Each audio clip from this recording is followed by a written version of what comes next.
Right now, I want you to try and imagine the worst thing you can think of. Genuinely like the most horrific, traumatizing sight that you can picture. I want you to briefly do it. Not for too long, but I just want you to plant it, burn it into your brain for a moment. Now let me guess what you just pictured. Was it a bear opening your car door and destroying the interior of your Rolls Royce? Yeah, I thought so. Luckily, in this case, it was just a thought experiment, but what if I told you this actually happened? And then what if I told you it didn't actually happen and the claims were all part of an elaborate insurance scam? I say elaborate, but that's definitely not the word to use for it. Almost 2 years ago now, I covered a story about some fucking goobers, some true goofballs, who hatched this scheme where they had one of their friends dress up in a bear suit to go into their luxury cars like a Rolls Royce, and then take kitchen utensils and start scratching in the car as if a bear was the one destroying it. Even though it never even, ruined the interior, it just left, little marks like a kid with a fork, dragged it across the seats a little bit. And then they would go to their insurance claiming that a bear broke into their car and get an insurance payout for it, and it actually worked 3 times. But they were eventually caught when they took a closer look at the footage that was submitted. It is fucking incredible how awful it looks. It's like if I had my buddy Eric dress up as a bear for a child's birthday party or something, and they just have this guy go into their car and just do this a little bit. It was so interesting. And somehow it took this long for them to get sentenced. I won't spoil the surprise there, but I bet they are not happy and are very much regretting this plan here, this dubious plot. Now, I want to be clear, it's not that it's unbelievable a bear would break into a car. In fact, there's a lot of footage of that happening, which is probably why they chose this in the first place instead of having it be like the fucking chupacabra. We got some brisket if you want. Oh my. He's opened that door.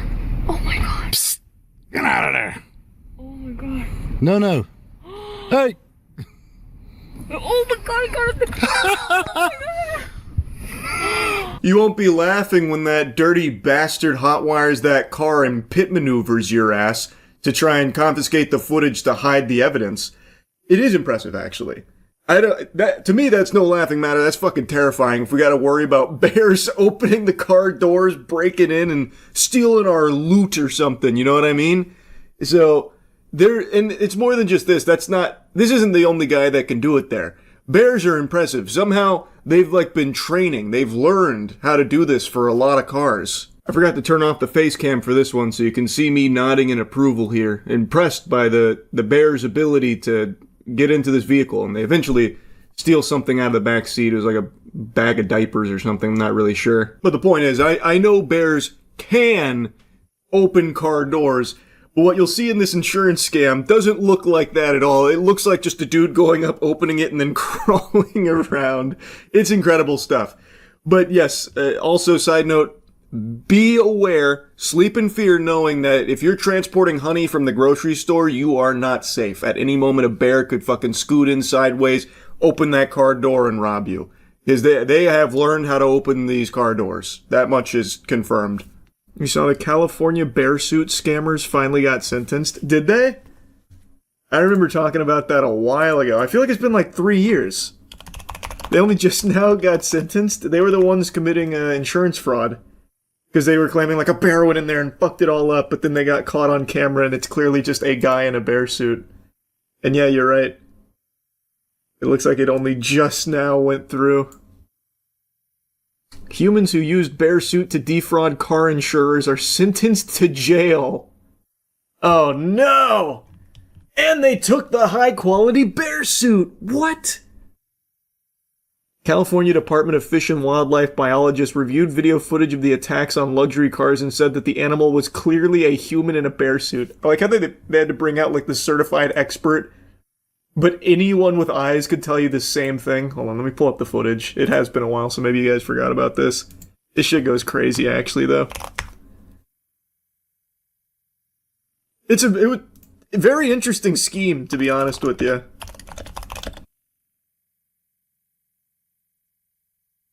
Get ready to cover your eyes. It's horrifying. That's a bear in there. Watch out! It's ruining the luxury vehicle. I think that's a Phantom, it looks like. I can't really tell. I don't know cars well enough, but that looks like a Phantom. Oh, he's in the back seat.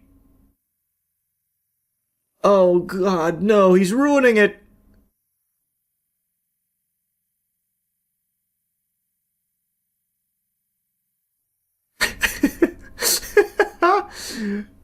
What's he doing to that degenerate? Oh, the bear's gooning in there. No! He just bought that car too. Wow. That's brutal stuff, man.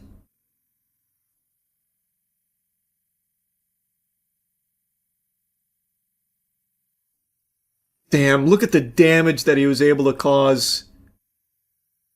Fuck! Oh, there he is again. That fucking maniac. That bear got a taste of luxury cars and now he can't stop. Yep, right to the back seat again. Mm-hmm. Now he's getting in there causing all kinds of commotion. A huge ruckus.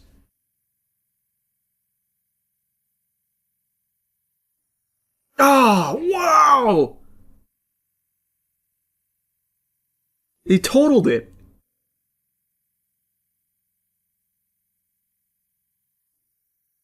Oh, no. He's back again! Oh, look at the way he opens that door. He's so smart. Who taught him to do that? Apparently they're going to jail for this, by the way. Imagine going to jail because of this fucking scam. Absolute losers. Holy. They forgot to draw a sea bear circle around the cars. True. I truly cannot believe the horror there. So what did they rule? They were sentenced to jail after masterminding a scheme in which they staged fake bear attacks on luxury cars and collected more than $141K in insurance payouts. Isn't it sad that it actually worked? They actually got paid for that. Someone watched that footage, fucking mouth agape. Oh! Wow, alright. We're approving this, my god. We're sorry this happened. To carry out the attacks, the residents had a person in a bear suit climb into the cars and use claw-like kitchen utensils to leave scratch marks. The residents filed claims to defraud three different insurance companies. Two defendants, Ruben Tamrazian, 26, and Vahi Muradkian, 32, of Glendale, were sentenced to 180 days in jail, or about 6 months, and ordered to pay more than $50K each in restitution. Another defendant, Alifa Zuckerman, 39, was sentenced to 180 days in jail, while a restitution amount is yet to be determined. All three had previously pled no contest to felony insurance fraud. Oh, there's a fourth one. Ararat Cherkinian, 39, of Glendale, has a preliminary court hearing scheduled for September. Not immediately clear if they had lawyers. Oh, maybe they represented themselves. Or maybe they brought someone in a bear suit to defend them. Pretty cool.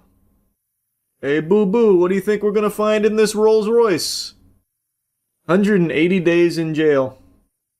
Good thing they brought in the biologist. They would have got away with it, too. You see the Lakers beat the Rockets last night without Luka or Reeves. I didn't watch the game because I figured it'd be a blowout. So when I saw that headline, that was more unbelievable to me than this fucking bear insurance fraud.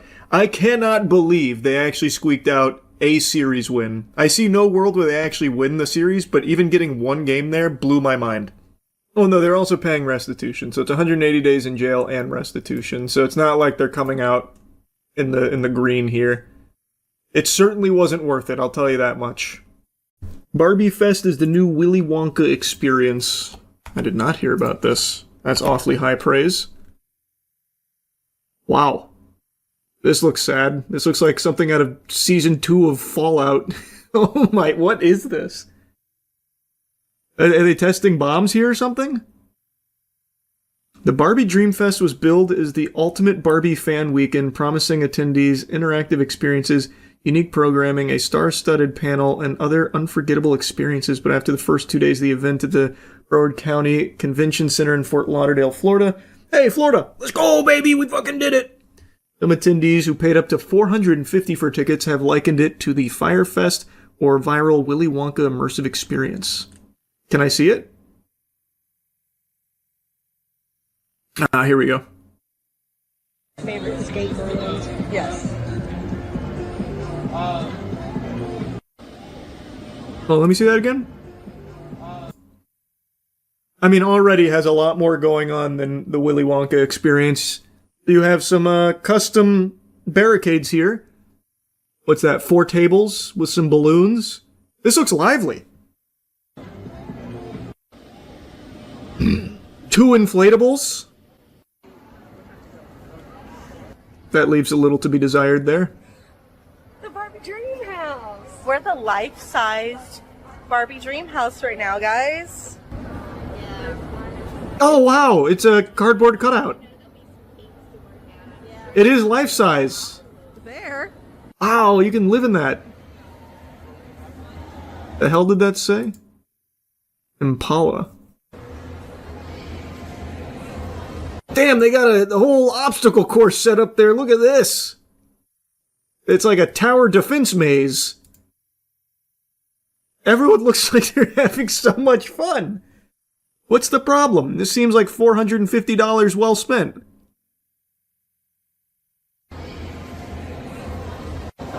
You just have to imagine the houses. You're so fucking right. That's so true.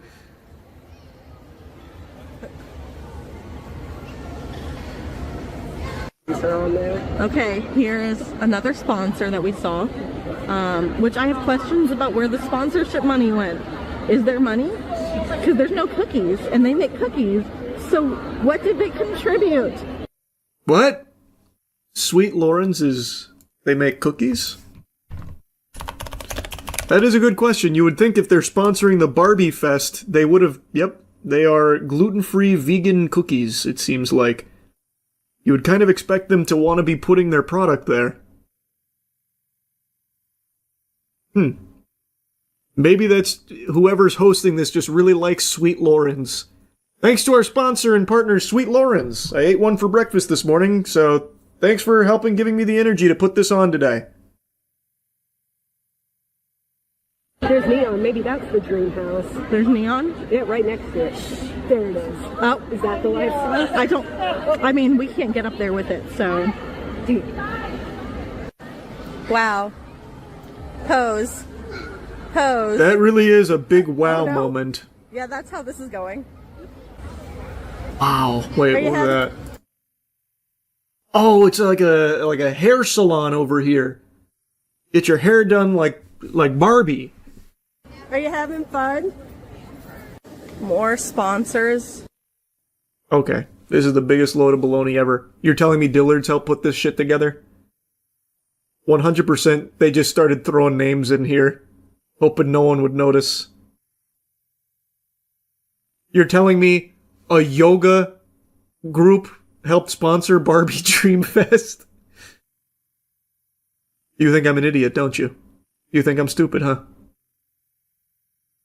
Imagine Cheeky Soap was there. Oh, wait a minute. Imagine they did just slide Cheeky in there. I'd go crazy. I'd be like, oh my god, yeah! Yeah! We were there! Part of history! The world's worst Barbie fest! Let's go!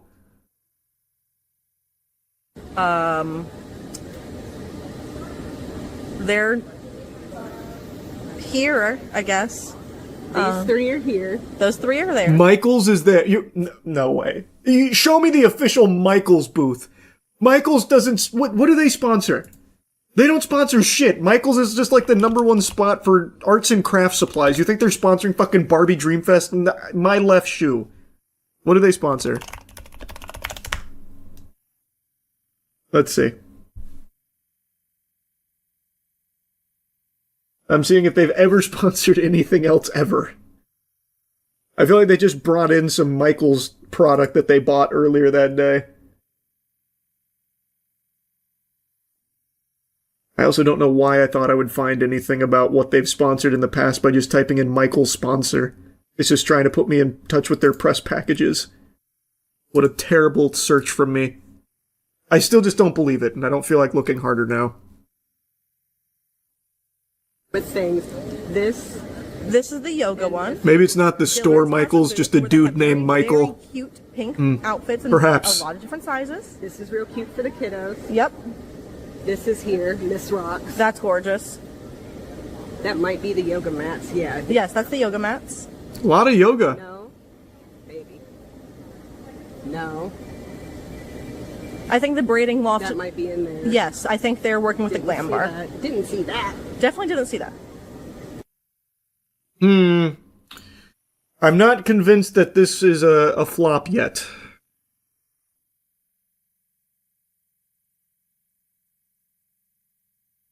What is this? Oh, it's a roller skating arena. I thought that they were just closing kids in there. You aren't allowed to walk the grounds here. It's embroidered with Dream Life here. And then let me show you what I've gotten so far. So it wasn't all a I bust. got this gorgeous art piece. And then Nice. I have this other one. I thought that was very pretty, so I got that.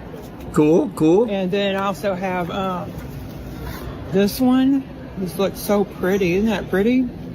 And then Was that AI? that one might have been AI art.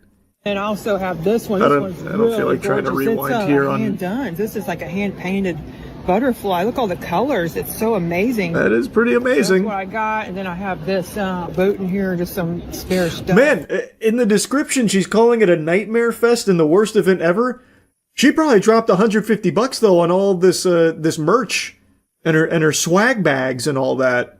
And it says, Bro, go to the website. They were supposed to have special guests like Serena Williams and Angel Reese. No. But they probably showed up, right? The voice of Kin, Sean Hankinson. Chef Becky Brown, a chopped champion, also there. You can pay for some cool stuff. Dr. Swati Mohan, a NASA aerospace engineer. She's coming tomorrow. Little confused on the crossover there, I'm going to be honest with you. Don't really get that. But that's cool. That's cool. So it's still going on. We haven't even seen it at its full potential yet. So was Serena Williams and Angel Reese there? I'm guessing no, right? She did. No, I'm looking at it right now. She was slated to be there from 3 p.m. until 6, and she did show up, according to a few Redditors.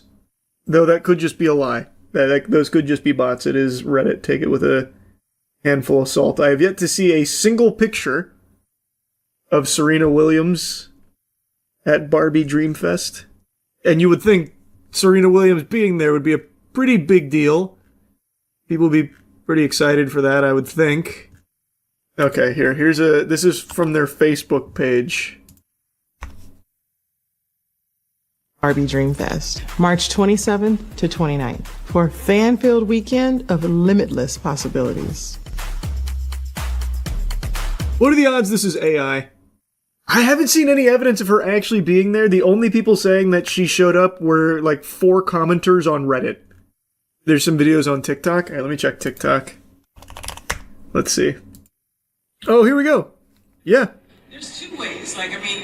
When you are a favorite, then it's She did show up. to lean into pressure. That's a different conversation. Pressure does create diamonds. True. I also think that underestimating is... How much did they pay her? Because that event is dead as fuck. Did Angel Reese show up as well? Wow. Yeah, the guests they said were coming, they did come. Here, apparently they had a little bit more here than we've seen in the other videos. I was skeptical for a few months as to why there hasn't been official photos of what the con would look like. In all Barbie Dreamfest ads, they looked like this, and since it's Mattel, billion-dollar company, I thought they would come through. I'm going to use these pics for my dispute. So this is how they advertised it, I guess.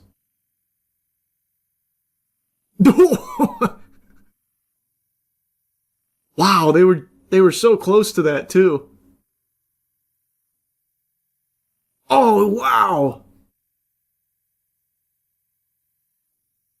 Yeah, that wasn't there, unfortunately. If only they didn't blow all their budget on getting Serena Williams and Angel Reese.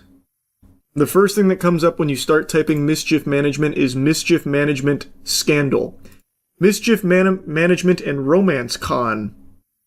So this seems to be their last flop. Harnessing the Power of Fandom. Barbie Dreamfest! They have one coming up called Enchantian? What? Enchantian? I don't know what that is. Broadway Con. Partner events. Camp Film Festival. In partnership with Patreon. Alien Con. In partnership with A&E. Ah, here we go. Okay. When I go to the Doug Marcaita's website, he's the only one I can find with a post about HistoryCon, which is proudly advertised here, by the way. Please note this event has been postponed. And this is the most recent thing I can find. So it looks like this didn't even happen. Don't know too much about this one. All I know is it's a dude-like roguelike. How many dudes? So, based on what I'm seeing here, it's going to be increasingly difficult challenges like how many dudes to kill a gorilla with roguelike elements. I don't know, a buddy of mine told me about it.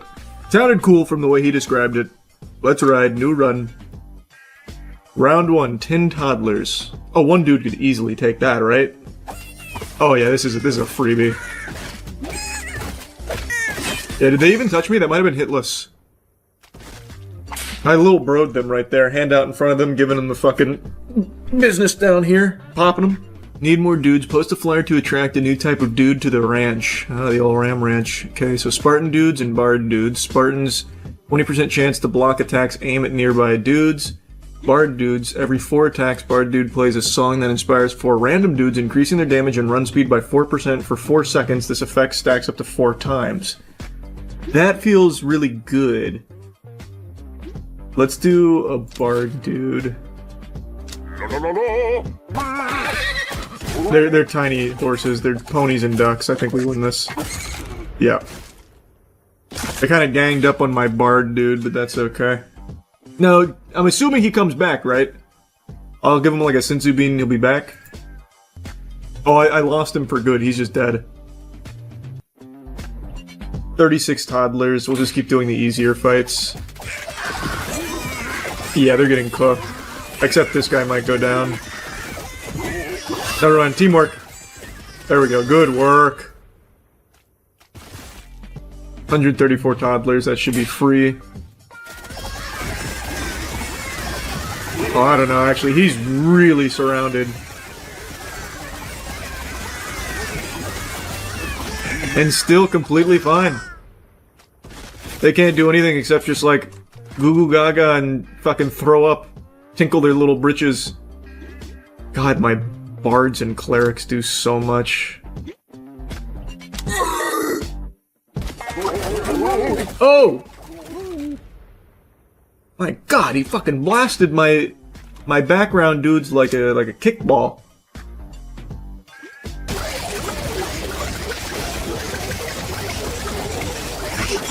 That's making a beautiful sound. What a serene melody. Sounds like Donald Duck getting run through a wood chipper. Yeah, we're not losing any health right now. I bet the stats on this one are great. Yeah. Yeah, that's... Oh, they did the most damage and some of the most... And almost the most healing. Oh, there's a gorilla in here. Uh-oh. Luckily, I have a ton of healing. He's fucking shoryukening our ass.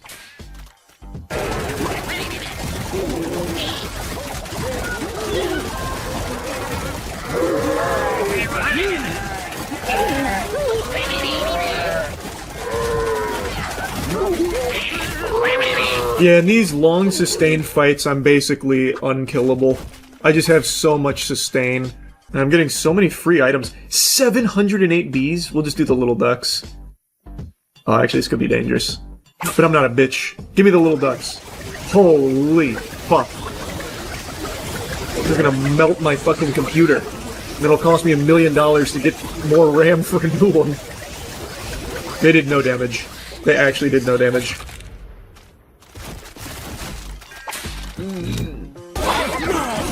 Oh man, this guy's killing us.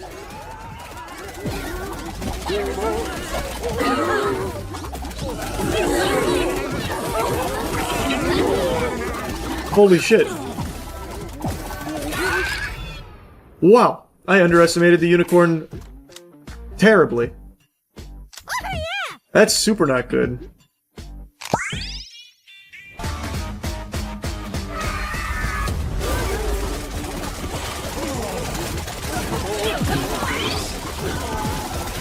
Oh my god.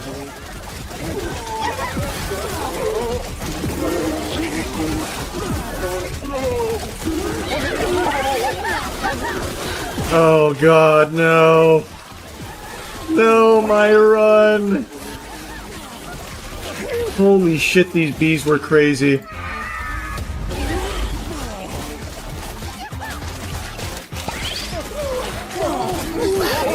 What the fuck?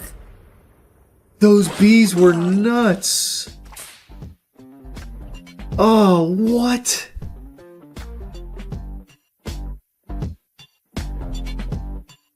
Fuck, man. I cannot believe those bees were that hard to kill. Damn! Yeah, so I think next run, I need to focus... I'll do like a very quick one. I think I need to focus entirely on damage instead of like sustain. Just to see. Or shit like that. I'm just gonna do a really crazy like Ooga Booga run here. No think, just damage.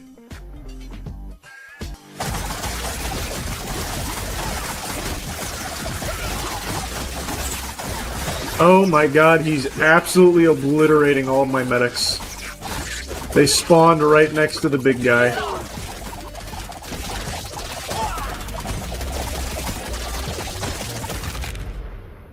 That couldn't have been worse positioning. Wow, I lost so many medics right away. I haven't killed a single thing. I've killed one wolf. GG. Yeah, that build was just not a good idea. I didn't have a whole lot of synergy, I just went for high DPS and crit. And it did not work. I did not like Paladin at all. Was not a huge fan there.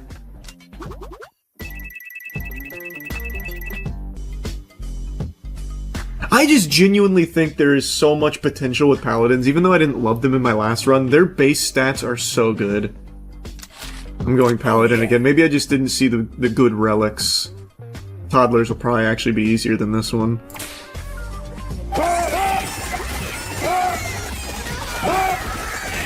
Oh, this vampire is surrounded. Holy shit, they're ganging up on him like he has fucking Hershey's chocolate bars in his pockets. Good lord.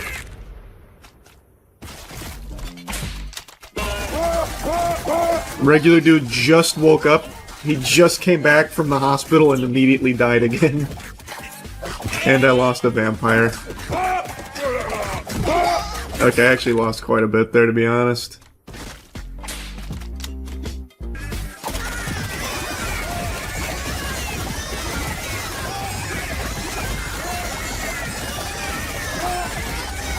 Man, the kids don't have a chance against this squad. Holy fuck, they roll out and just annihilate them. Alright. I'm liking our build right now. I'm really liking our build right now.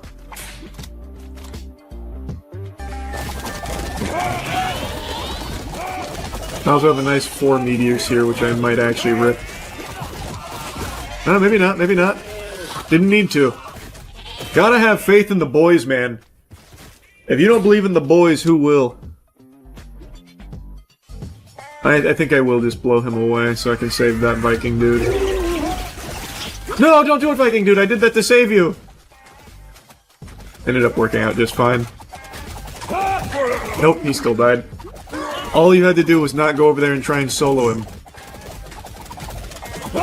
The vampire thing just procced. I saw it happen. That was cool.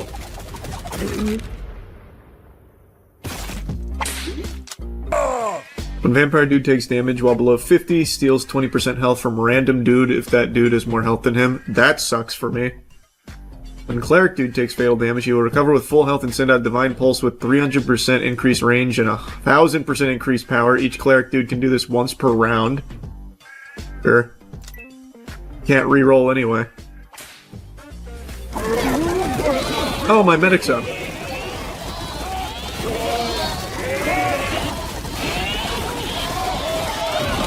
Just play it safe.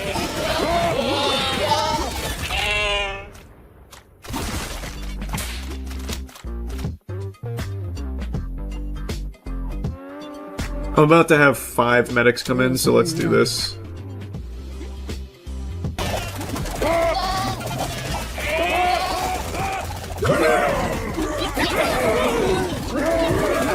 Very clean. Didn't lose anybody. Oh my god, we are fucking sailing so smooth. Oh yeah. Wow. That was no problem at all. Yeah, we fucking ganged up on him like we were trying to recover a fumble in football there.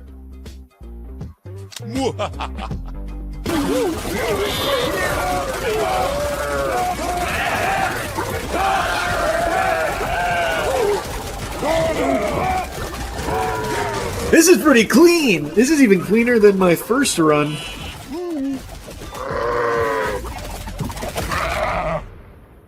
I'm liking the position we're in here. Alright, I'm back. My fucking dudes are getting a little rambunctious here, a little out of control, antsy. Ram Ranch is popping off right now.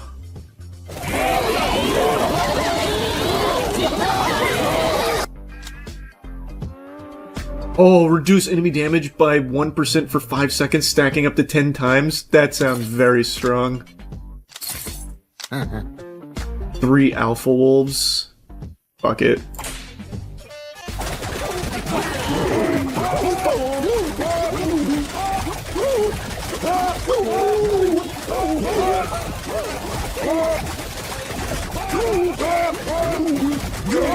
I forgot these were the alpha wolves. These guys don't do shit to us. They're small fry.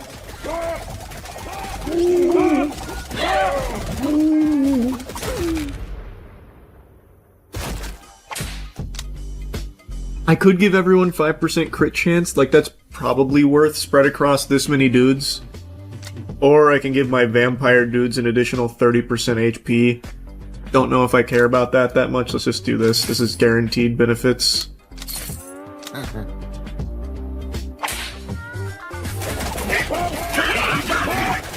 I don't remember seeing these pigs.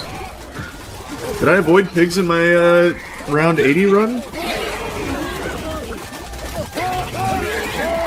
The feral hogs. Hog Rider. This vampire and this pig were having quite the slugfest there.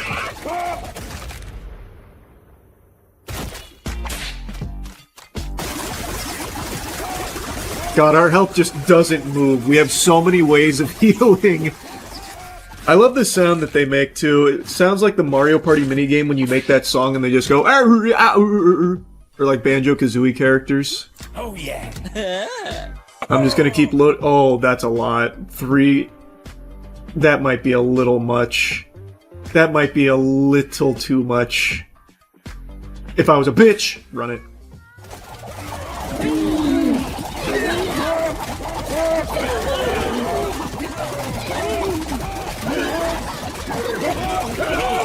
Okay, we're handling it pretty well so far. There we go, we got our first kill. Our second kill. Everyone's still at full health? Wow. Wow. We are looking strong. They didn't kill anybody. I thought for sure we were gonna lose someone there. Even the regular dudes are alive and at full health. Even the regular dudes. Holy shit. The God Run. Wow. 29k damage dealt by the Vikings. Yep. Oh, man. The dude crews. Very smooth. You do love to see it. Just more Viking dudes. Might as well. Yeah, we're fucking flipping them like burgers on the grill right now. We're extremely tanky and our damage is very good. Our damage was a problem early on, but late game we scaled so well with all these Vikings.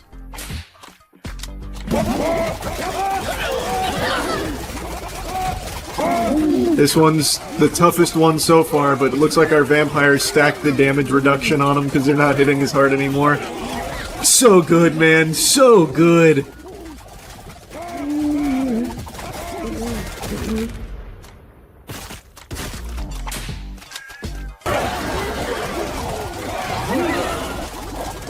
Woo!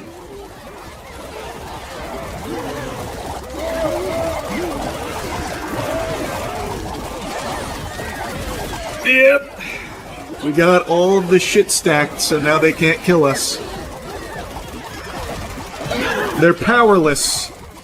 Once the most fearsome predators in the animal kingdom. They can do nothing against the dudes.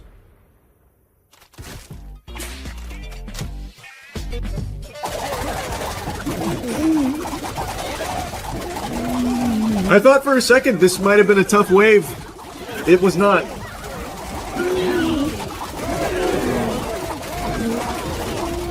Oh, we're so strong. I think I do want some more vampires, though. We have a perfectly even spread, really.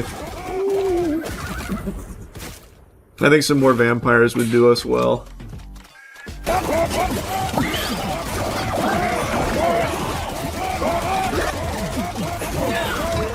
Hang in there.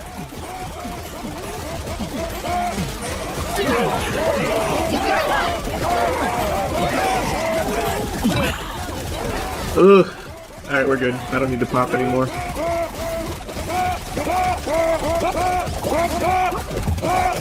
I might have played that too safe, to be honest. I think I might have used too much shit, but whatever.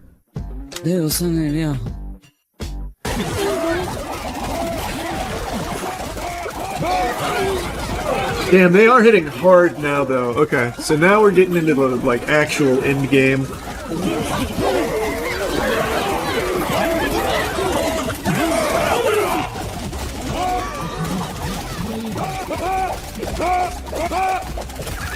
Nice.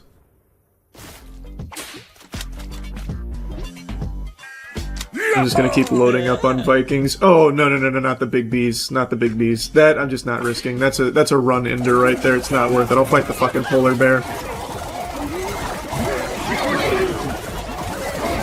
I'll take a little bit of money lost there to not have to deal with the bees.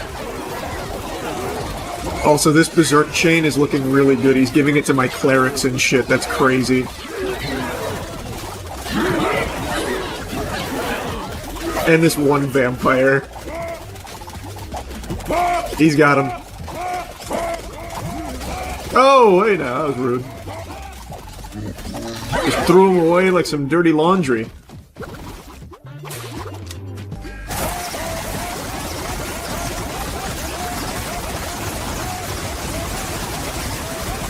Man, the sound this one is making. I think we're gonna get into the territory where it starts fucking melting my GPU. It'll cost me $12,000 to get a new one with the new fucking Nvidia prices that are rumored to be coming out.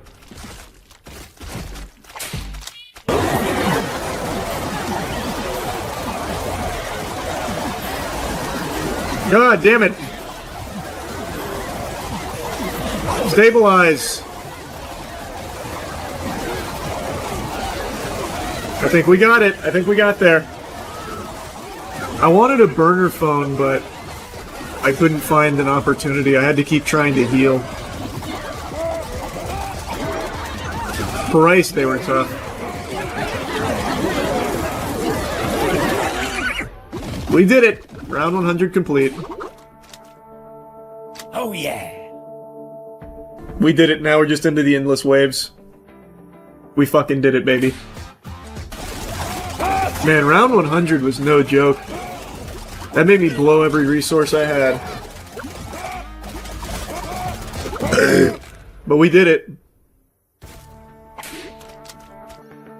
Oh, and we're gonna finish with bees. No way I get out of this alive.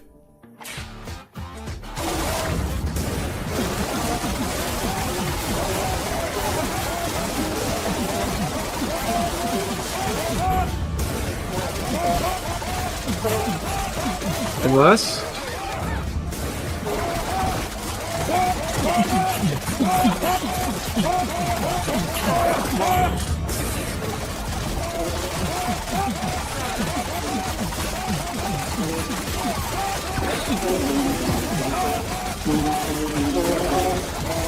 Wow!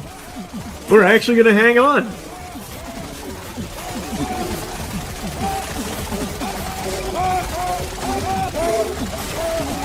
I thought for sure the bees would cook us.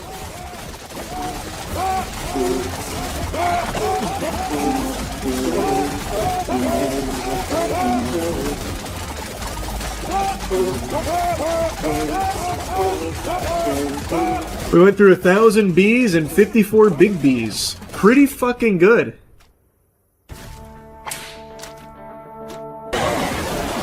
Just keep dropping meteors.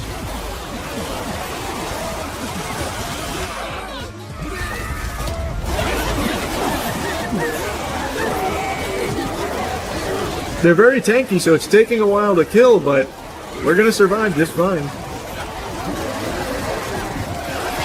I'm excited to see what else they add to this game. Because this is still just a demo. I imagine they'll get up to things that aren't just animal related. How many dudes to kill Cthulhu? How many dudes to kill fucking Galactus? I'm very curious. Wow, we're gonna fucking survive this too. Really? Wait, we're doing so well. I'm telling you, man, vampires might have been the secret sauce. Paladins and vampires. We already knew cleric and medics were amazing, and Vikings always sounded good, but I had no idea vampires would perform this well. They're unkillable. Even when one does die, it revives itself, and since it has so much lifesteal and shit and overhealing, it probably just like gets itself all the way back to full without me even noticing. Very cool. That's some good shit. Oh my god. I didn't think we'd be able to buy here. What the fuck? This is so good.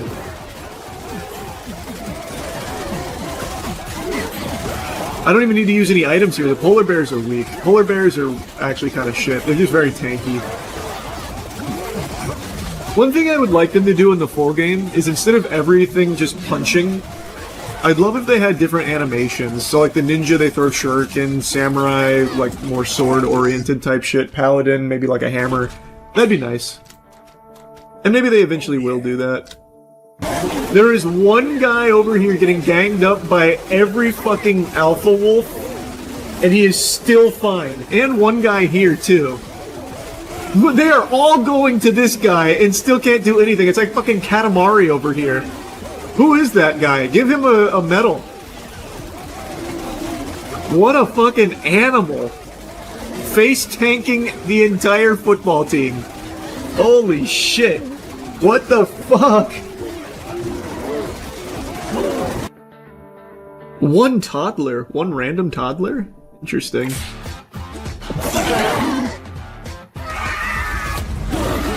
Is he gonna be drunk? Yeah, they just killed a paladin right away. Run! No!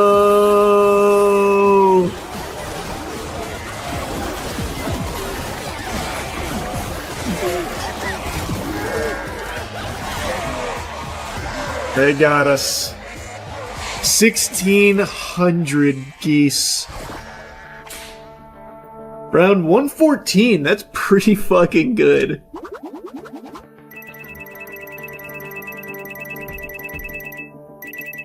Woo! That was clean.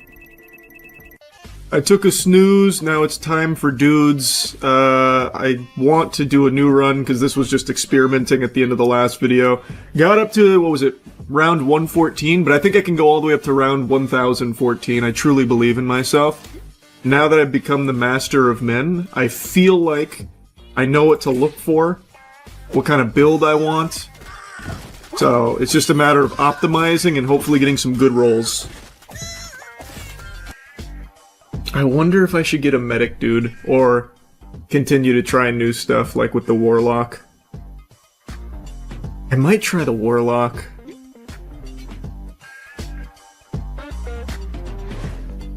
Let's try the Warlock, we haven't used them before, let's see how this goes. Just out of curiosity. I feel like that's gonna be really good. Both of these are good.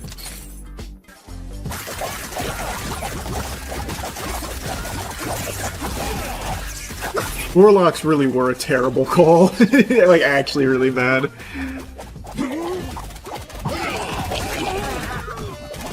That's okay, though. That's okay. Collecting data. That's all. A little bit of dude data.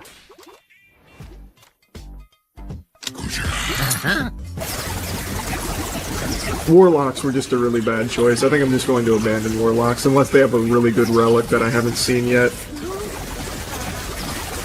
This is gonna need to be dude juice for sure. Lost too many clerics. Ooh, the bees. I'm not afraid of bees anymore. I've grown up.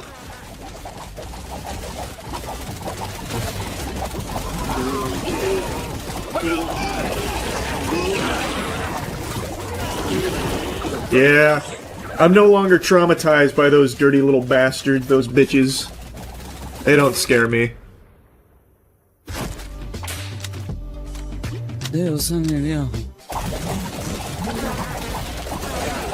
That's perfect. They instantly killed 10 skeletons, so now we are so buffed.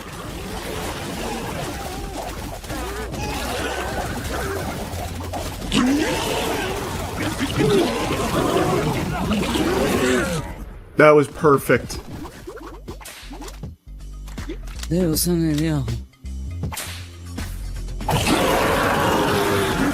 that's what I want every time. Just instant 10 skeledudes killed. Just fucking blasted, so that way all of us are tankier and we fight in their honor.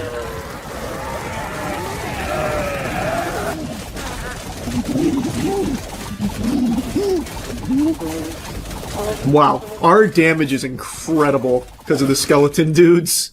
Holy shit. Them dying just gives us so much. We get so much value out of it.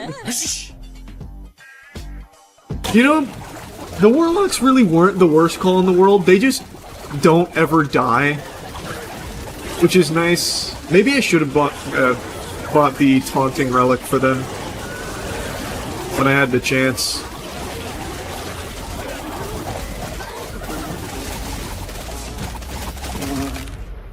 And I think focusing on, like, mainly these 3 units has been crucial. Instead of spreading everything out. Oh my god, the amount of skeleton dudes we can have there if I can just find a taunt. I'm gonna grab this in the hopes that I get a taunt, because this just seems so good. This is great, but I'm trying to invest for, like, going into 150.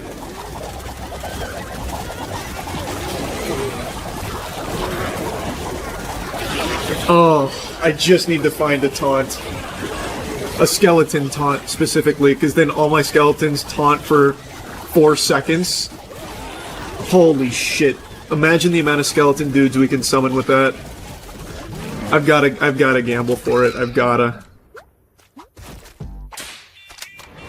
Oh, I need the taunt! But at least I get this back. Should I re-roll for it? I can do it a couple times to really try and fish. But I mean, this is guaranteed right here. I'm gonna have a huge investment come through anyway. I'll wait for the investment, then I'll just do a ton of rerolling. Let's get the guaranteed here, though. And I'm gonna save. Reroll, maybe. There it is! It's Bony Backhand! That's the one I'm looking for! Holy shit! Skeledudes, 20% toughness, and taunt 4 nearby enemies to attack them for 4 seconds when they're summoned. I should be spawning a billion Skeledudes if this procs at all for me. I summoned 1. But at least they're taunting.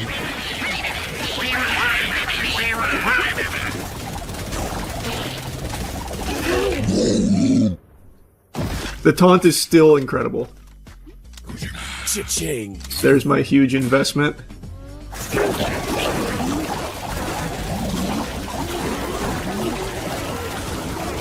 God, the taunting is so good. Oh my god, the taunting is good.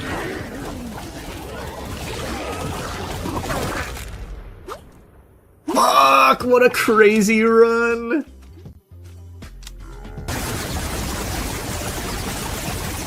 Damn, they can't even kill the Skeledudes that are coming in. Yeah, we've got 41 active right now. Wow! Wow! That's a lot of dudes coming in, brother. We got dudes coming out of the woodwork. We got dudes coming from the shadows. Dudes coming out of nowhere.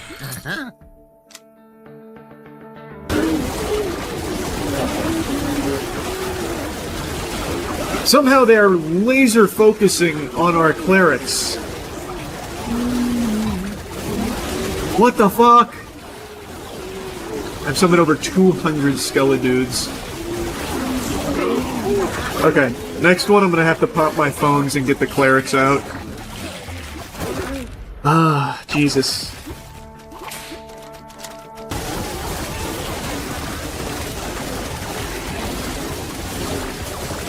Alright, now they're dying, we're fine. Oh, we might make it to 120! I'm putting the cart before the horse a little bit here, but this is looking good.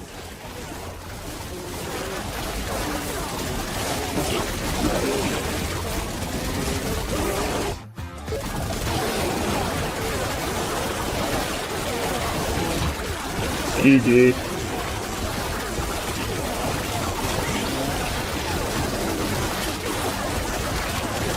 Damn it!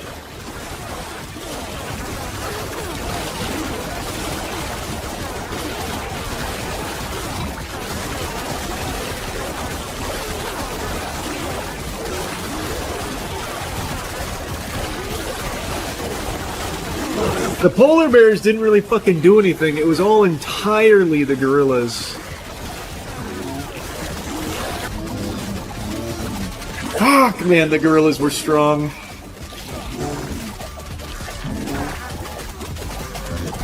Well, we got to 119 at least. If I hit a store, we're good, but I don't hit a store here. It's next round I hit a store. GG! 119.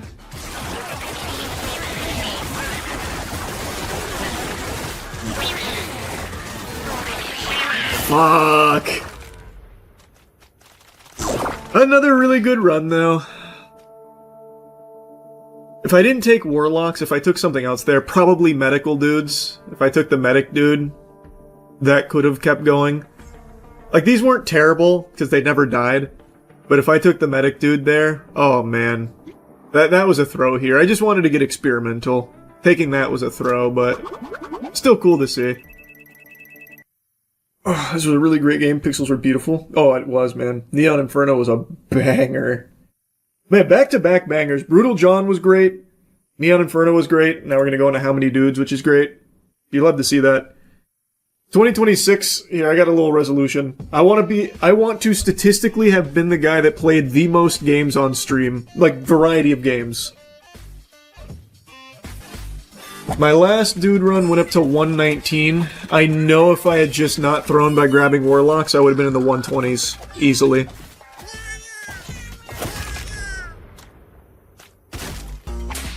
I've got a good handle on the fundamentals. A bard would be great too.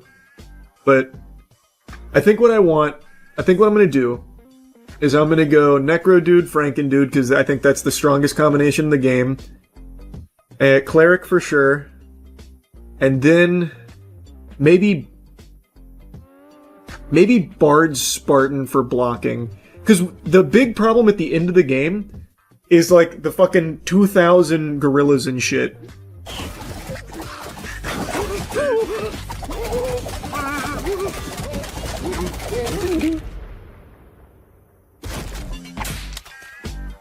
There's the cleric.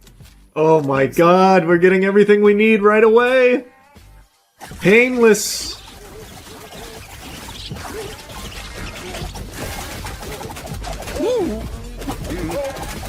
Now the last thing I want is Spartans, and I think we're kind of set.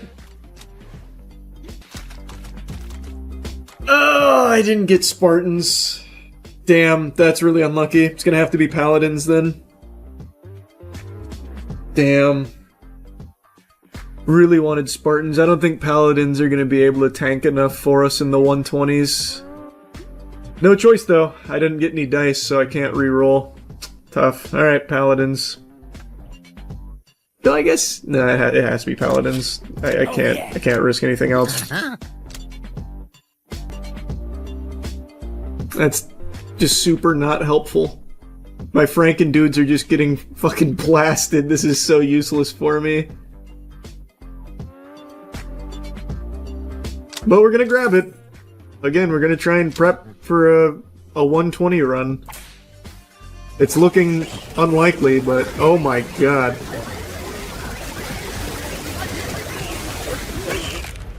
Man. Picking up that cleric relic there immediately just paid off big time. That by itself just saved us.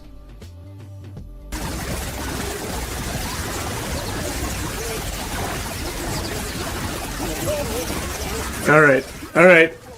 Alright, that's looking good now. That's looking really good now. Alright. Are we back? Are we fucking back?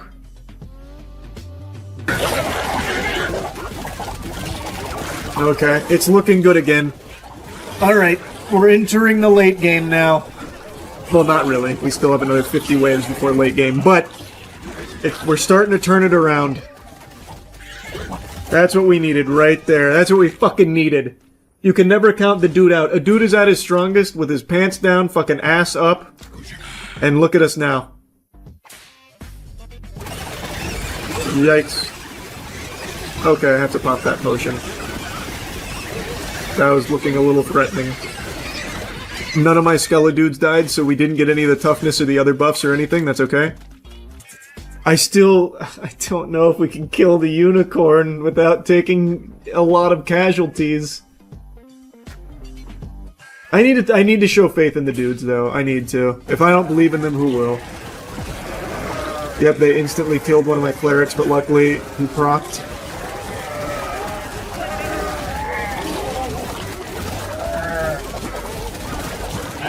Okay, we only lost 3.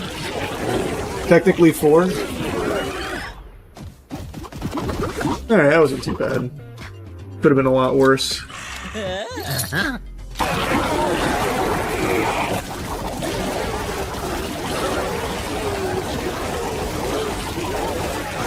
Yeah, I wish I didn't grab these 4 paladins.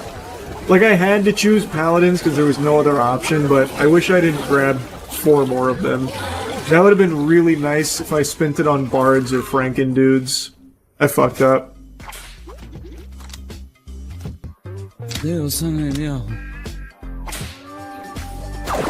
Oh god, 3 unicorns. Instantly just killed 2 of my Necro dudes. Instantly. Damn unicorns, fucking bastards, I tell you what.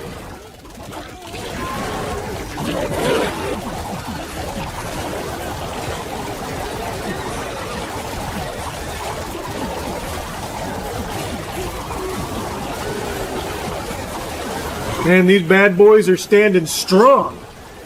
Holy. Having a hard time chopping them up.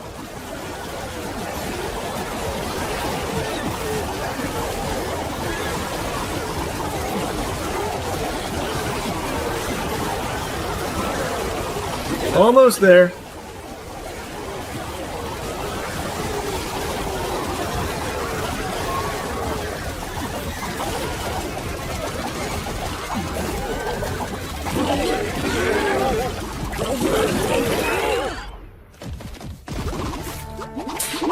They did not go quietly.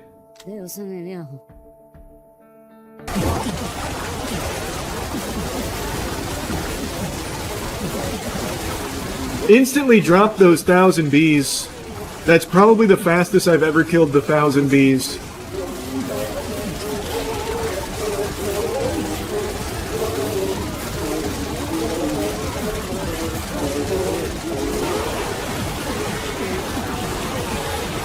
Hang in there, you fucking bastards! Please stop dying. My bards are getting clapped. Alright, we're fine.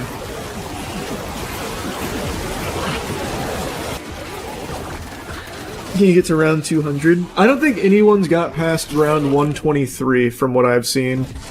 123 is the filter.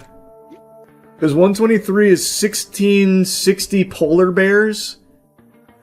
And I think the only way you can get past that is with Spartans. Why I was trying to build Spartans, because I think they're like really the only way.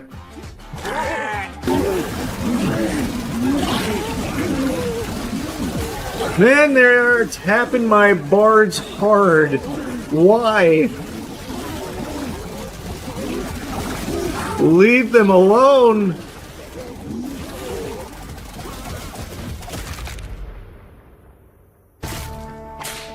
The only units I fucking lost were bards. Oh yeah.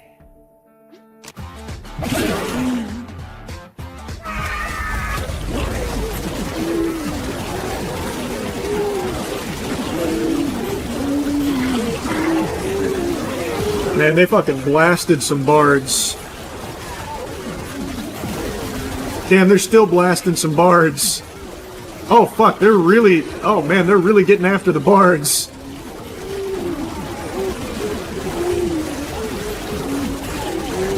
Hopefully they'll start dying soon, because, holy shit. Jiminy Christmas. About fucking time. My god.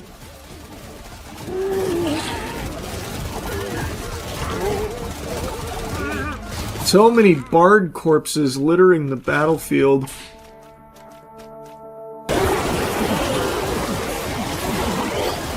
Oh god damn. My Franken dudes!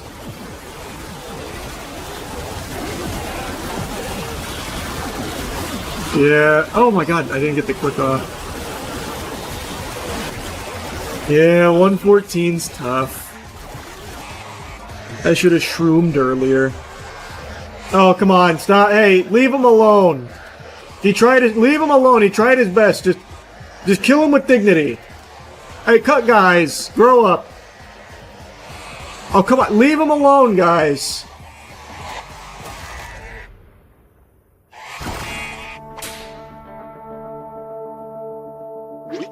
Damn. I've got a new, interesting speedrun strategy I'm about to try. So what I'm gonna do is I'm gonna choose early game easy route more often. And compound the investments. So I'm just going to keep stacking them till it gets hard. Ooh, this is a rough start. Okay, so now I have a decision to make. Do I go Franken dudes or do I go for Bard? I actually think I go for Bard.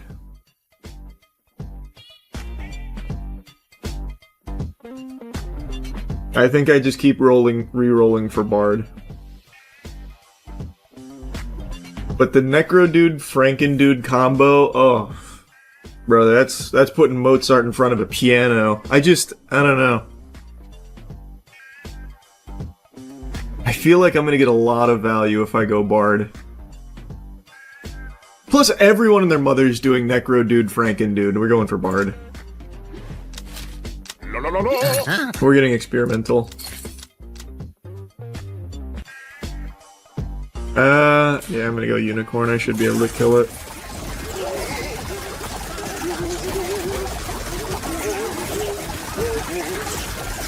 Yeah, the taunting was really good here because he's all over the knight.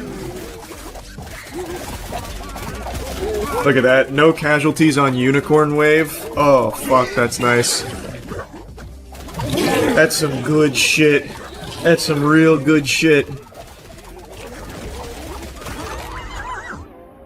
Kata came in here to appreciate it. Mm-hmm. Yeah. I know.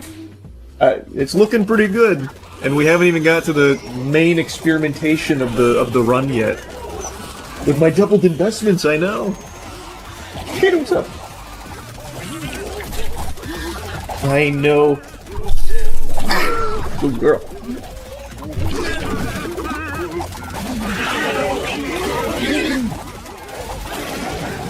I'm very surprised. Like this, I've been like malnourished this run on relics because I've been saving, and we're still this strong. This is pretty solid. I do think though after this boss, I will need to do the easy routes.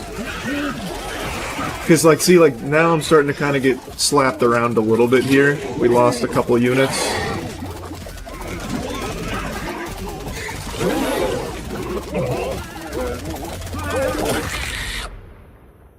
So it'll probably be required to do the easy stuff going forward.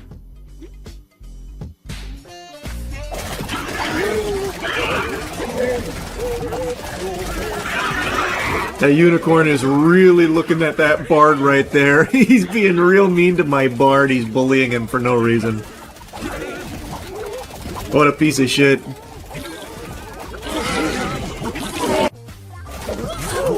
Oh, he killed a regular dude. Have mercy. It was just a normal man. He wasn't even a fighter.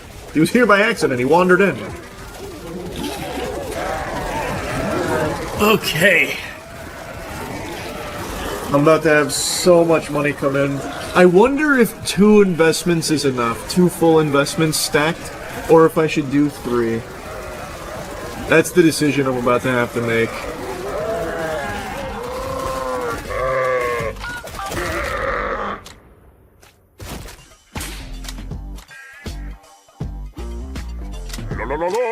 Cha-ching. So there's 12k. That's fucking massive.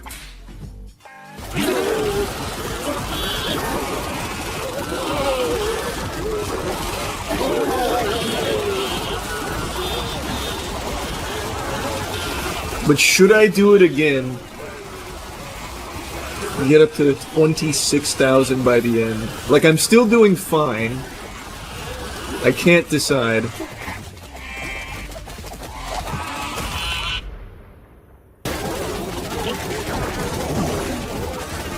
Nice! Pretty good.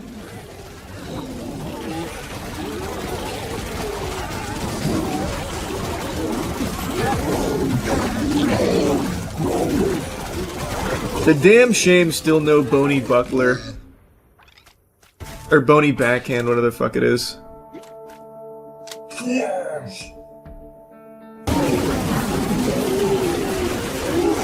Oh yeah! Wait, what a fucking hold here! Holy shit!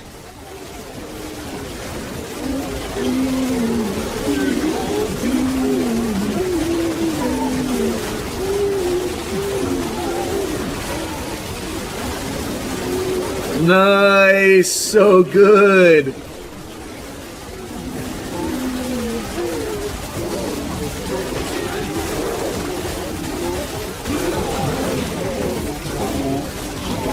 Good shit, dudes. Holy fuck. The dude news is looking good here.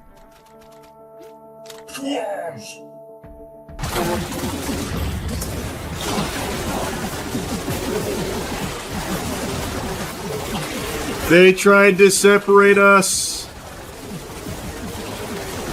I mean, they successfully separated us. Like, that did happen, but don't let it tilt you, boys. Hang in there, dudes. I could just burner phone, but I didn't need to. I'm trying to save it for 119. Excellent work.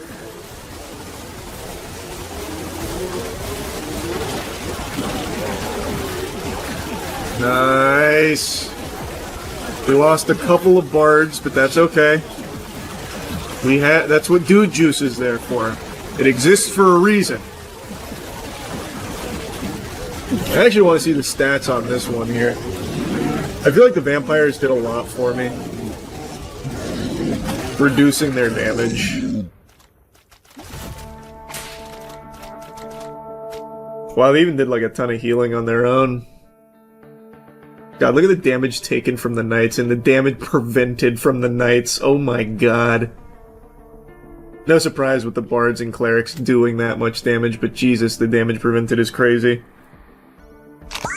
Alright. This is the make or break.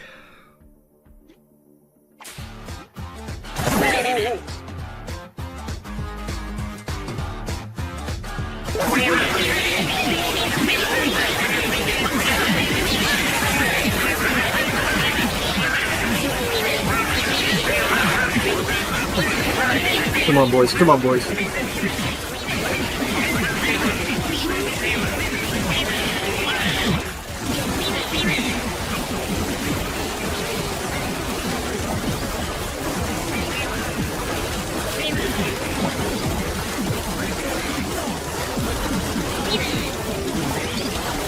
Come on.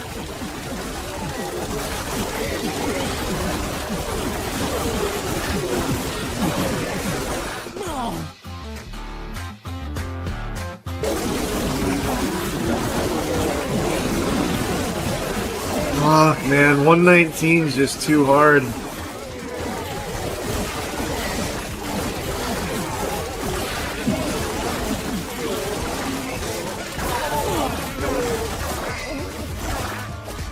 Ah, man, 119 is brutal. Fuck! We weren't able to get there. Got every single knight relic. Damn it. Run it back, run it back. That strategy, though, of the double... Well, no. The triple investment, that's the way. Oh my god, we're so cooked. No healing at all. Man, the toddlers are eating us alive. This is such a terrible setup here. I cannot believe how bad this is. I just kind of want to see it through now. This is unbelievable. This is probably the saddest fucking dude run of all time.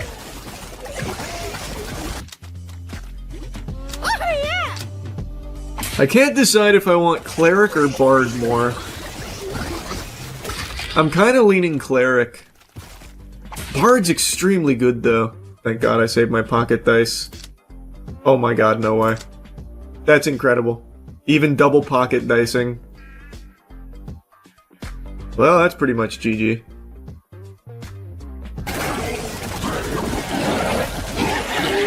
Ooh. I lost 2 Franken dudes there? What the? 3 Franken dudes there? What?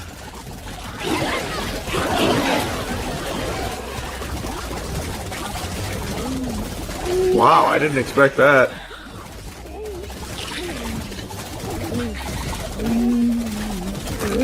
Wow. Those guys kind of popped off on me.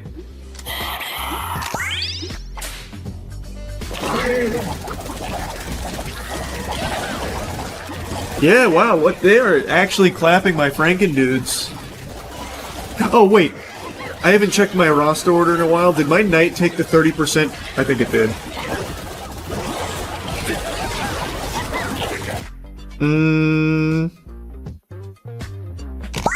Yeah.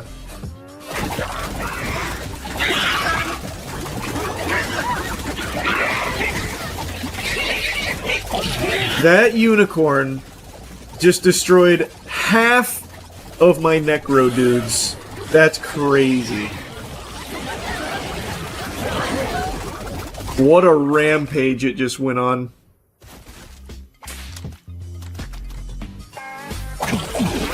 Oh!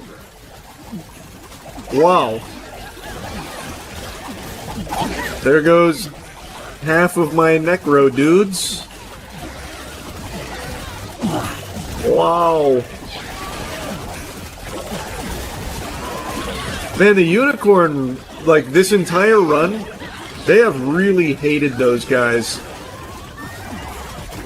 They focused the fuck out of them. What in tarnation?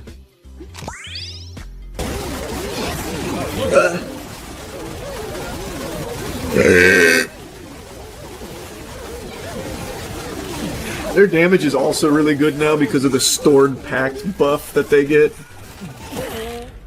So their damage has been really good. I've been looking at the numbers. They're constantly like second. Well, I guess tied for third here, but it fluctuates. Their damage is really good. That's the important thing. Wow. Insta-killing. Half, yep. The Unicorns fucking hate necromancy. Okay, but the free restock was helpful. Oh my god. Oh my god, these are both so fucking good. Ah. I mean, this is better in this situation, but that's also so good. Oh my god, what the fuck? We could have had something crazy if I had a little bit more money. Hopefully I see it again. Oh my lord, Tourniquet was unreal. If I could have gone Tourniquet and Frenzy, what the fuck, man? Hopefully I can see Tourniquet again.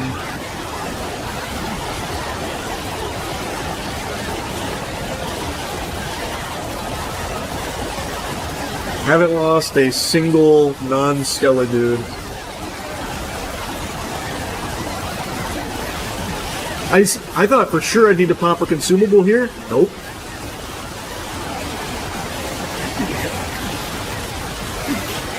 Even my one knight, unrelicked, is still alive. Holy shit.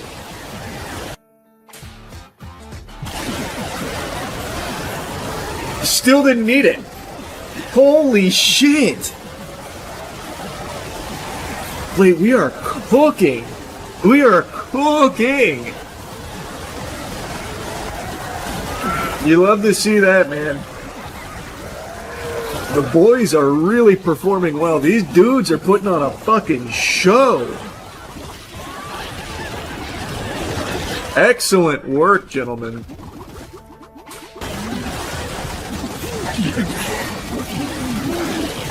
It's fucking unreal. I haven't needed any consumables. This is great going into 114.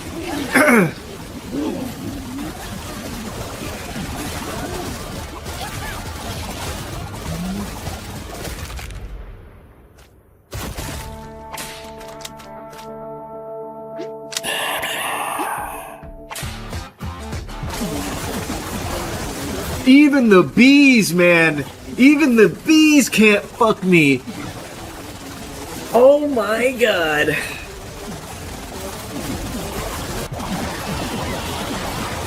No fucking way! Holy shit!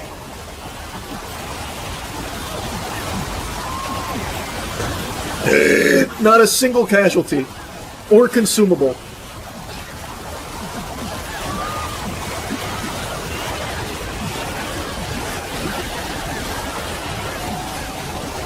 Man, what a squad.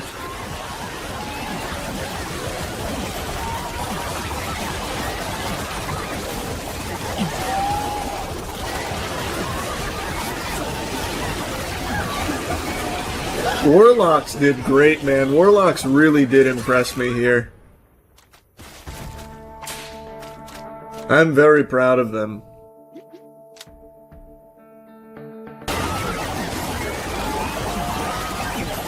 I'm loving it.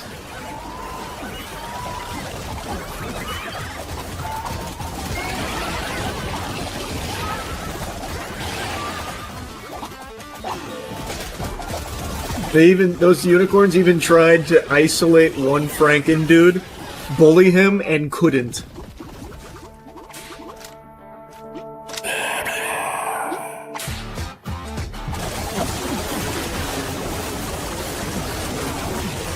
They really thought. The big bees really thought, huh? They were really thinking there for a moment, weren't they? How interesting. How truly interesting to have been thinking. Embarrassing. Embarrassing.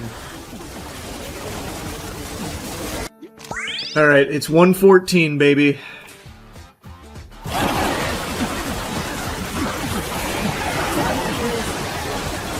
I don't think... Did either of my... There we go. Wow, there was so much lag there. Neither one of my things went off.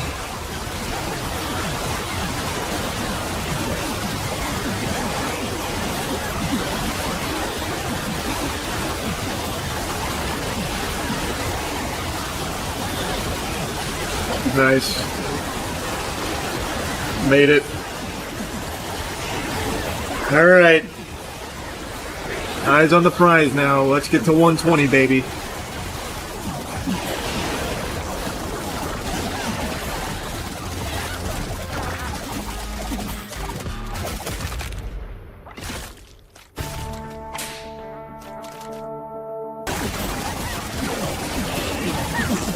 It's crazy how the knight doesn't die.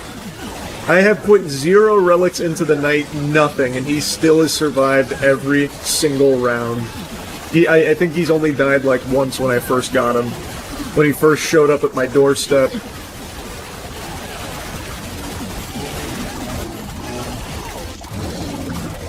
Alright, 119. This has been by far my best run. This is my best chance.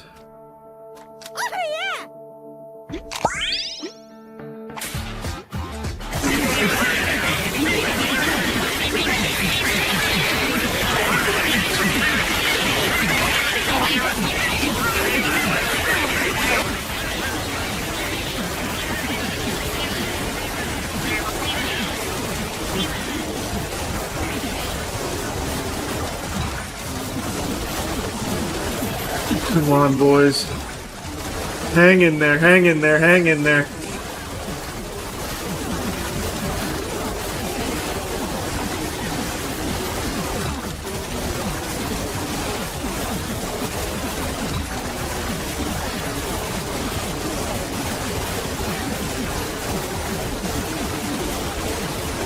Holy fuck, we're gonna make it. Holy shit, we made it. Holy shit, we made it. We're in the 120s.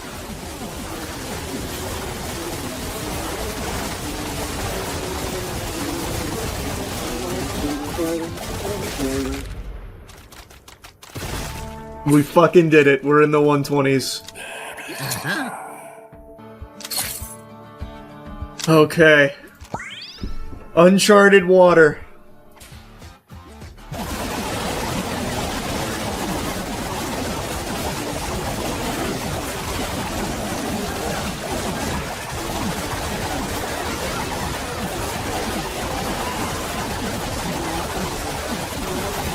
I don't think I need the lightning. Maybe I do.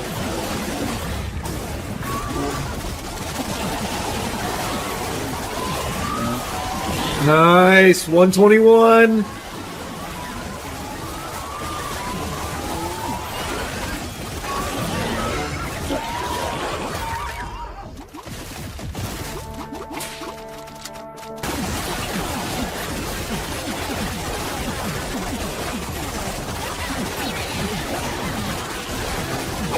Man, the Warlock's still not dying. Nor Franken dudes.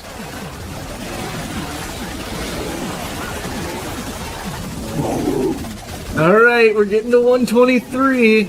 Getting close. I don't think anyone's beaten 123 yet. Oh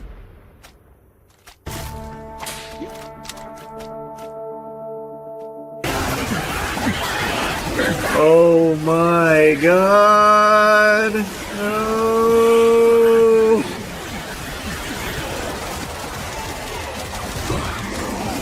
Hang in there! GG. Fuck, I couldn't make it to 123.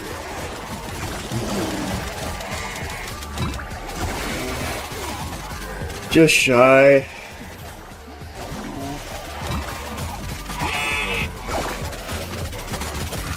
$122. Fuck! Great run, though. What a fucking great run. If I could have got a cleric instead of a knight, I think I had that. Though, admittedly, focusing on just 4 units instead of 5, I think also has a lot of benefits. Because I was able to juice so many medics and so many necro dudes, because then I didn't have to focus on also getting this one up. So, overall, I think 4 is very viable, but if I could have had clerics here, or bards, oof, that would have been amazing. I've really come around on warlocks. That was a really good showing from warlocks. I'm fully committing to the build in my head, which is medic, cleric, bard, necro dude, franken dude. And if I do not get that assortment, I'll probably just reset. And instantly not getting what I wanted. Okay.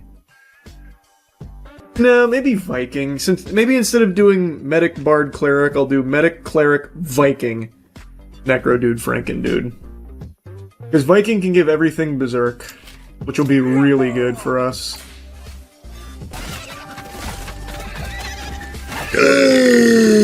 Yep, there we are. That's the sound of a dude. There we go, we got our franken dudes. Nice. This is the one I wanted. That's the exact one I wanted. And pocket dice. Actually perfect. Threw that goose like a football. Damn, we got bards. I really need medic dude. I don't think bard's enough. Though, cleric, bard, Viking, franken dude, necro dude, is cleric good enough at healing? I don't know if cleric can do it.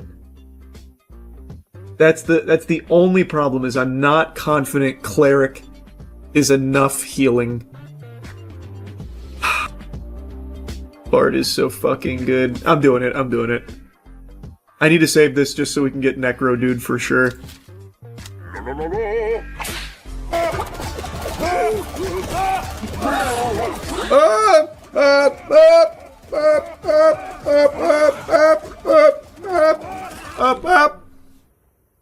Good.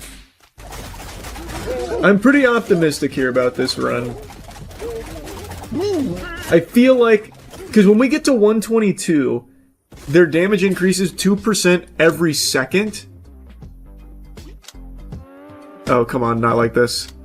Oh my god, not like this. No way.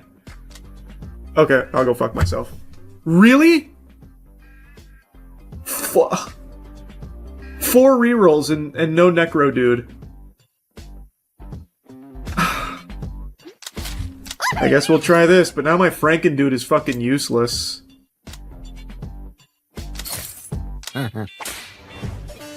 Oh, wow. Alright, we'll see if Vikings can carry. I'll just not put anything into franken dudes. Man, that's crazy. That's crazy. That blows my mind. What shit RNG that was.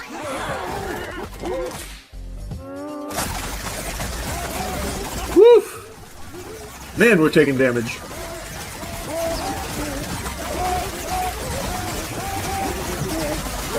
But at least they're saying ha, ha, ha, ha, ha, ha, ha, ha. Like in Chivalry when you spam emotes. Spam the voice lines. Charge! That kind of thing. Wow. We are weak as fuck. Oh boy. I might not be able to do a full dump here. Because then we have zero chance of even making it to 120.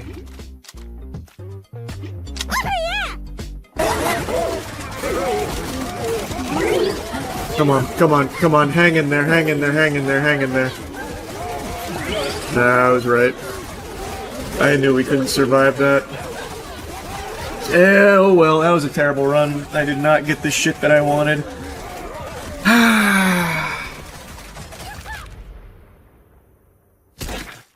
I knew I should have trusted my fucking gut there. Ugh. Oh, I should have trusted my gut. That's so sad. Don't think you're getting anywhere without a Spartan, though. I did a Spartan run earlier. I was very unimpressed with the Spartans.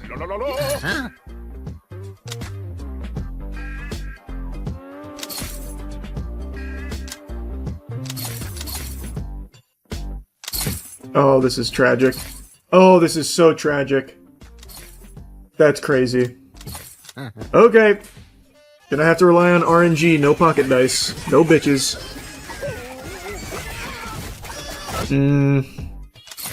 Please, I need pocket dice. I don't want to be wasting too much money.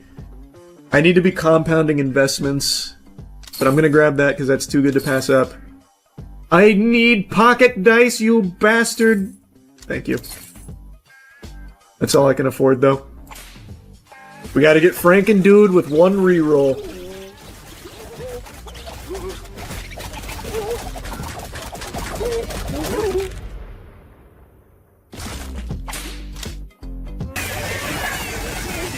Yeah, I've been kind of addicted to this game. I just want to be one of the first people to beat round 123.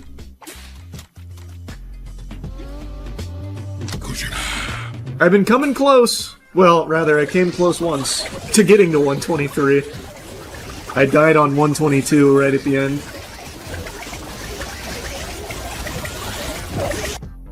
Okay, no Frankendude in our first set here. Oh my god, not like this. No, no, no, we have one more reroll. Frankendude! Okay, we're cooked. GG. Probably GG. I guess just medics. But the run is cooked. The run is actually fully fucking cooked. We'll just save the money for a big compound interest buy. I'm not gonna reset. I'll see if I can take this there. I don't think it can beat 122, but I want to see if I can take it there. The wizard cleric combo goes hard. I haven't really used wizards much. Maybe they can be good, I don't know. It's just the best damage dealing combo is Frankendudes and Necrodudes. I don't think there's anything else in the game that can scale as hard as that. So to prep for 123, like, I feel like you have to have that. Looks like the guy who beat 124 is same build but swapped Frankendude with Spartandude. Oh, so he did go with Spartandude. That's what I was theory crafting, what, yesterday? Where I was like, maybe Spartandudes probably would do it. So what, instead of having Paladins here, he has, Spartans? Or instead of having Bards, he has Spartans. Or Medics. Or Clerics. What does he swap? It's just Spartans instead of Franken. Yeah, so, but I mean, I don't have Franken right now. So what of my build does he not use? My guess would be he doesn't use Clerics. Oh yeah. He probably uses Paladins. Oh yeah. I'm going to be honest. I actually don't know if I can kill wave 60 if I do a full investment, but I also have to if I want to, like, prep for 123. So we can't be a bitch about it. We gotta just run it.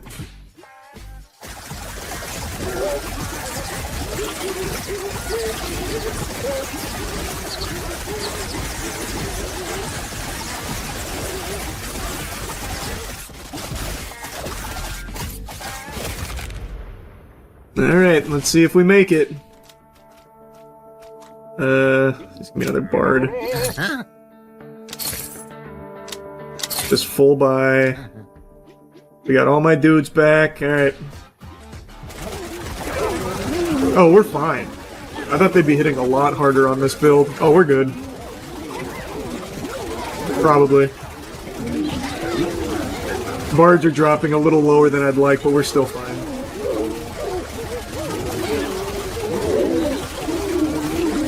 Yeah, I had nothing to worry about. That's going to be a nice payday on this investment.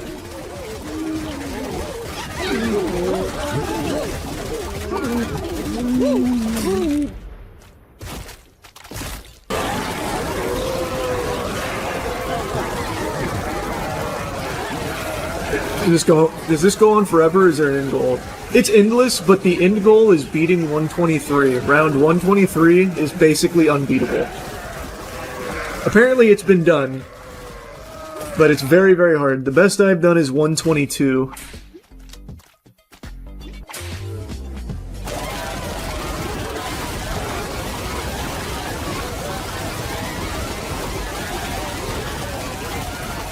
Now we get to cook! Yeah, I know. The bitrate gets absolutely destroyed for this. Nothing I can do about it.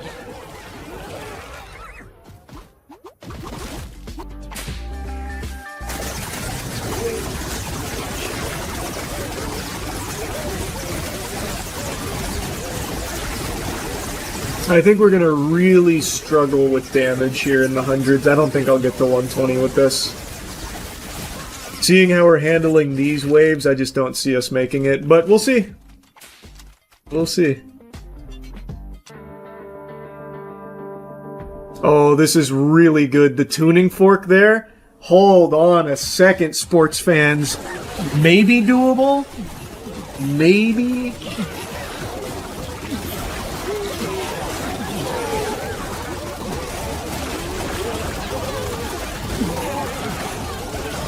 Tuning fork is so good for us right now.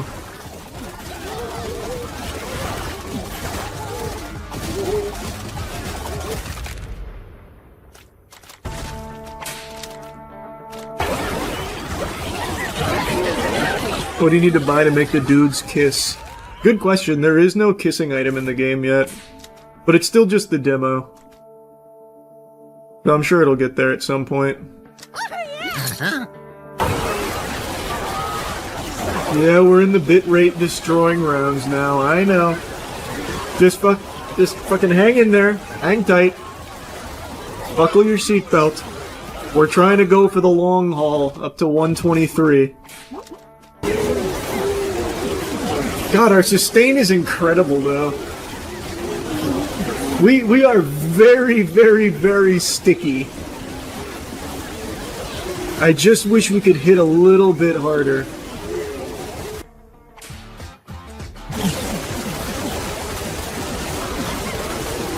Got a little nervous there for a second. Bees can fucking sneak up on you. They can get you when you're least expecting it.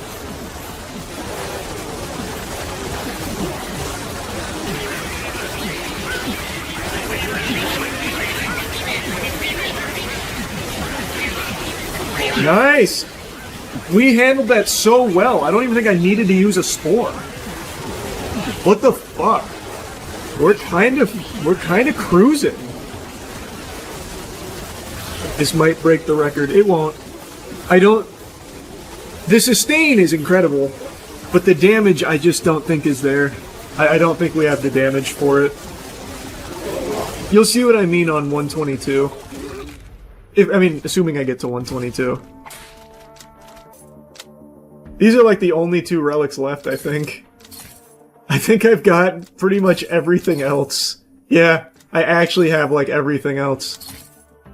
Except calcium pills, which I am actively avoiding because I want my skeleton dudes to die. Well, yeah, look at this. Pretty much full relic run. Actually, almost every relic in the game. I'm gonna take a piss. I gotta pee so bad. I'll be right back.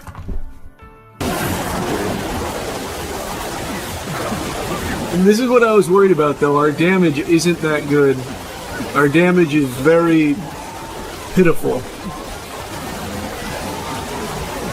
Look how long it's taking us just to kill these bees. Yeah, I don't think we get through 122 like this. Well, if I spam consumables, maybe. 520 skeledudes. That's the most I've ever seen. Can you imagine if I had Frankendudes like I wanted right now? Can you even fucking imagine? Now, this is what I don't understand. How would you even kill them without Frankendudes? Kill them faster without Frankendudes. Like, the Spartan run apparently used Spartans instead of Frankendudes. How the fuck is that possible?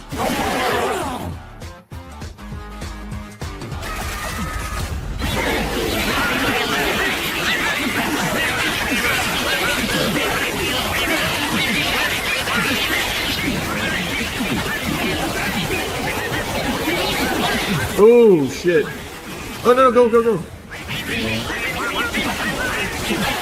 Oh, fuck.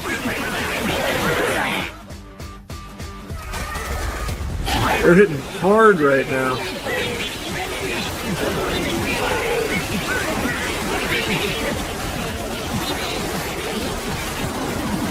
God damn, okay, I'm gonna have to meteor again.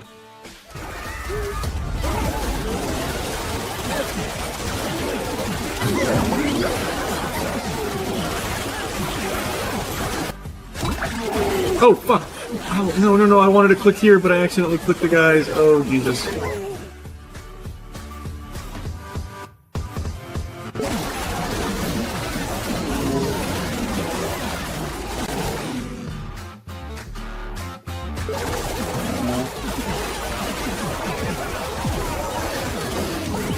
No, this might be GG. This might be GG.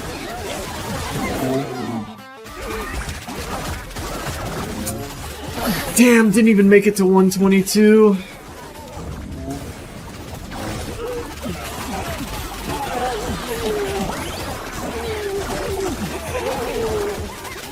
Tough. Yeah, it's just the damage was not there. Just, you can't out-sustain that.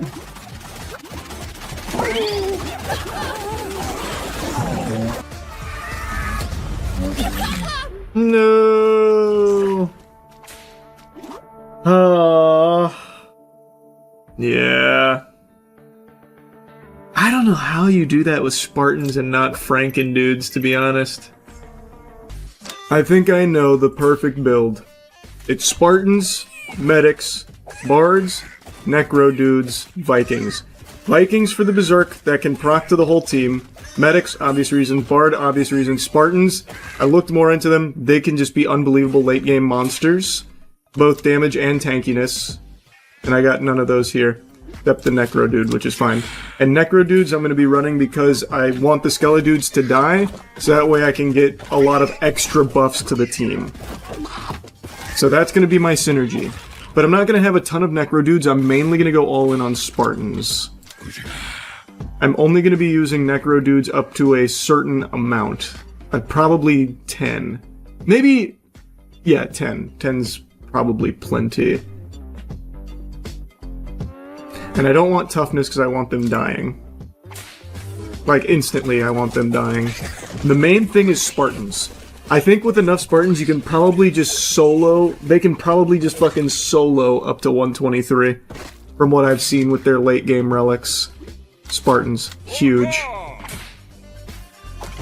This might actually be the first time this toddler round kills me. Yeah, they actually killed quite a few units for the first time fucking ever. Oh my god, I'm so weak right now with no healing. Medic, we actually got exactly what we needed. God, look at the size of some of my Spartans. Like Rita from Power Rangers hit him with the growth thing. That crit is obviously gonna go...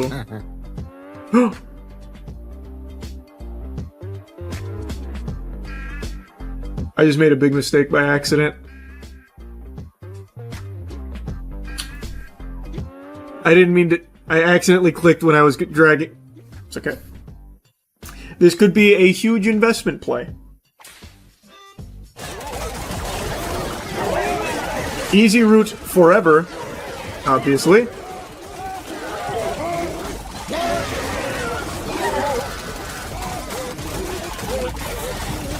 I could dump 15k.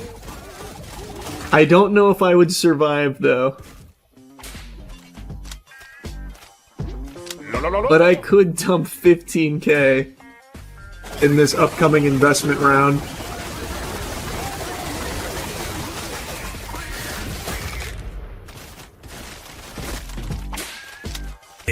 I'm really thinking I might do it, though if I just do the coward package, I'll still be at very close to the same spot I normally would be.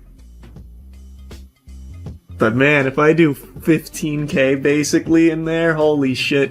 I could buy everything, which I've already done a few times. But I don't know if I will make it there without buying.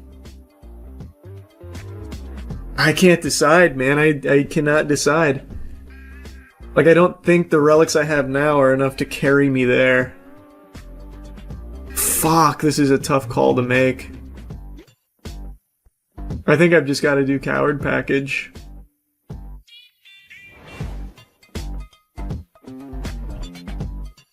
I've gotta.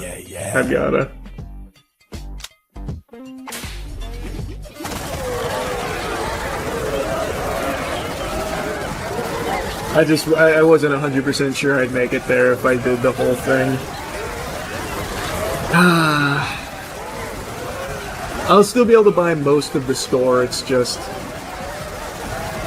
is what it is.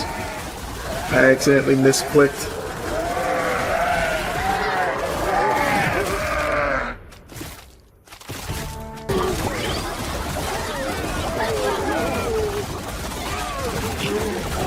See, I made the right call. I wouldn't have made it out of here if I invested the whole thing. I'm barely gonna make it out of here as is. Holy shit. Yeah, I made the right call.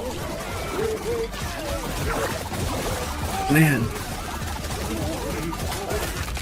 Holy shit.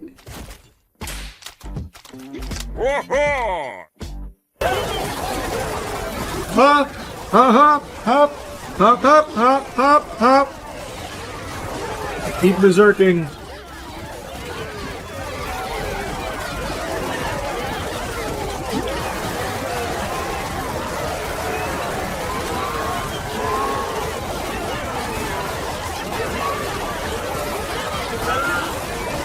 Pretty smooth run. Oh, I mean, the run was not smooth at all. We had to fucking struggle to get here, but in the hundreds, it's been pretty smooth for us. I never hit the leather bracer, holy shit. Actually a massive pickup. Yeah, we are dropping shit fast. Our damage is really good. I think the berserk proccing is really cooking. Man, think about where we started. Look at us now, huh? Who would have thought? Who would have thought? After such a miserable early game. And the crazy thing is, man, all of those blunders with the relics and shit, imagine where we could be right now if I didn't fuck all that up. Although, admittedly, it's not that big of a deal, because we're still close to where I'd normally be by this point. Like, we're not far off, it wasn't super costly.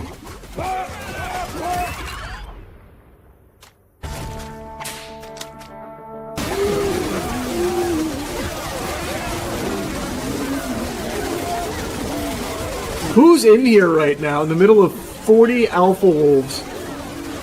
It's just one random necro dude face tanking all the alpha dogs. Wow. Wow. What a man. What a fucking man. Fucking bees, man. Sometimes they just do it to you. You don't expect them to do it like they do, but then it does. God, look how big the Spartans get. Holy shit. Now you get to really see them when they rage, when they berserk. Well, we got to 120 again. I really doubted we'd get there with this. It was such a rocky start. Oh my god, we're back to 122! All I want to do is get to 123. I don't even have to go deep in 123, I just want to make it there.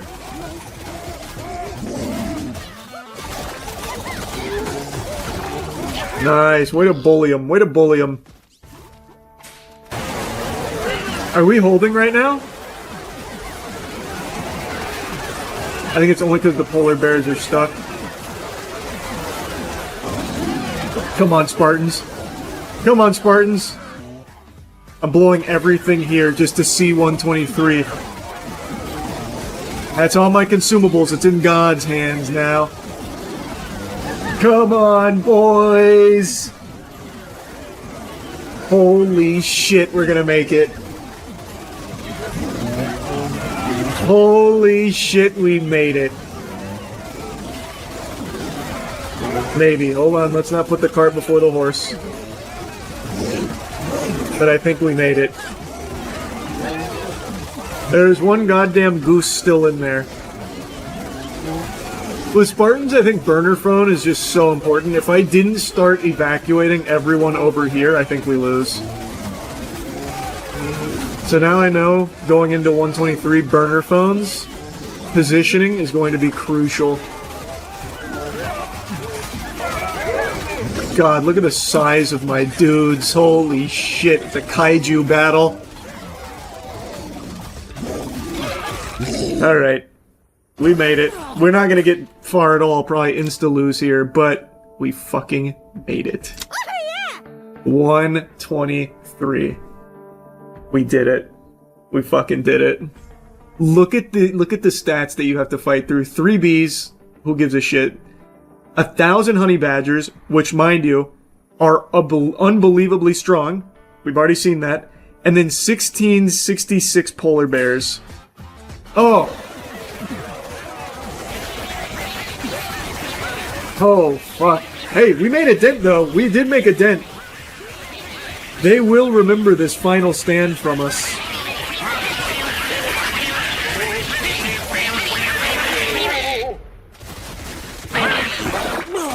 Oh, man. We made it. We fucking did it. Anything is possible. All right. Did you see what I saw? Trump Mobile made an announcement!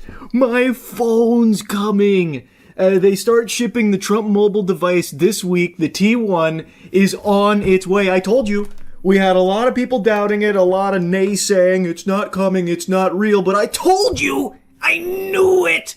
I knew it! Just like the One Piece, it's real and it's on its way. So let's go over the big video from Trump Mobile here. I have yet to receive an email about the whereabouts with my phone, but I'm sure that that's just...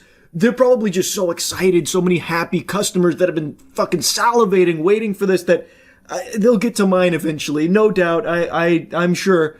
As I've been told for the last 5 months, any day now, and now we've reached any day. Well, the nebulous idea of any day. Some people might be getting emails about their phone being shipped out this week. So far, I am not among them. But I will be eventually, I bet. Introducing the new T1 phone from Trump Mobile, a powerful device designed for performance, reliability, and real American value. Amen. That gave me the biggest, hardest, most throbbing patriotic boner I ever did have. That is the truest statement ever uttered out of someone's pie hole. This is real American values in a golden phone that's made with parts that are entirely from other nations, not in America. It's so American first that they had to drop the initial promise of this phone that an estimated 600,000 people shelled out clams for, that claimed it was going to be made in America. They had to pivot off that because it wasn't.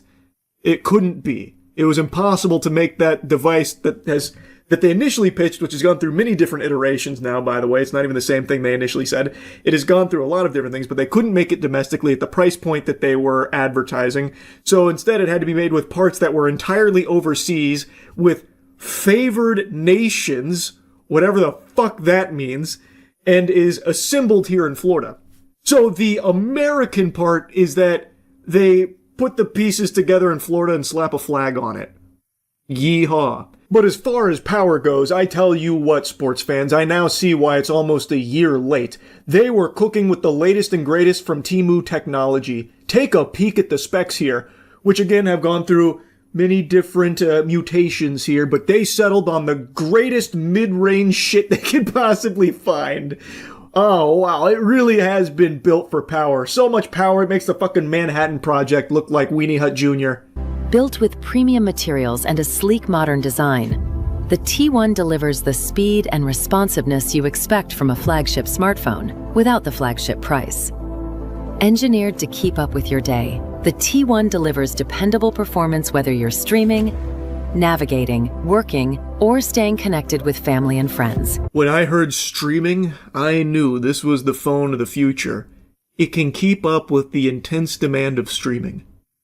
Thank heavens. I cannot wait to see Trump Mobile customers' streams. Those have got to go crazy. That shit probably pops off Insano style. Hey guys, it's me, Cody Bacon Ranch, here in my bedroom. Oh, yeah, that's just my wife and her boyfriend. Sounds like he's really giving her pussy the beans, huh? Happy for you, babe. Anyway, this was just my first test stream. Make sure to drop a few galaxies in here. I'll see you guys soon. I bet it's going to be incredible content. I really can't wait. It can keep up with the demand for so much. And it can do everything a phone can do. That's not easy to find. Now, I'm sure by streaming demands, it wasn't exclusive to like broadcasting or streaming yourself. It probably meant in all of its forms. But what a strong selling point if they do market this to like influencer hopefuls, like the T1 device is your entry point into streaming IRL content or something. That would be super fun to see. Giving you the confidence of a phone that's ready whenever you need it. The brilliant display makes streaming, browsing, and staying connected feel smooth and effortless. You know, until they said something, I never really had a lack of confidence in my phone to do the things that a phone is expected to do. Kind of like the whole purpose is that the phone works. So right now the selling point here is the phone functions. It doesn't do anything extraordinary, but it works. That's really what we're falling back on. Like, hey guys, look, it's late, but rest assured you can be confident that this phone will do the things you expect your current phone to do. Unlike many modern flagship devices, the T1 includes a 3.5mm headphone jack, allowing users to utilize their existing audio equipment. Capture sharp photos, clear video, and the moments that matter most with a camera system designed for everyday life. Right out of the box, the T1 phone includes a charging cable, charging block, and a clear protective case, giving you a few useful essentials right from the start. When I tell you I can't wait for this phone, I don't think you fully understand just how excited I am to finally get my fucking paws on it. I cannot wait to see the videos that you could make on it and the clear, crisp pictures that you can take. Camera so powerful you can see into the fucking future with it. A headphone jack. I can't wait to really get in there and dive in. Where's my email? Any day now, hopefully I'll get it. So this is the first signs of life of the Trump phone. The first confirmation that it's real. I'll put in air quotes right now because still nobody has them outside of this concept video and the thing that The Verge saw a couple weeks ago. But it does seem like there is something on its way. And I've said this from the very beginning. I always had faith that they would ship something, just some irredeemable piece of dog shit that they would just drop ship off Alibaba. But it's taken them significantly longer than I ever guessed it would. They are almost a year past their promise, their delivery. Like, it has been a long journey to get here, and I am so curious what they finally shard out. I cannot wait. Especially after going through the unhinged lunacy that is the terms and conditions of Trump Mobile, the Trump phone. Oh, man. But yeah, I saw this a little bit ago, and I was stunned. They actually made a peep about it, which has been very rare. This has been something they have tried their best to, like, forget about, but I think over the last couple months, there's been, like, more outlets and stuff inquiring about it and talking about it, so I think they probably started to feel the pressure. Even some of the people that pre-ordered it back in, June of 2025, even those early suckers, they were starting to call it out, like, what the fuck is going on? So I think the mounting pressure has really gotten to them, so now they're starting to actually, put pedal to the metal here and get this moving, which is something they hadn't been doing for about a year. So who knows? Maybe they've had this for a while and they've just been in the lab cooking and making it incredible, and it's gonna hit my desk and be my new go-to phone. We'll see. I'm very doubtful on the quality of this for obvious reasons, but I'm going to approach it with open mind and open cheeks here and just let it bless me with whatever gifts it decides to bestow upon me. So yeah, looks like Trump Mobile is actually coming this time. Maybe. Who knows? Any day now, as they say at Trump Mobile. That's really about it. So yeah. A Reddit moderator just made a video directly speaking to and tugging on the heartstrings of the CEO of Reddit. He's making a big call to action after he had been stripped of his position as top mod on r/livestream fail. I'm kind of at a loss for words here. I can't believe what I just watched was genuine and not a skit. But this seems authentic. What you picture in your head when you hear the term Reddit mod is exactly what you are about to see unfold in the flesh. The reason this mod just lost his position is because he was promoting a scam on the subreddit that he was the top mod for, Livestream Fail.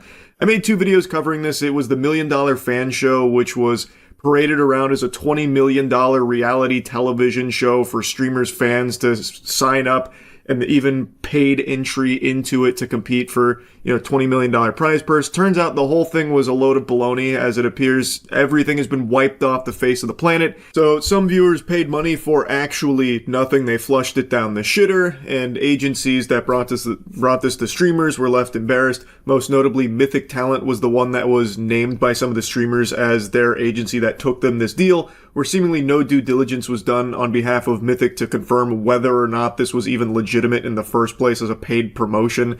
It was supposed to be an Amazon production, but clearly it was not an Amazon production, and it took 2 seconds of going to the website to deduce that this was fraudulent, but they took this deal before the website even existed. It's a whole mess. I've already covered all this, but Livestream Fail gets roped in because there was this inexplicable partnership that no one fully understood, where $1 Million Fan was in bed with Livestream Fail, and the top mod of Livestream Fail made a post on the subreddit pinning it to try and get more suckers into it. And now this is his response after being fundamentally fired from his free position of Reddit janitor. Hello, Spez, Mr. CEO of Reddit. I hope you have received this public video that I have created and sent to you via your email. If not, I hope anybody who cares about the topic in this video can get this to him in any way that you can. This video is about a topic of deadly seriousness, and that is of Reddit moderation and the state of your platform. Oh my god. This is Reddit's Manhattan Project right now. The moderators are rising up against the CEO of Reddit. I'm actually at a loss for words. This couldn't be a more lame start to this video. The topic he's about to cover is how he believes Reddit mods don't have enough, elbow grease from the Reddit upper echelon, like Spez here, the CEO. He believes they should be entitled to, like, brand deals, talent managers, lawyers, and stuff, so that way they can better be utilized as Reddit moderators. I'm not even kidding, by the way. I'm not exaggerating. Like, these are points he was making in this video, and that's what he's talking about with deadly seriousness here. He talks about Reddit moderators like they're fucking G.I. Joe commandos. Man, please come back to reality. Like, I don't want anyone to harass this guy, so I'm not gonna be, like, showing you his channel or anything like that, because honestly, I kind of feel bad for him that he's put so much weight on his personal life into this position, which is just a thankless job. And it's not really a job, at least it should never be considered a job, because all he is doing is moderating a fucking subreddit as a volunteer janitor. I really thought this was a skit, and I'm still, a small part of me, you know, on the copium here, is hoping that this is, like, satirical and not real, but I don't know, it feels genuine. I was the top moderator of your #1 gaming subreddit, r/livestreamfail, before I was recently removed from that position by the Reddit Code of Conduct team. I became a Reddit moderator for one reason, and that is because I think that Reddit communities and correspondingly its moderators have massive power and influence, and for some reason, nobody seems to notice, care, or take this seriously. Least of all, its moderators or the company. You know, that's not really a good look to say the sole reason you pursued this path of heroism as a Reddit moderator is because you believed that it held so much power. So you're basically just saying that you were power hungry and wanted to take this spot so that way you could feel powerful. He believes that Reddit communities and specifically Reddit moderators hold a strong level of sway and power, and that's why he became one himself. That, I don't think, is a good look, man. It's not even coming from, like, a place of passion or something for communities. He is literally saying he did it because he wanted to be strong. Come on! I understand that Reddit communities, like Reddit as a whole, is a platform that does hold, like, legitimate influence over, like, conversations and topics and stuff like that. So by extension, moderators have a lot of ability to control narratives by hiding things or boosting things, and that is something that I've talked about in the past and a lot of people have made mentions of many times. It's been a pretty big yapping point for a while. This is the quintessential Reddit mod mentality. You know the stereotype that exists of power-tripping Reddit mods? He is, in the first minute of this video, confirming that is exactly what drives him, is power. Like, this small modicum of power that he was bestowed for the livestream fail subreddit. And it's...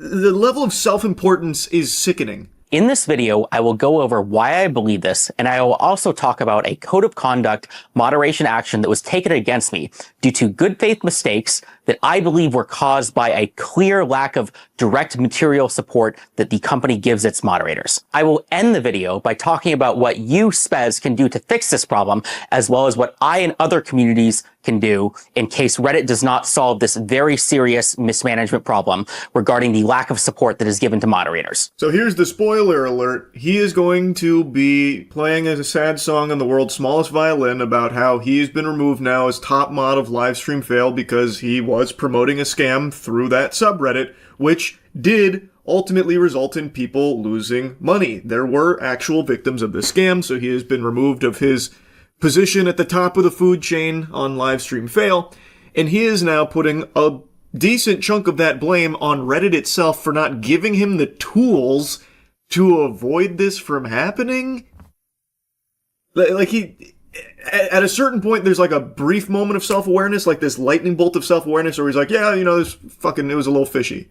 But then he like immediately pushes it onto Reddit like, but if Reddit had given me access to brand deals and lawyers, this probably wouldn't have happened. It's like, what the fuck are you talking about? You're a Reddit mod. Why would Reddit be giving you access to lawyers and brand deals and shit? That doesn't make sense.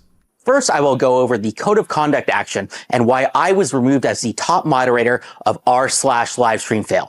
This sounds like stupid internet drama, I know, but I'm going to talk about how this is a very clear example about how Reddit's mistakes causes very serious problems to Reddit's community and the company as a whole. It was your mistake, buddy!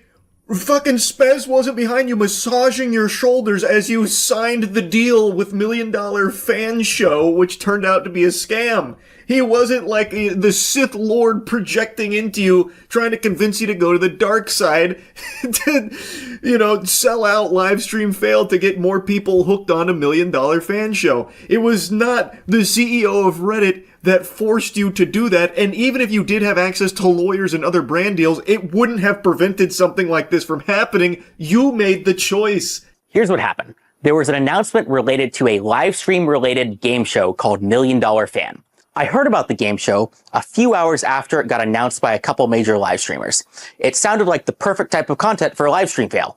I mean, reality TV, game show, live streaming, gaming, that's perfect for LSF, which is about fun, crazy content about kind of live streaming gamers. If that isn't the stinkiest load of horseradish I've ever heard with that description of LSF.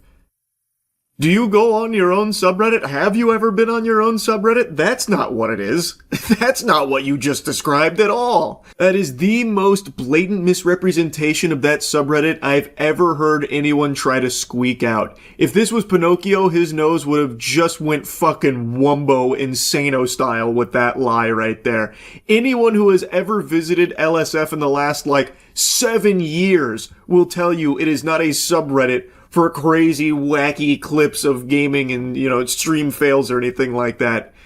I don't know why he's even trying that angle. Everyone knows that's not what that subreddit is.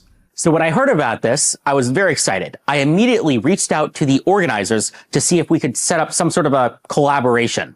This collaboration would just be to get cool content on the subreddit. No, financial incentives, no moderators being paid, basically none of anything like that, just fun, cool stuff for the community in the subreddit. For collaborations, the first obvious thing that came to mind was, how do we get their content on the subreddit? Either some superfans or some editors could clip some cool hype moment from the show and then post it to the subreddit. What?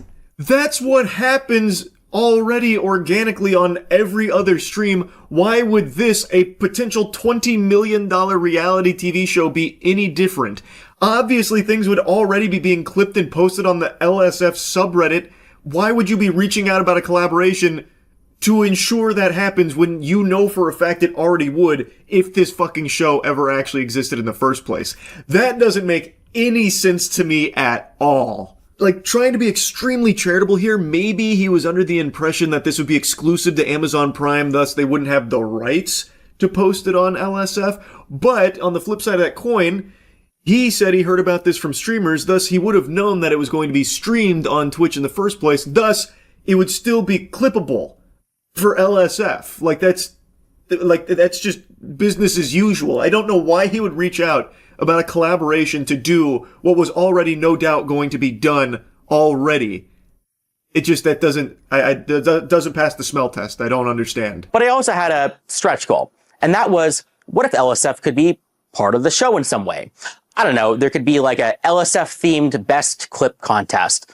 Contestants compete in one of the kind of small challenges, they make the best clip, and then somebody kind of wins a prize at the end. It was a stretch goal, though. Why, though? LSF Best Clip is just the best clip from the event. Why does LSF's name need to be attached to it? This guy is treating Livestream Fail like it's his personal brand. Like this is his baby, this is his product. So all the clips that hit LSF are actually top mods clips as well. I just don't even get this stretch goal here. I think he just wanted LSF's name out there more because it gives him more power in some capacity, because this is totally useless. Again, whatever would win best clip would just be someone else's content. There doesn't necessitate a live stream fails shout out there for some reason. Even if they were the ones that were hosting votes on what the best clip is, who gives a fuck? That could have been anything and any one where people the actual communities would vote on it, not just his subreddit. Anyway, though, he goes on to explain that they accepted this proposal. He was super hype about it because it meant this was a big moment for the subreddit.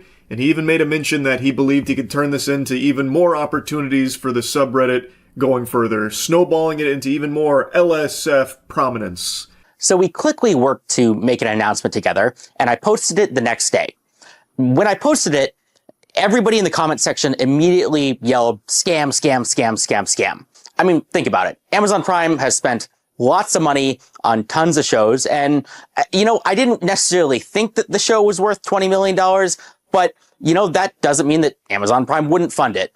And, if LSF was involved, maybe it would actually succeed. Maybe my involvement alone could make the $20 million kind of investment worth it. Who knows? At least that's what I thought. It sounds like you weren't thinking at all, though.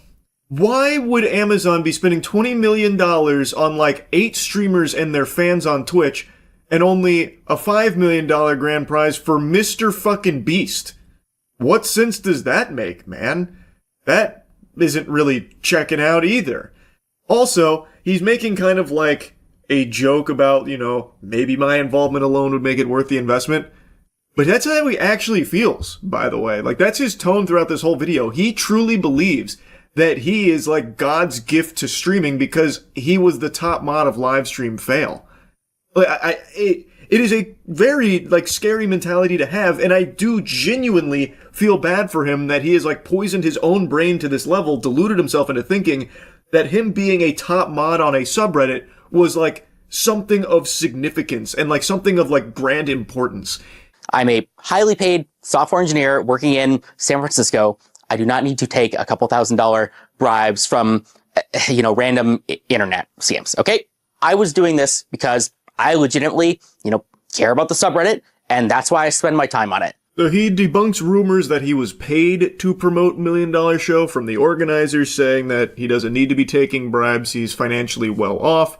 He then goes on to say that he was addressing like some of the deleted comments because that was a specific mention in why Reddit canned him, because it potentially showed malice because he was involved in this promotion that ended up being a scam.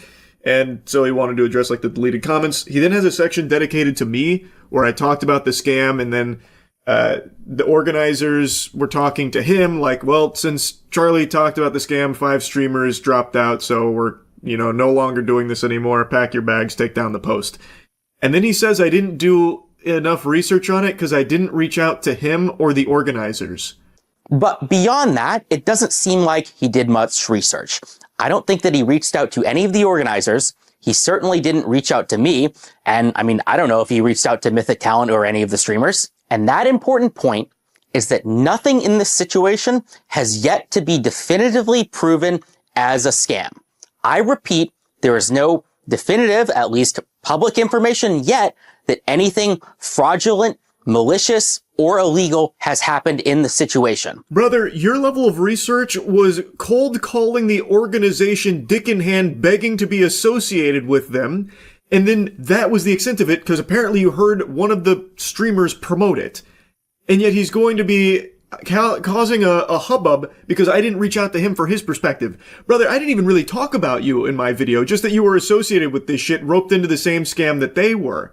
And for what it's worth, if you watch the video, you would know I did get in contact with 2 agencies, one of which got the exact same contracts that Mythic did and got information on that, as well as getting one of the actual offers that Mythic was taking to the streamers. So I was very well familiarized with everything that was unfolding behind the scenes. And again, it doesn't take a super sleuth to go to their website and see that it's just fucking barnacles, man. One of their partners didn't even exist. There was no website and no business. Their about section was AI generated mumbo jumbo. Every single paragraph ended in triplets and also had the telltale sign of it's not this, it's this, over and over and over again. Their first image on their site was literally an AI generated mansion, and he mentions that in this video, but then goes on to say shamelessly that there's no definitive proof that this was ever a scam in the first place.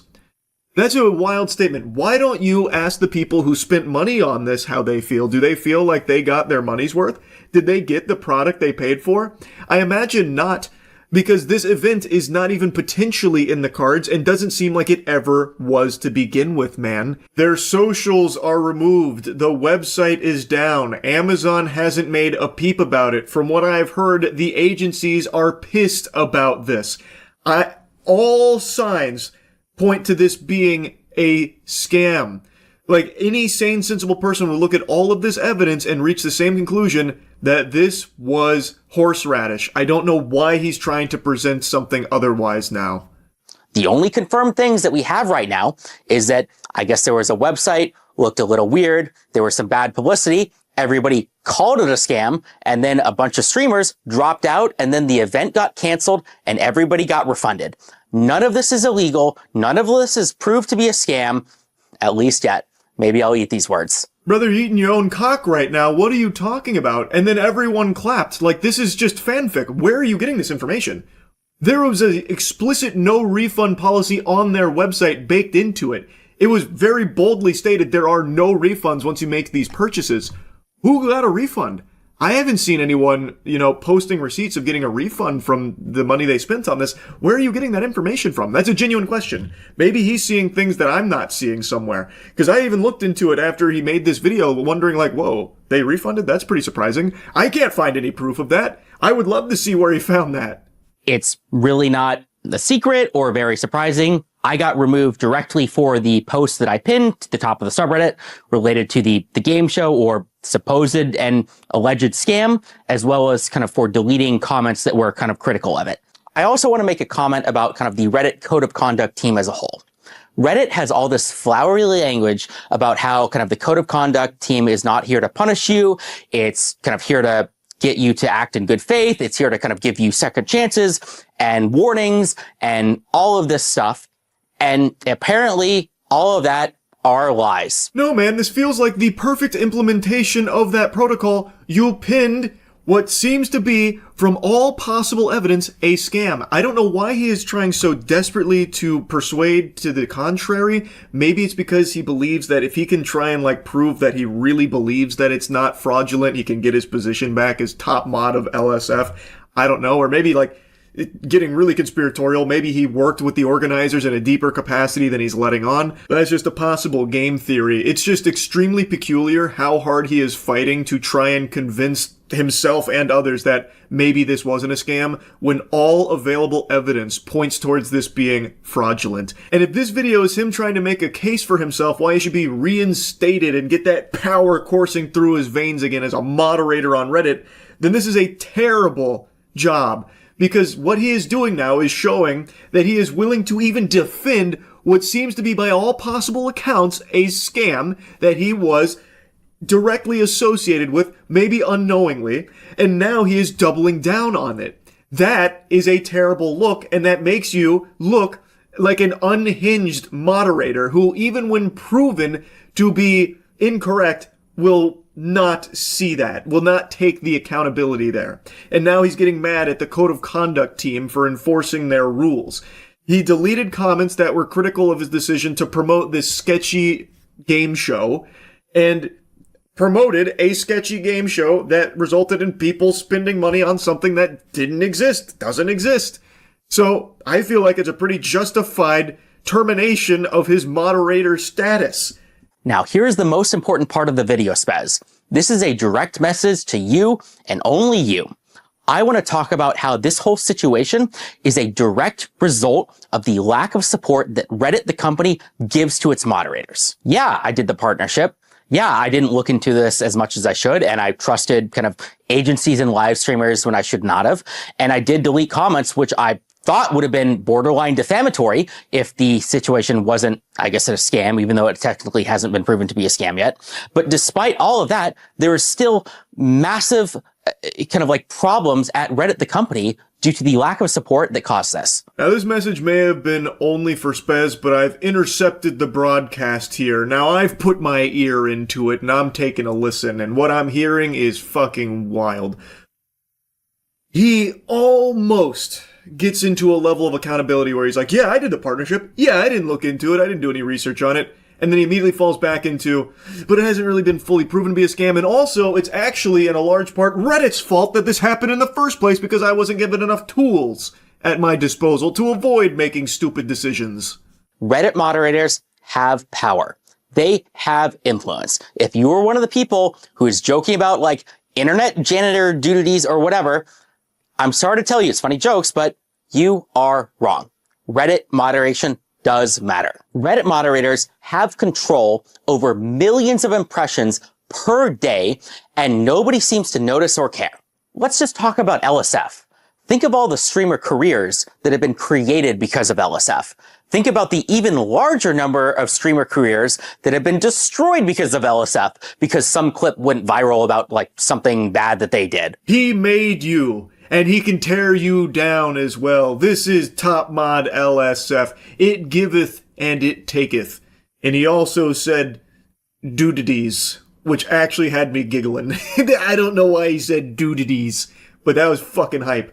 Anyway, this is now his spiel about why Reddit moderators are extremely powerful dragon level, adversaries and should be taken seriously, and no one seems to notice. It's not that nobody notices, it's that nobody's happy about it.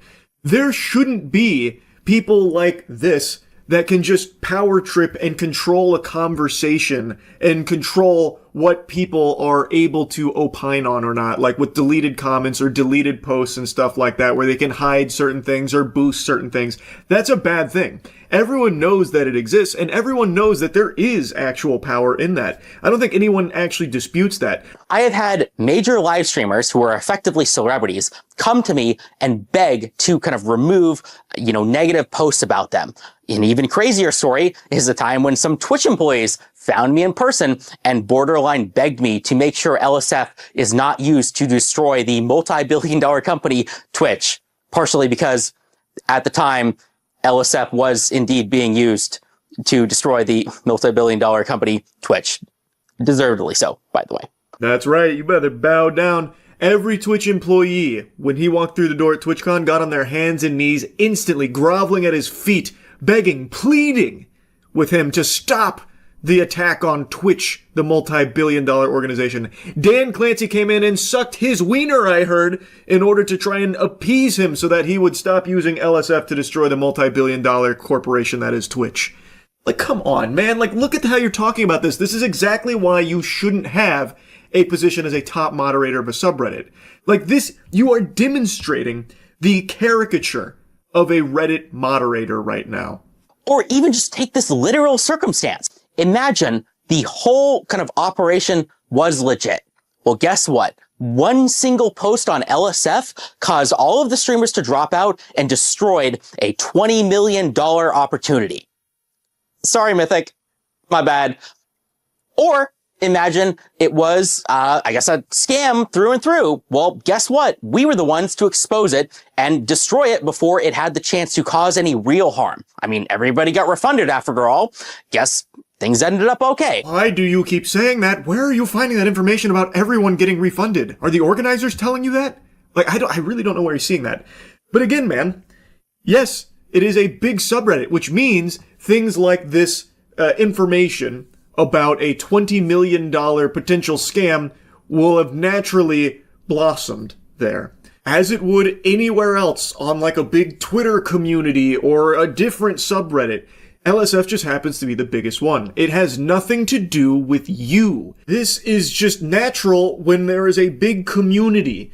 This would happen on another platform or another subreddit. It is not your achievement for creating the LSF ecosystem that shares clips about a potential scam. And in fact, you could even make an argument that you have actually been a hindrance in some cases in the past with certain things that weren't allowed to blossom there.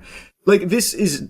I don't even understand the point he's making. People know that big subreddits or big Twitter communities or whatever do have a lot of influence. But that happens with or without this guy as the top moderator of the subreddit. That is just the result of a ton of people all in a similar space, in a similar vertical, that are sharing things back and forth. Like, his point is one that everybody knows. I was one of your most passionate users. I was in the Reddit partnership program from the start. I took advantage of every opportunity that I could. I had meetings with kind of the Reddit community managers. I begged them for help and kind of partnership opportunities at every chance that I could. And I was blown off every single time. You already said at the beginning of the video that the sole reason you pursued this moderator status is because of the power that it afforded. I don't know why he's now trying to say that he's just so passionate. And even in this section here, he's talking about how he was trying to utilize every possible advantage to like get like brand deals and stuff, man. That's self-enrichment through this position. This doesn't really seem like it's coming from a place of a guy who's trying to like better communities or improve subreddits or make things better for others. This feels like you were chasing power and trying to use it to continue to climb that Reddit ladder, whatever that may be.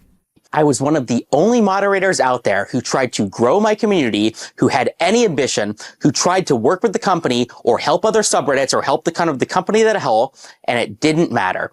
I failed, and it failed because of how mismanaged and how little support Reddit, the company, gives to moderators. none of this would have happened if I had gotten support from Reddit. Do you think that I want to be the guy, like, going out, like, messaging random people in Discords and LinkedIn's and trying to figure out kind of these partnerships? I don't. Then don't fucking do it, buddy! Chalamet! I'm gonna drop an Adam Sandler impression on you here. You are a moderator in a subreddit. Why are you chasing down brand partnerships and collaborations, buddy? The whole point of subreddits is just for a community to come together and talk about certain things, share certain things. And your job as a moderator, and I use job very loosey-goosey because it should never be misconstrued as a job. It's supposed to be filled by very passionate fans of similar mind in the same space that would then just enforce like certain rules about like, you know, making sure someone doesn't get like doxxed or something sensitive being shared like that. Like that is supposed to be all it is. Why are you trying to even find partnerships and deals like that? That doesn't seem, in my eyes, to ever benefit the community. It only feels like it would benefit the mods that are chasing it down. You like to use examples, so I'll use one for you. Let's say you chased down this partnership with $1 Million Fan Show, and it wasn't going super well, and the organizers and you like to exchange back and forth, and they're like, look, we really need a favor here. Can you only post some of the positive stuff from $1 Million Fan Show and get rid of like the pesky, you know, maybe clips that are negative about it? That would really help us. And let's say you object to that and they're like, okay, well then we're not going to work with you in an official capacity anymore if you don't do this. You see the conflict that this creates? It leads to, I can't believe I'm going to use this word when talking about fucking subreddits and mods, but it leads to very blatant corruption, where you are now in bed with some of these, organizations or someone that could benefit from you gamifying your subreddit to cater it more towards them. Maybe it wasn't financial in this case, maybe you weren't paid for it, but extend this thought process to another type of subreddit where maybe there is someone paying for it. Like, let's say I'm a music artist and I want to be featured on like the hard rock subreddit, and I want to make sure my single gets out there, so I reach out to a mod and like, hey, look, I'll pay you some money if you can try and like boost this up a little bit. And this is something that I've read reports of happening in the past, and I think you would agree that that's a problem, right? Now imagine if those mods are also chasing down other artists like, hey, I see your Spotify streams are a little low, if you toss us a little money here, we can use our subreddit and the influence of it to try and boost it up a little bit higher. That's not a good thing. If Reddit had offered me partnerships, if Reddit had pipelines to connect with kind of major companies, if Reddit had lawyers that were helping me, like reading over these contracts, reading over these agreements, none of these very real mistakes that I made would have happened. Reddit needs to be professionalized, and it starts with the mods. This is going to be controversial, but the people who are running your multi-billion-dollar website are unqualified nobodies like me. That doesn't mean it's my fault or their fault. It's your fault, Spez. Damn, what a mic drop. Brother, there are no qualifications to be a Reddit mod. That is a position that the community is supposed to, like, decide upon, like, hey, here's our rules, and here's who we would like to enforce them, and that's it. It should never be this deep. I just don't understand why he can't grasp, and maybe he can, and he's just pretending not to, the concept that if you have mods that are financially incentivized to work with brands in collaboration with them, to use the community for their collaborators' purpose, you now have a very disingenuous subreddit that is very easily influenced based on who is paying for it. That should be a very clear conflict, a very obvious issue. It should be pretty obvious why Reddit wouldn't want to invest in a suite of resources like lawyers and brand ambassadors for Reddit mods to look over contracts and shit for Reddit mods securing deals to sell out their subreddit. That's not a good thing. That means access to anything that like a talent manager would give an actual celebrity. So an access to a bounty board or ad deals or lawyers or event organizers or professionals or anything that actually matters. To you, personally, actually matters to just you. The guy who is benefiting from the ad deals and brand partnerships and shit. That does nothing for the community you are supposed to be moderating for, brother. What are you not understanding there? Like, he is only arguing to help himself under the guise of it being to grow his subreddit. It only grows you, man.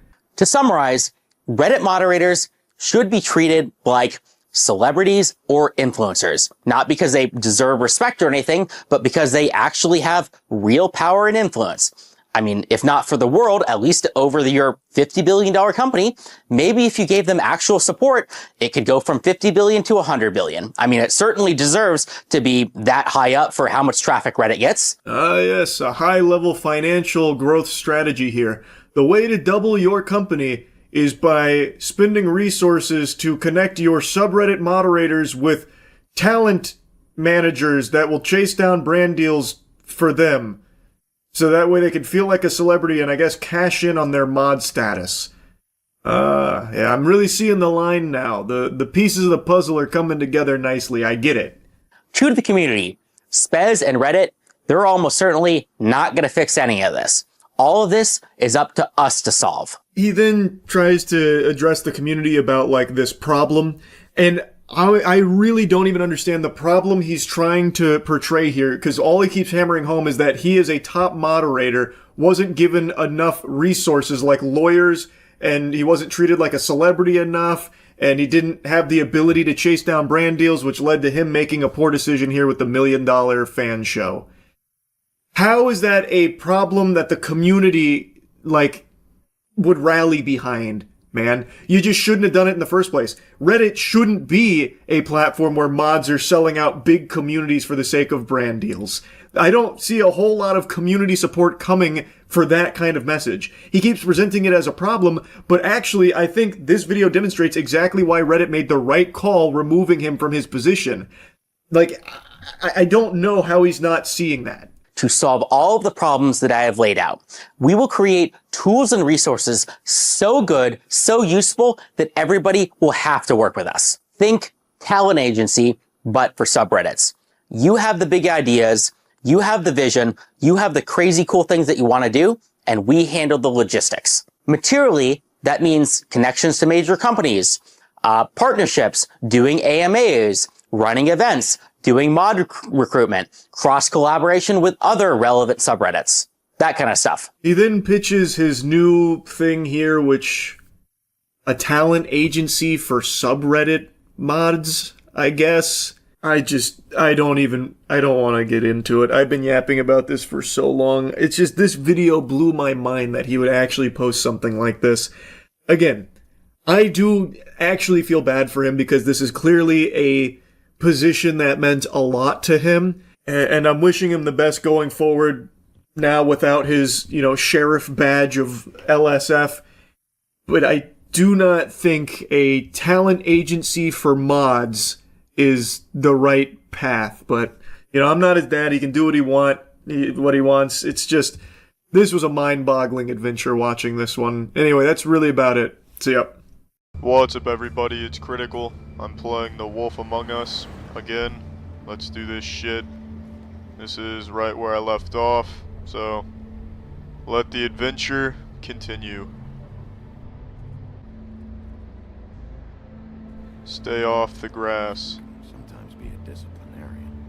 Well, the good news is I didn't want to go on the grass anyway, so I will be obeying that sign. It's all the commotion. What was that? Can't you read the sign? You have to stay off the fucking grass, you hooligan. Show yourself. Who are you? Oh, looky there. Stay off the grass is an option. Bigby's got his priorities in order. No walking on the grass. No White's orders. She made a sign and everything. That's right. Learn to read, you son of a bitch. What is this? Popcorn? What the fuck? Send her an apology. That's an interesting texture for hair. Hello, Bigby. Will you please stop disrespecting the sign that you almost stepped on? Wasn't expecting You ill-mannered homunculus. Have you no boundaries? Looks a little odd. Yes, it is odd. You're stepping on grass you shouldn't be. You're out pretty late.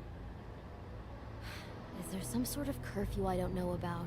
What's with a third degree? Yeah, there is a curfew. You can't be out past grass o'clock. So get the fuck off the grass permanently.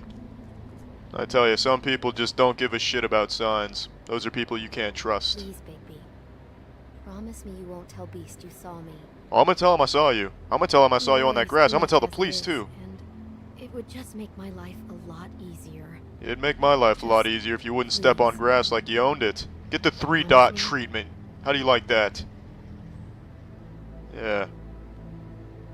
Bet you're rethinking your actions now, aren't you? Bet you regret stepping on that grass after the 3-dot treatment. I will. Elevators are a lovely invention. They take you wherever you want to go, no questions asked. As long as where you're trying to go is vertical. Is that Thad Castle? Bigby, hey, wait up. What do you want? Oh, what the fuck? Have you seen my wife? Have you seen Beauty? Oh, that's your wife out there? Yeah, she was stepping on some fucking grass. You might want to give her a stern talking to. Have you? Yeah, I did. What? When? Just You're now. not even going to ask if she was stepping on any saw her grass? just now. That is absolutely ridiculous. For that, you get the 3-dot treatment. Learn to live in a civilized society. It's your fault. That is entirely your fault. Learn what's important in life. That's the attitude that gets you in trouble. Oh, don't give me your I'm sure hocus you were pocus shitty to mumbo everyone who jumbo. came across tonight. Not everyone. Name one. Oh, well, that's easy. Toad. Toad's my boy. We were gonna go to a strip club together until I busted up his car. He was yelling at him. Sounds about right. Well, good evening. Snow? Come with me. Oh, I'll come with you. We'll come together, and we'll form a bond. A covalent bond. An ionic bond. A hydrogen bond. A James Bond. Sorry, I'm... An Autobahn. What is it? I have no idea what she was saying. I'm just gonna ask her to slow down. Slow down. No, keep up. We need to... Hi. Hello. Good morning. Or evening. Yeah. I didn't realize I was on the set to the new Home Alone movie.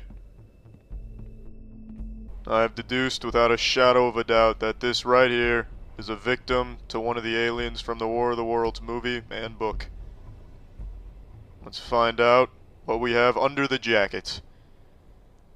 Let the curtain be lifted. Soon.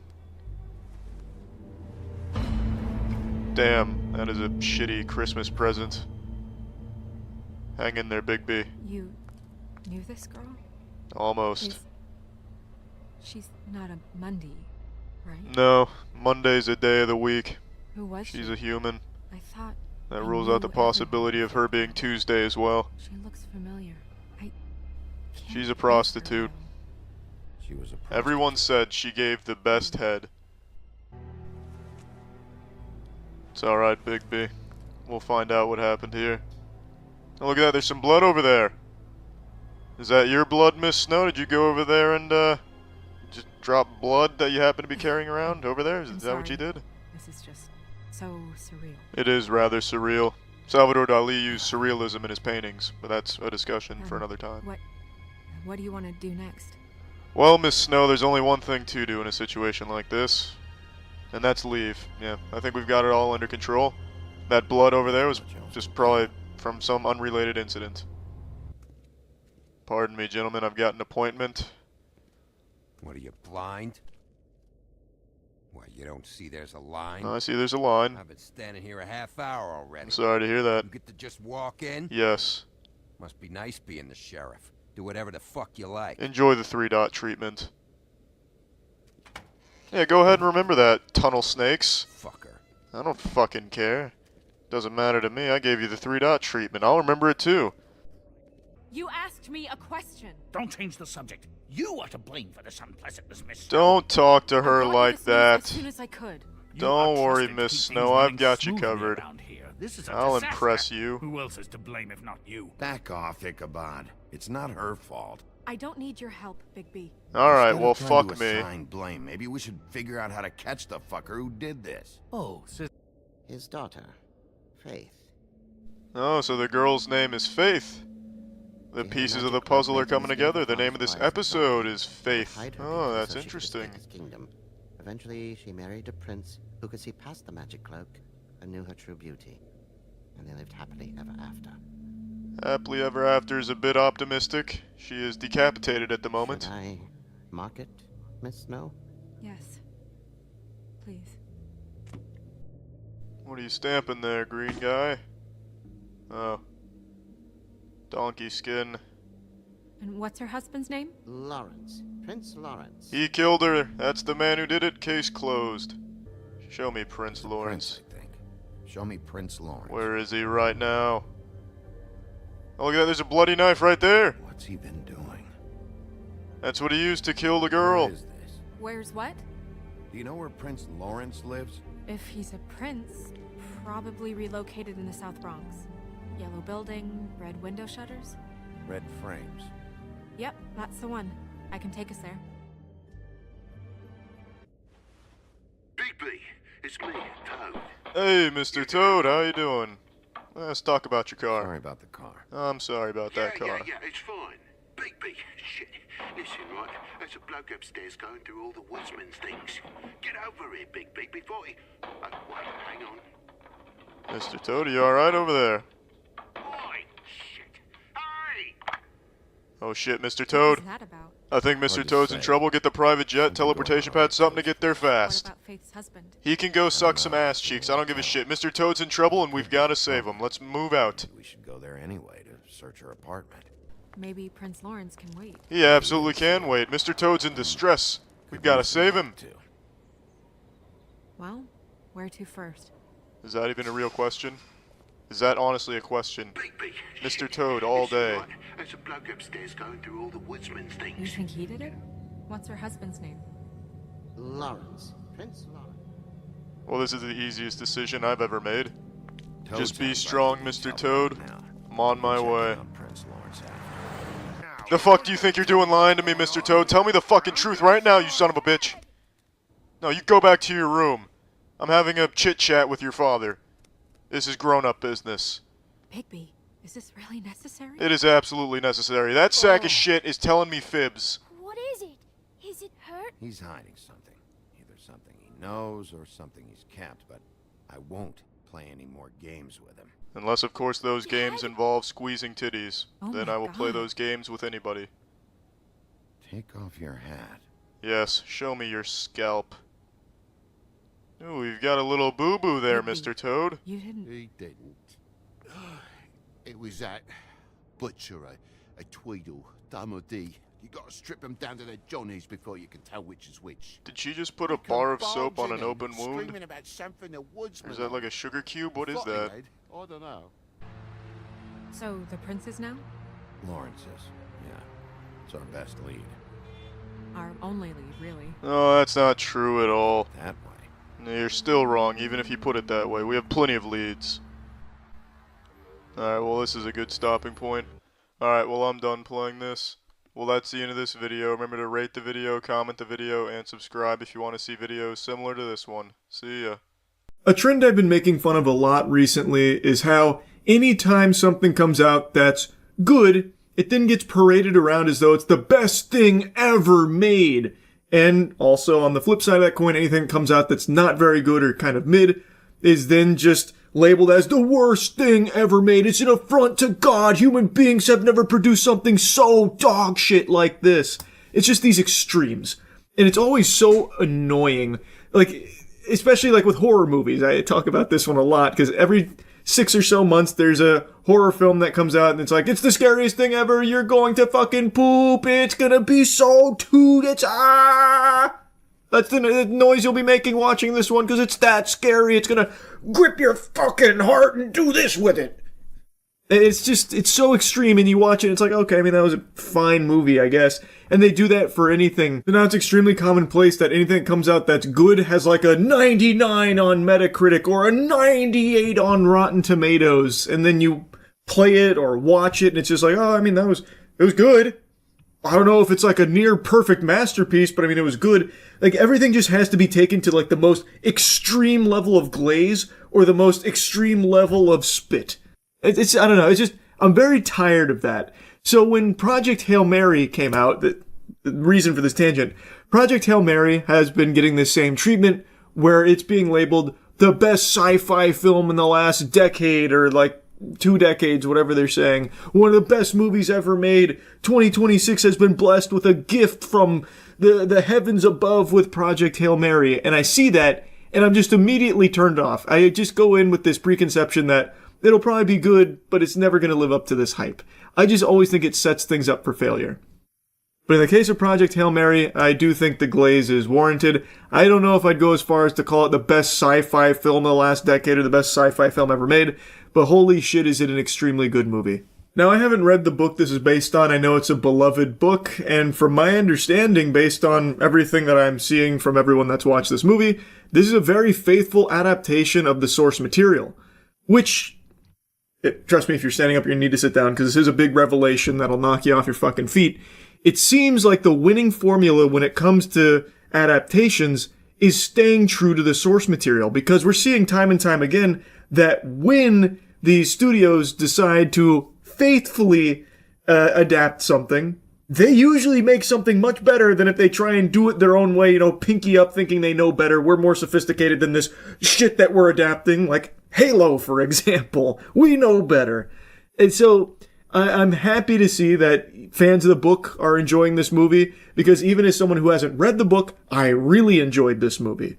I imagine it's probably even better if you have read the book, but for me, having no knowledge at all of what this movie was even about, I was pretty blown away from start to finish. The movie comes out of the gate swinging. We are introduced to our main character, Grace, who wakes up on a ship. His other crew members did not survive this journey. He is having a hard time remembering why he's there. This is because he's been in a coma for quite some time, so his memories are slowly coming back to him, and we're being drip-fed information as to what his mission is and why he's there.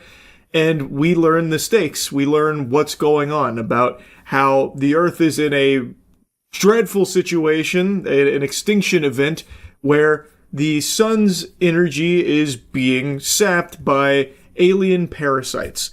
And the only way that they can think to try and combat this and stop the sun from getting just fucking slurped up here, having all the juices just gobbled up by the parasites, is to go to a distant planet that is 11 light years away, because it's the only star they can find that isn't being dimmed by this parasite, the astrophage. And our main character, Grace, embarks on that mission to try and find the means to fight back against this, to save the planet, because within a few generations, humanity would be extinct. Starvation setting in within 30 years, just huge pandemonium, and Grace is now humanity's last hope. Most of this film is just Grace in the spaceship doing some science, some fucking full-blown Bill Nye experimentation here. And my God, is it captivating. Ryan Gosling's performance here, I think, is spectacular. I think he does an extremely good job. This isn't like his normal, like, stoic mystery man type shit. Like, this is a high energy, joking goofball of a man who isn't just one-dimensional. Like, he has plenty of vulnerable moments. He is very well written, and they do a great job of making you want to root for him. And then there's another character who is not a human. It is Rocky, who is an alien life form whom Grace and him have a chance encounter. And turns out Rocky is there on a similar mission, trying to figure out how to stop the astrophage to save his people, his homeworld. And this is really like the emotional beat, the emotional meat of the entire film, is this friendship between Rocky and Grace. And one thing I really appreciate is Rocky is an alien that doesn't look like your standard, like, normal alien that's supposed to make you go like, oh, it's so, like, human-esque, so that way you can connect to it. It's a fucking pile of rocks. It's like a little, like, crab guy of rocks. He looks like a Magic the Gathering card. And he's got no face. He's got, like, a giant gaping asshole on the bottom of him. But this character is so well written, and this friendship is so thoroughly explored, that it is just something that immediately draws you in. I found it fucking impossible to not smile with these two here. Like, there's real chemistry there. And, like, the writing, like, when they use jokes, actually made me giggle. Like, it's not just lazy Marvel quips and quirkiness like that. And it's not only about comedy or anything. It's just such a really well-written friendship that is just touching. And the movie really respects your intelligence as a viewer. It is actually using real, like, science and like they're actually working hard to find the solution through like tons of experimentation, trial and error, like actual methodology here, as opposed to just like random happenstance and getting lucky. You know, Ryan Gosling takes the bite of a sandwich and he goes, wait, this bread, it's wet. The solution, soggy bread, it's jogged my memory, like that kind of thing. It's like they're actually working through this issue in a logical manner. But of course, like I was just talking about, the most touching part of the film is this friendship. It's a very human thing, even though one of the characters here is not human. And I think something that really helps sell this to make it feel so impactful is the fact that Rocky is not a fully CGI character. Rocky is an animatronic puppet.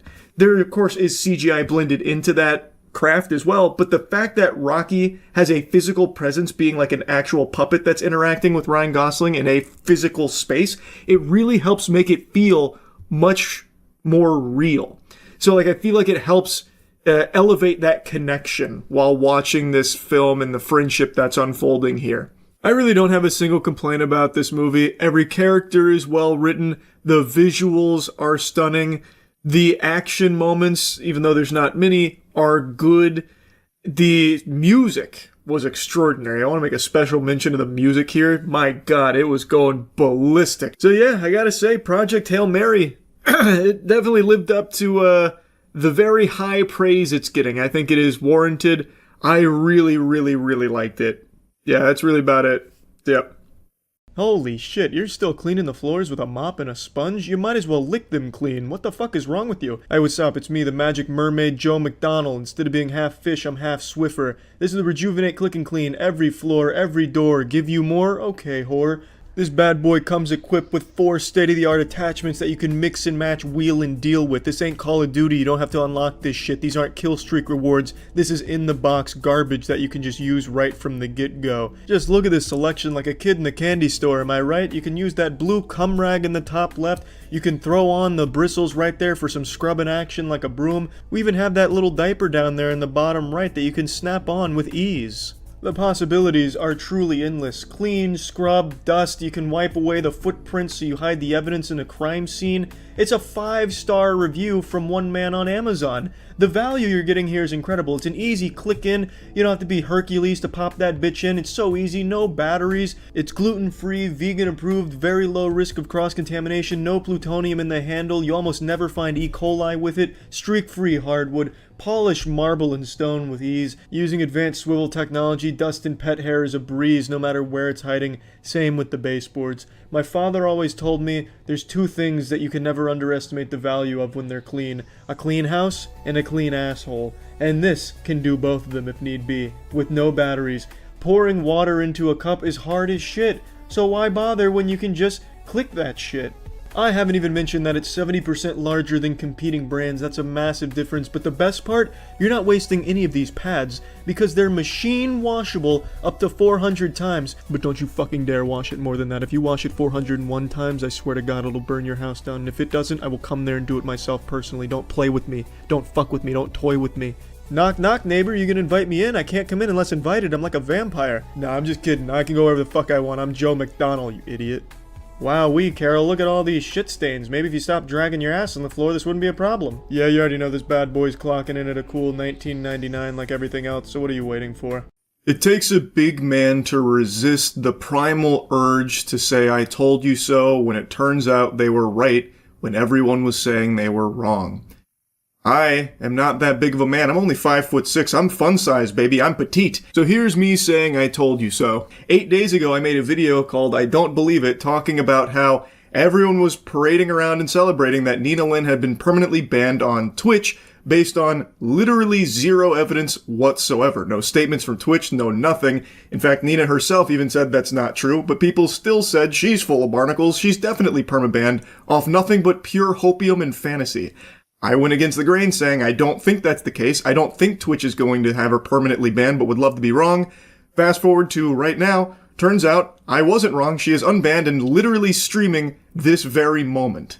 And if you turn your attention to her chat, you get a peek inside what Arkham Asylum must look like in the modern age. I cannot imagine, I can't even picture what losers must look like that are spamming W in a Nina Lynn stream. This is sexual assault superstar Nina Lynn, and people are excited to see her content again. Using the term content very loosey-goosey there because all she does is go on stream and whine about her haters and how much she doesn't care and actually loves her haters. Stay mad, fuck your mom. And then she'll go out in public with fake bravado and pretending to be all tough. It's just absurd to even imagine someone being entertained with those jingling keys because basically he just goes out and just says, fuck your mom! And that's it. But maybe they're very excited to shower with money because they're hoping they'll be her next sexual assault victim. Maybe that's what they're sitting their fingers crossed with as they throw dollars out of their wallet at her. A brief lore recap for those that are blissfully unaware of who she is. She is a streamer who has on stream sexually assaulted someone. And then turned it into a joke after the fact, even said that they should be embarrassed to even feel like they got sexually assaulted. She then also stole from Target on stream and then bragged about how much she steals from Target. All of this broadcast on Twitch, mind you. And she hasn't been permanently banned for it. She got 3-week ban in total. So, I think it's a pretty clear message from Twitch that they don't take crimes like sexual assault or stealing all that seriously. Though they're willing to turn the other cheek if you're bringing in some viewership and some money to Twitch. A pretty awesome message to be sending to the community where sexual assault savant Nina Lynn is welcomed back with open arms from Twitch itself, even after unapologetically broadcasting it and then turning the sexual assault event into a joke on her stream, as if it's not a big deal and doesn't matter or anything. But you've really outdone yourself here, Twitch. It's actually unbelievable. There is no clear consistency with the way Twitch enforces their rules. So you can commit serious crimes like sexual assault on Twitch, but if you're popular enough, that's okay. They'll let that slide after a couple weeks of vacation, which, by the way, wasn't because of the sexual assault. The 3-week ban was because of the stealing from Target. And I feel like they were probably trying to make up for, like, only banning her for, like, 24 hours or whatever it was after the sexual assault. But even then, 3 weeks... Yeah, I'm sure Nina Lynn really learned her lesson, and it definitely sounds like she did on her return stream, that's for sure. There is no consistency to how Twitch enforces their own rules. So, a notable example is, in 2023, a streamer named Scumnut got indefinitely banned for a joke where he typed, "I'll kick you to death" in one of his friends' chat, in reference to a God of War run he was doing, which was kick only. This was one message to a friend of his that was clearly in jest, and he received a year-long ban and only got the ban lifted because that friend was able to argue with Twitch staff himself to get Scumnut back on the platform. Imagine a world where you get banned for a year for what is clearly a very quick one-message joke to a friend of yours, yet sexual assault and other crimes are only punished for 3 weeks. It's absurd. Anyway, let's take a quick peek at the intro to Nina Lynn's return stream. There's no point in diving into a lot of it, because all it is her just being, like, really loud and obnoxious. Even after this whole ban, listen, bro! The haters gon' hate! But listen, ain't no better marketing team than the haters. I'll tell you that right now. Guys, I'm not even joking when I tell you this. Bro, I love it. I love it, bro. I love the support, the hate, the everything, bro. We love all that shit. We love all that shit. Give it to me, bitch. Oh my God. Oh my God. The Girl Wonder. The Girl Wonder with the 10. I saw you earlier. You was giving out 5s and shit too. Shout out to the Girl Wonder, man. Man, she really has the voice of an angel and the mouth of a sailor. What an incredible combination. And she is as loud as a child on Xbox Live. The perfect recipe for incredible success. So much financial gain. Even after blatantly sexually assaulting someone. Yes, sir, that's sexual assault superstar Nina Lynn back in action. Hide your cheeks, cause she's coming for him without consent. It's incredible stuff, Twitch. You've really outdone yourself here. What a strong message you're sending. Now, it's not all just her gloating to her haters. She's also doing something really nice this holiday season for some kids where she's going to be giving them money. So I'm going to go ahead and play a quick segment there of her maybe turning a new leaf here and doing something nice. Maybe I'm spoiling it. Fuck it, I'm gonna spoil it. I have some news for y'all. I also have tomorrow we are giving 120 to 100 orphans or, you know, recreational kids that we're going to be donating money. We got some sponsors on deck. I'm going to invite you guys on it. But the money is going to go towards the kids, bro. I'm very proud to say this. I've been working on it for a week now. Anyways, that's tomorrow. That's tomorrow, guys. That's tomorrow. We're not going to worry about that right now. But, you know, Christmas is really for the kids. You know what I'm saying? Even though I'm Grinch, I might just dress up like Grinch. Who knows? Sounds very sweet. I'm sure that's coming from a place of genuine care, no doubt.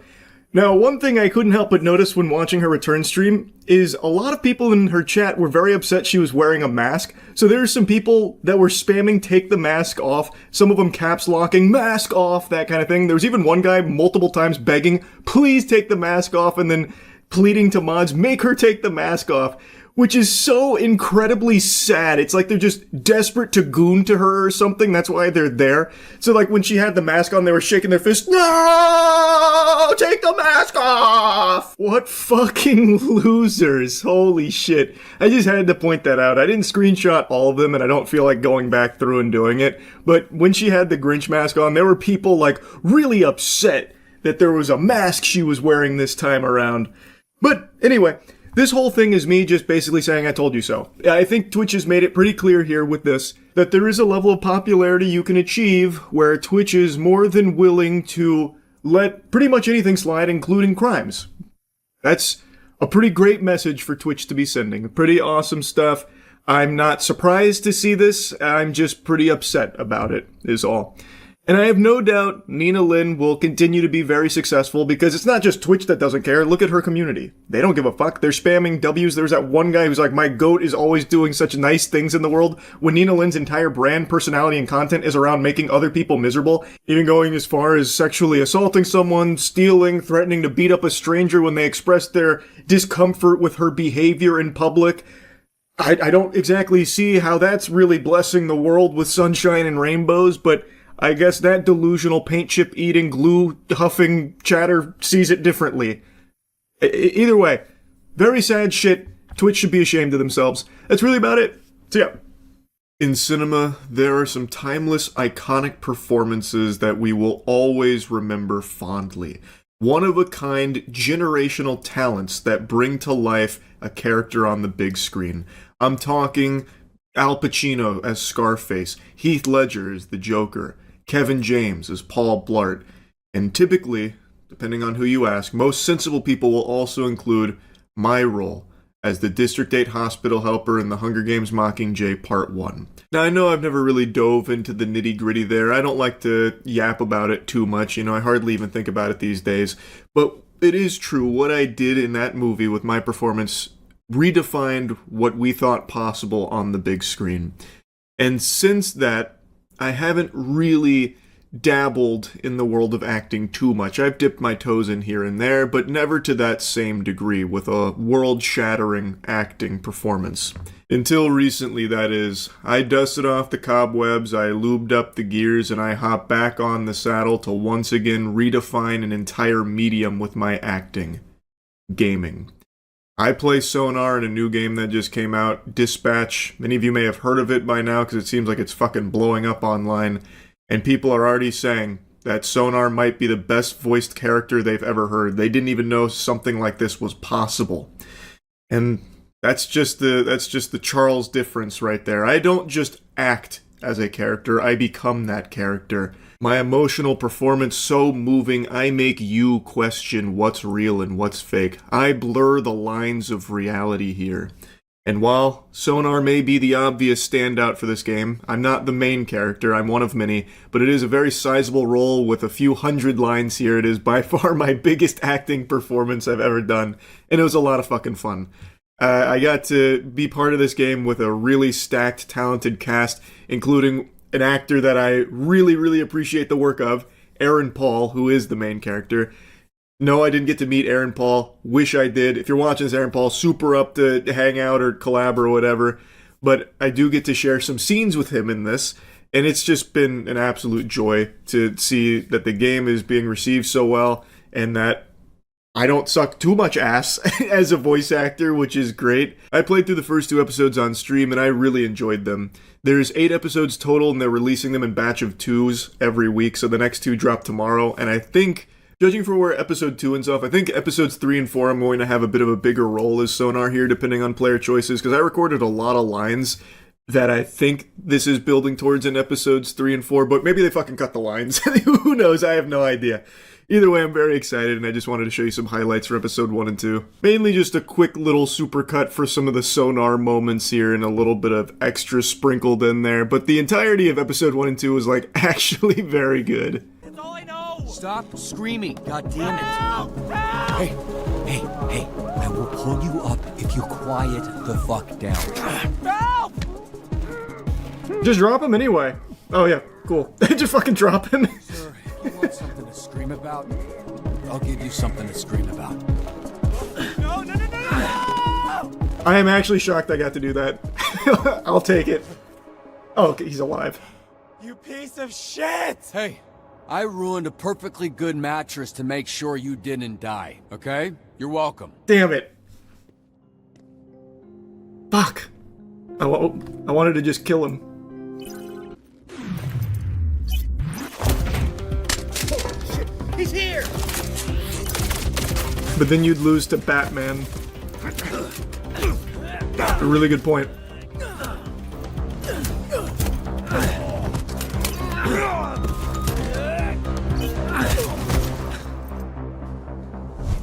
Man, they really crushed the fucking visuals on this, man. Holy.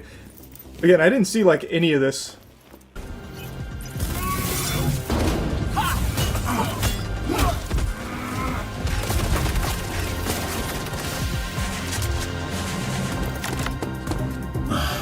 Figures.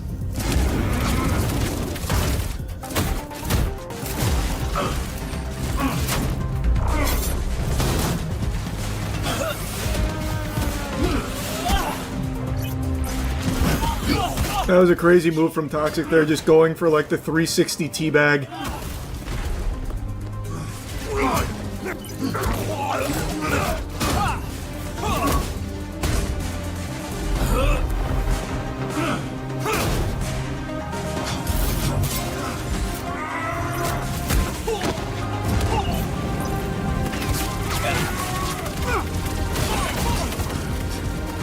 What does failing one of these look like?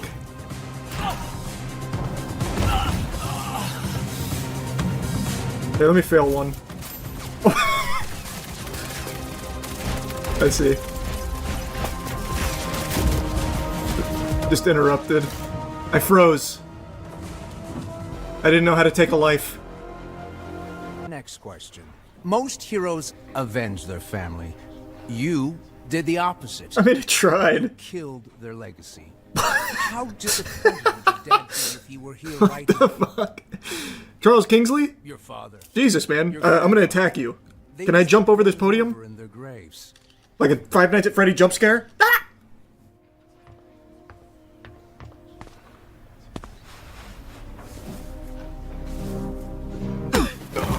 Attaboy. Yeah, let them see. let them all see. Of course, but there's too... Keep loading. We're out of here in 30. And who the fuck are you? Yeah, you. Go fucking hobo ranger? Go Hobo Ranger. That kind of goes ballistic. Mecha Man. You're not Mecha Man. That's Mecha Man. I'm Mecha Man, dipshit, okay? That's my suit. Wow, you're gonna be wishing you had it right now. Whatever the case, I'm enough to deal with a pack of fucking Skittles idiots like you. God damn it. Look, you're hurt. You're not thinking straight. I'm gonna punch with my injured hand. Knows which hand every punch is coming from. Oh, no, it was a bad idea. No, you're right. I should have struck with my good hand. I don't know why I did that. That was stupid.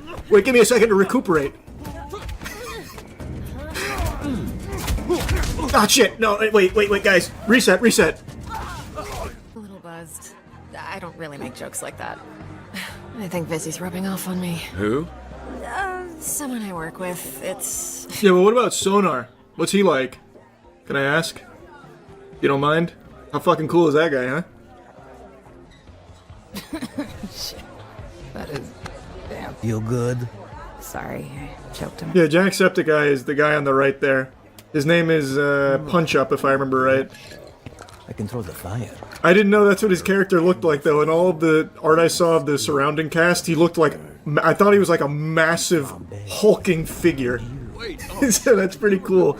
Seeing him in-game is not at all what I thought he was. Like a dick, as I... We can work with this. Fine. I feel like Sonar's not gonna get this chance. I think it's already too far gone for us.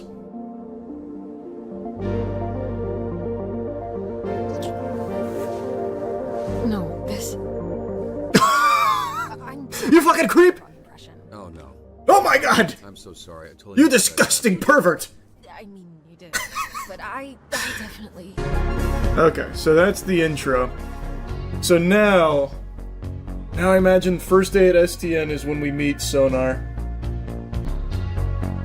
You and 54% of players kissed Blazer. You're telling me that it's only... Wow, I thought that'd be much higher.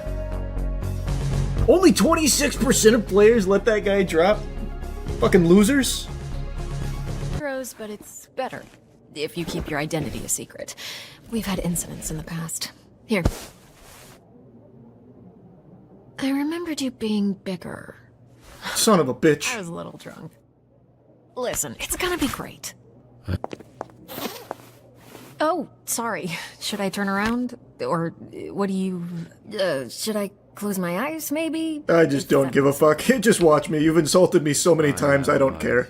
Oh, yeah, no, it's... You can look at my Hank Hill butt cheeks, I don't give a shit. I mean, don't stare me straight in the eyes or anything, because that would be odd. Yeah, I'll actually... Yeah, I'm just gonna... There. It doesn't look like it, but I am flexing every muscle in my body right now. Really? Okay, well, you didn't have to say it like that. I want to say again, I'm sorry about last night. This fucking guy, man. I regret the way I conducted This is heartbreaking. Are you serious?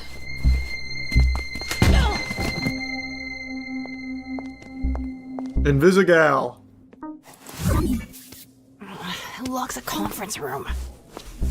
So, you two fuck or what? We kissed, but it was very innocent.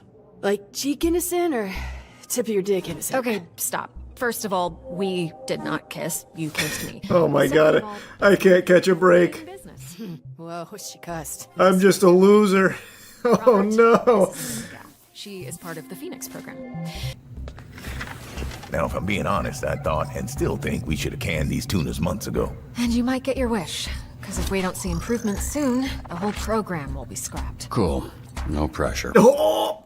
I'm the first hero in the lineup? Let's go! Sonar here. That's the fucking goat right there, Sonar. About being a Harvard graduate, like all Harvard graduates. Who also orchestrated some of the most effective Silicon Valley investment frauds in U.S. My god, my stats suck. Also, sometimes he transforms into a fucking bat monster that would eat you ass first after he emptied your pension plan. Oh my god, my stats are horrible. What is this?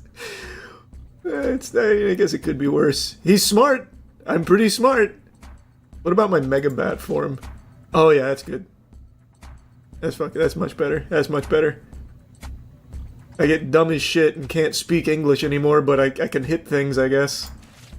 Sun's balloon is stuck in a tree. Can you send someone? Oh yeah, that's a job for Sonar. I might just send him to everything. Even things he's not suited for. A Sonar only run. He's the only guy I dispatch. Everyone else gets benched. That's a really good point. Mr. Vanderstank is requesting a... Well, no, I think he has to transform to do that. I don't think he can do it. Interesting guy. Willem Vanderstank. Oh, I'm very familiar with this guy. Genius. Literally, he has a certificate. You aren't a genius if you need a piece of paper that says you're a genius. You're just jealous. This guy rules. This guy does rule. I know a lot about Vanderstink, so definitely Sonar goes there. Find my keys. Ah! We're good. Yeah. Take Wednesday. This is going to be a perfect run. What are you guys talking about? I'd send Sonar if he was back. Actually, I can wait. He's on his way back. How'd I do? Yeah, you fucking bet. You sure we don't work on... Actually perfect. Literally perfect. I've got the cheat sheet for Sonar. Okay, what's going on with Sonar? Oh, that, yeah. He kind of randomly turns into a monster sometimes. Randomly. We are working on controlling it. Sonar transforms after returning from a call. His intellect swaps with combat and charisma swaps with vigor until next call. Wait, that sounds busted.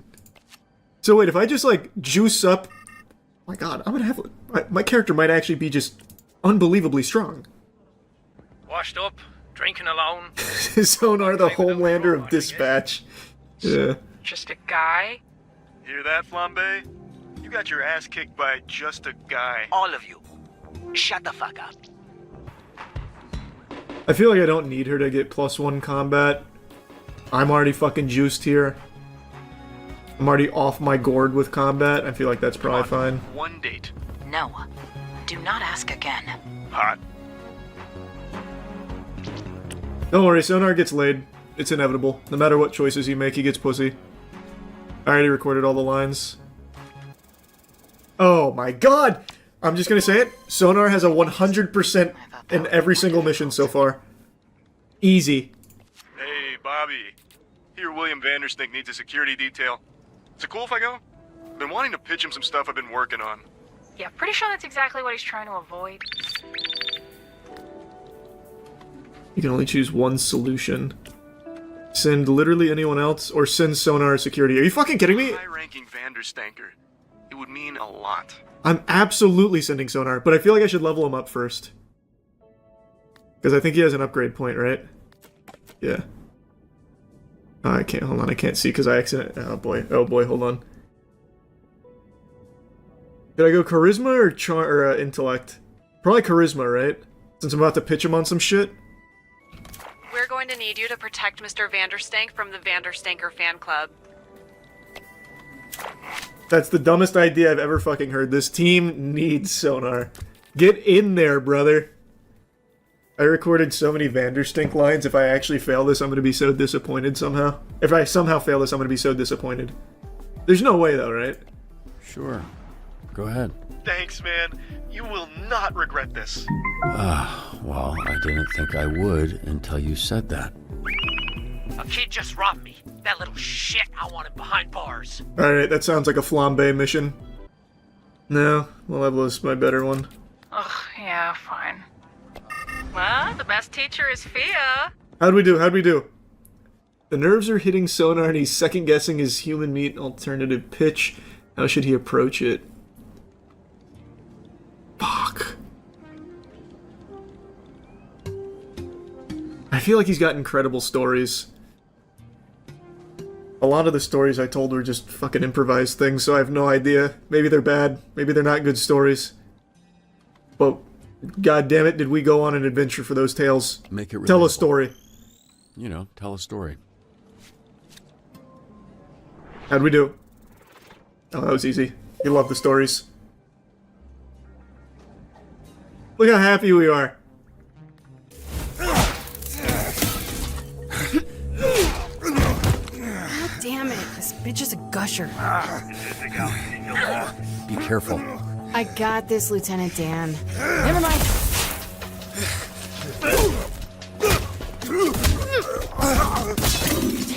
Got any more great advice? Oh, shit. I didn't even realize it was timed there. Imagine I just get her killed instantly. Shit. I couldn't decide right away.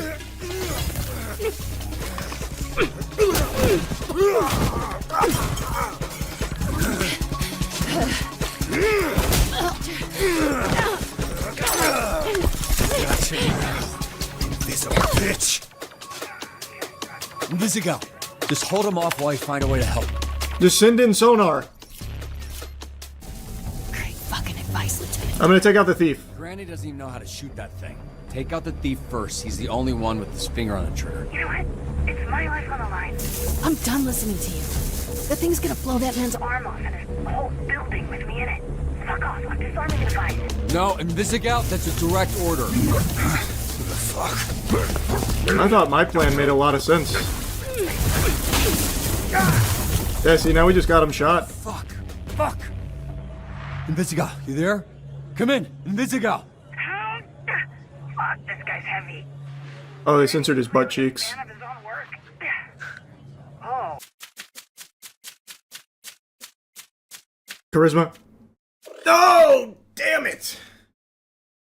Fuck. I'm just gonna give it to Sonar. I'm just gonna juice the shit out of this guy. I'm gonna have him just be the superstar of the SDN. Enjoy your mobility point, brother. Fuck, if that was just charisma or intellect, it would have been so good. That would have been so huge for the build.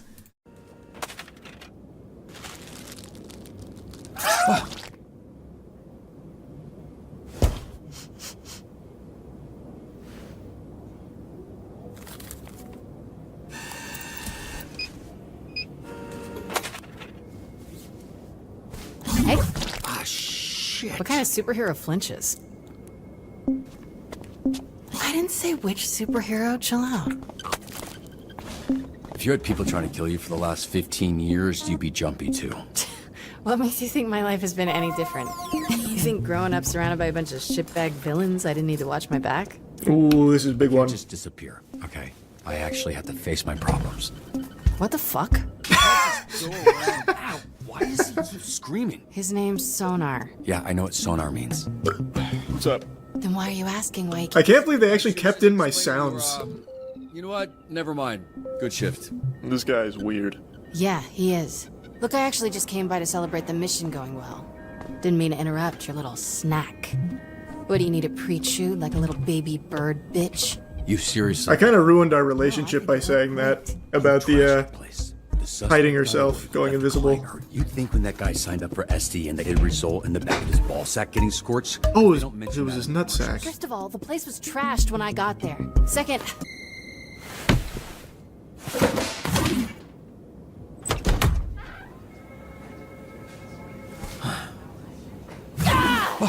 Feel bad. Good. Fuck you.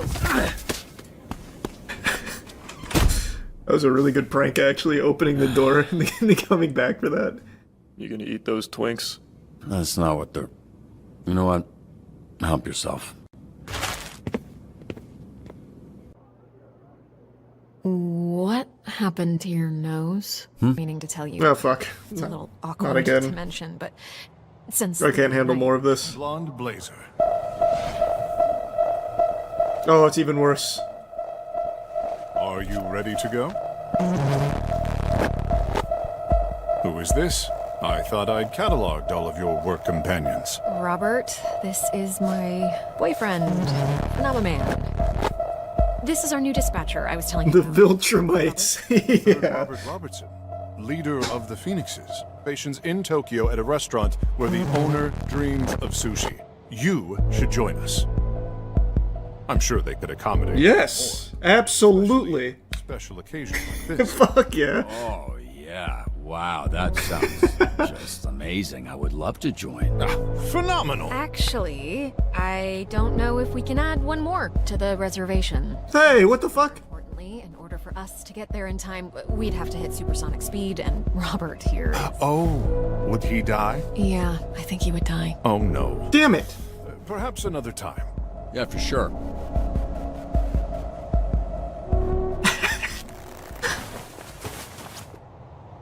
You should be with Sonar anyway, by the way, Blonde Blazer. Faster. New video to watch. Nidos are the next Labubu. What are Nidos? I saw that there's like Nido hysteria going on right now, but I didn't know if it was like some kind of psyop or something, because I've never heard of this. What are they? Like, I saw people were like rushing into stores fighting each other to get some Nidos. I bought every viral rare Nido and cut them open. Are they just shapes? You're just buying shapes? Girl burned after Nido toy explodes in microwave. Nido craze is getting out of control. Oh, this is what I saw. I just want one, ma'am. I just want one. Just give me one. Needle restock today. Only those with a number will be sold the needle. Line is all the way to the back, all the way at the door. Reselling them. We only have Holy Lord, this is all for Nidos? Wow, I guess they really are the new Labubu, huh? 2 cases of Nido. Nido hunting chaos at Cracker Barrel. Waiting here, it's 9 in the morning. Cracker Barrel has Nidos? Really so sorry to whatever kid decides that they want to get squishies today because, girl, I'm grabbing literally like all of them. Why? So Are they collectible? Like what makes them? What makes you want to grab all of them? Let me see. Aren't you just buying like the same thing over and over?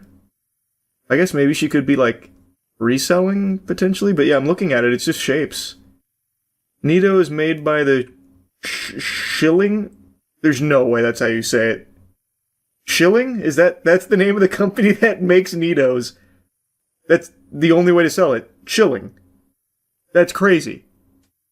Unless I'm on the crack pipe. Here, look. How else would you say this? I guess maybe Shiling? Shiling, potentially?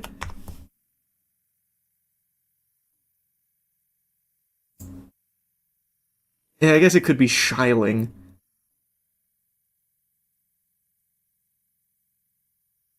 That's pretty on the nose, though. Straight up calling the company Shilling.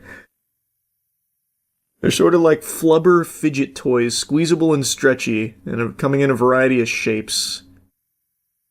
Flagship products, the Nice Cube. Huh. I don't really, but they don't really seem like a collectible thing. I don't really get it. Oh, we're fighting in stores again. Not over food, not over necessities, over squishy toys. Yeah. Bro, for real, sleeping on shapes. Me and the boys going to Shape Store later this week, hoping to pull a hexagon. You're so right. It's like an actual thing, though, now, it seems. Because that's what Nido's art actually is like. You go into the Shape Store. Holy fuck, they got the dodecahedron! Damn, ultra rare pull! Yes, grown adults, parents, kids, all losing their minds over glorified stress balls. I've spent the last few days going down a rabbit hole of TikTok videos, and when I tell you it is absolute chaos, I mean it.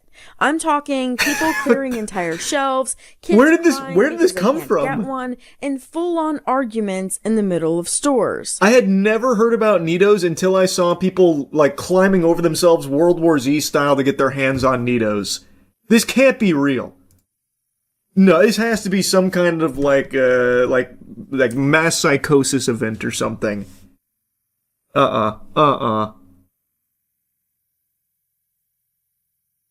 You know what this actually is like? It's literally that AI video of the shapes, where they like go into like the fucking shape dimension. I got rhombus on my feet type shit.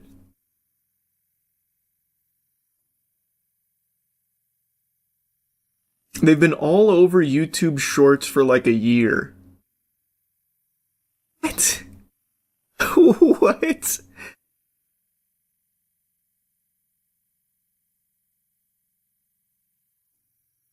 Don't you remember these from that toy convention video you did?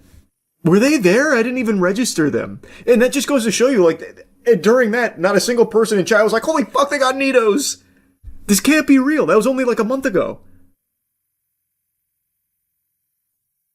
There's no way.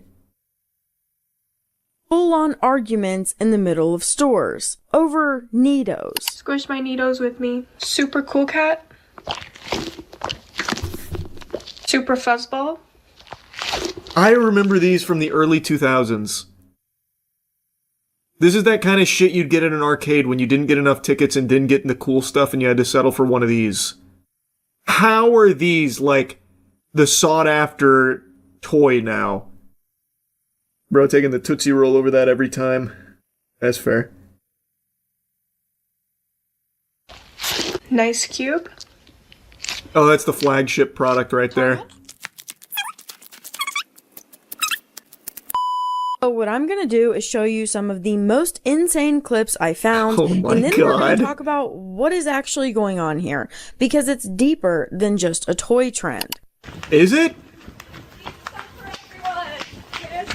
This is an entire account dedicated to Nidos, I'm guessing. Nido plug?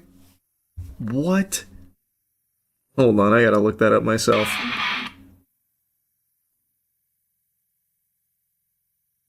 Anyone recognize that riff right there? I'm not looking at chat right now, but I hope chat just went crazy when they heard that riff. If not, I'm real disappointed. Wow. This is a pretty big TikTok account, Nido plug.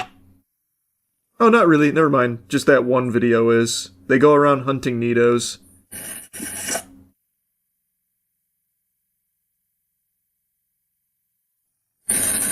I accidentally just liked one, yikes. Tragic.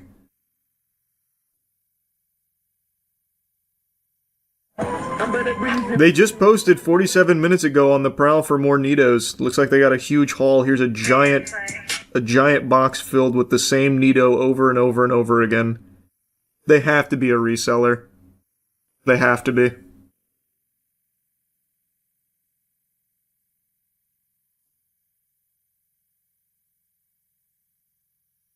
If you catch my ass standing outside in a line outside a Cracker Barrel, I might be cooked.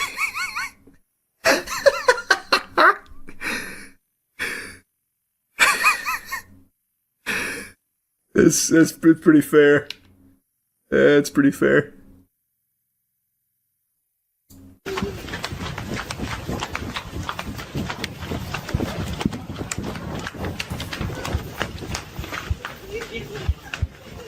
Oh, they only got 2 fucking boxes of Nidos?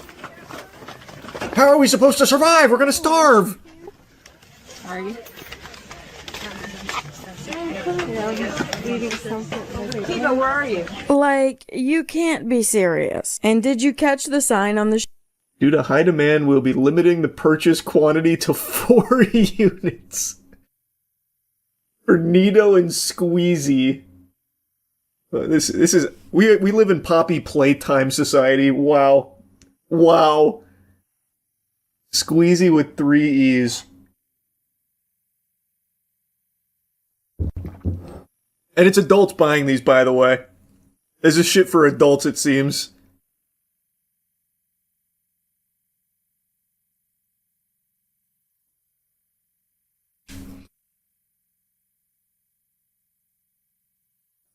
I wonder if Nido scalpers have already started fist fighting each other. That's a good question. I'm more so curious on this secondary market. I'm assuming it's for reselling, why they're having giant hauls of like 1,000 Nidos here, and it's all the same one. Let me just see what, like, Nido eBay prices look like. New listing, Nido Nice Cube, Super Solid Squish Purple. This is from a brand new account with 0 sales and 0 reviews. Might be someone we just watched in the video getting their hands on it. Just checked, they're all sold out on Amazon. Prices seem inflated on eBay. I see a new listing here from a pretty successful seller. The 12X Nido Gumdrop Assorted Colors Case of 12 with the display case viral for 280 clams. It only has 1 watcher. That has to be fake. There's no way someone's doing that. What's the MSRP on a Nido? Because on eBay it looks like it's between $14 to $25 per shape.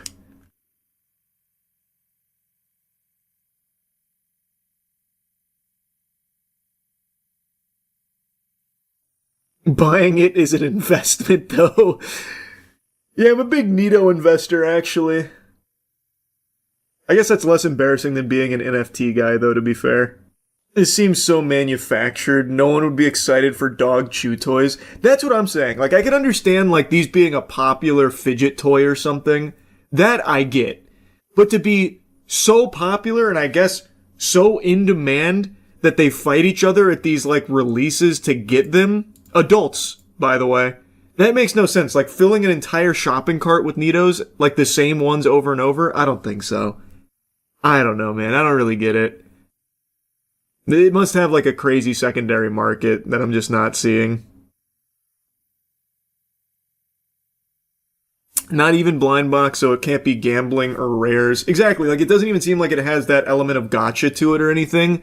So it's not computing with me. This feels really planted.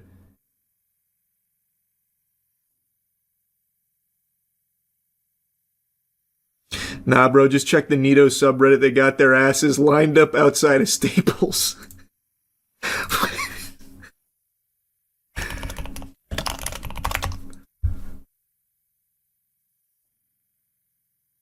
Let's take a peek.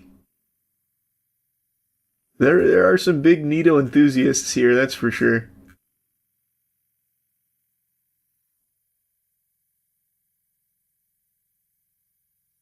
Man, I guess hats off to places like Staples and Cracker Barrel and whatever else is housing Nitos. They got people coming in the door like wild now, I guess. Smart strategy. That's probably where it all stemmed from. They're like, fuck, man, we accidentally bought 2 billion pallets worth of these goddamn stress balls. How are we ever going to offload this shit? Let's try and make it viral on TikTok. Bought a few of these 2 years ago for $5, and they all broke with ease. Not worth. Fuck is going on right now? I think the people buying them probably aren't buying them to, like, use them or enjoy them. It's probably, like, at this point, a Labubu status type thing. That'd be my guess. I feel like that video was a skit. Either way, it's still an accurate 1 or 2 Nitos. Wait, which one was a skit? Oh, this one. That was the one at the beginning. You take a number when you arrive. These viral squishies, and we're gonna see if we can score them at Cracker Barrel. And it's so packed. Oh my god. Everyone here is here for a Nito, number 110. And I heard that there's people that have been waiting here since 9 in the morning. And they're about to bring out the first cart of Nitos. And squishies. Yeah! Squishies are in there. Woo! And that's what it's looking like. Why is no one going crazy? All the moms are here, moms and dads. Some kids even missed school for this. We should have about 100 Bullshit. I don't believe that. You know, and just so everybody's on the same page, it is 1 per number. Nito heaven. There they go. Nito heaven. Whoa! There goes another cart. It's full of Nitos. I've never been so excited. 4 p.m. update. Finally, my turn. Sorry, we're out of Nitos. I'm gonna try these. What the fuck is that? Is that a squeezy? You guys don't have any more Nitos? Confirms there is nitrogen monoxide Nitos left. This is what I got. Oh, no. Came for a Nito, left with rubber banana. Not even a squeezy. Tough, man. Now everyone's gonna make fun of you. Came for the Nito drop and now you look like a fool. No Nito. Ew, is that even a shape? I know, man. It's kind of gross. Not even a squishy shape. Ugh. Ugh. Took a number 110 in line, and this is what you walk away with? What a waste of a day. Okay. Gracias, igualmente. Okay, guys, I guess we didn't get a Nito, but we scored a banana. Not what we came for, but at least we got something. What kind of mentality is that? What do you mean? Didn't get what we came for, so I got something instead just to get something. Why? They were out. Why not just leave? Why waste the money? Well, I'm already here. I might as well consume. No choice. I'll buy this fucking banana I don't want.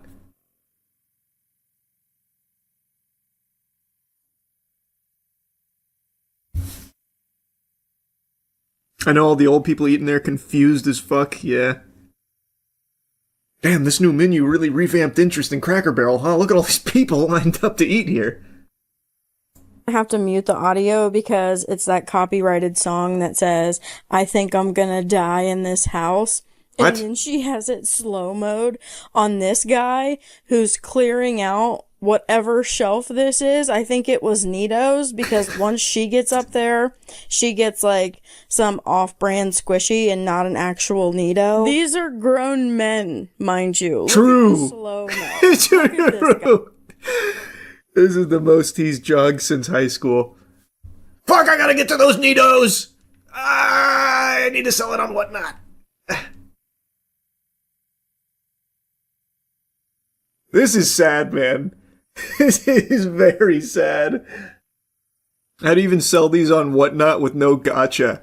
Again, I have no clue. I have no clue, but that's the only explanation for why this fucking goober is out here clearing shelves of Nitos. What else is he gonna do?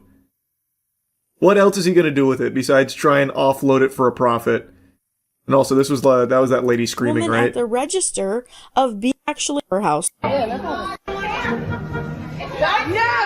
she's giving her money. That's her daughter. That is her daughter.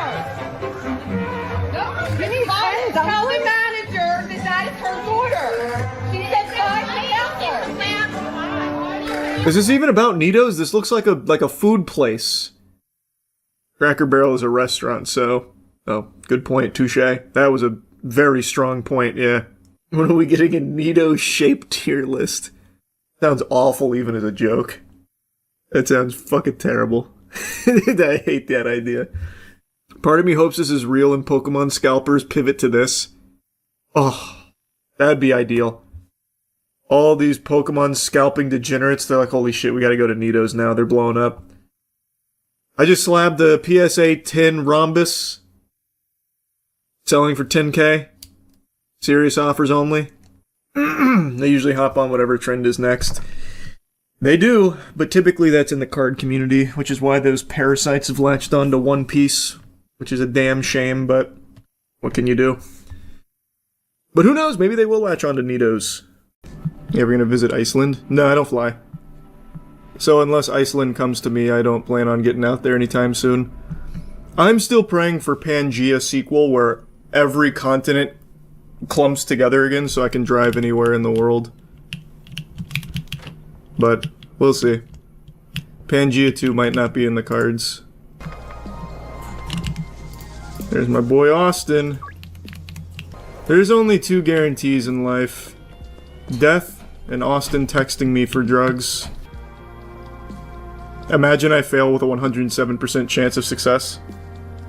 Don't know why Harold's giving me so much fucking attitude over here with that look. What drugs are you selling now?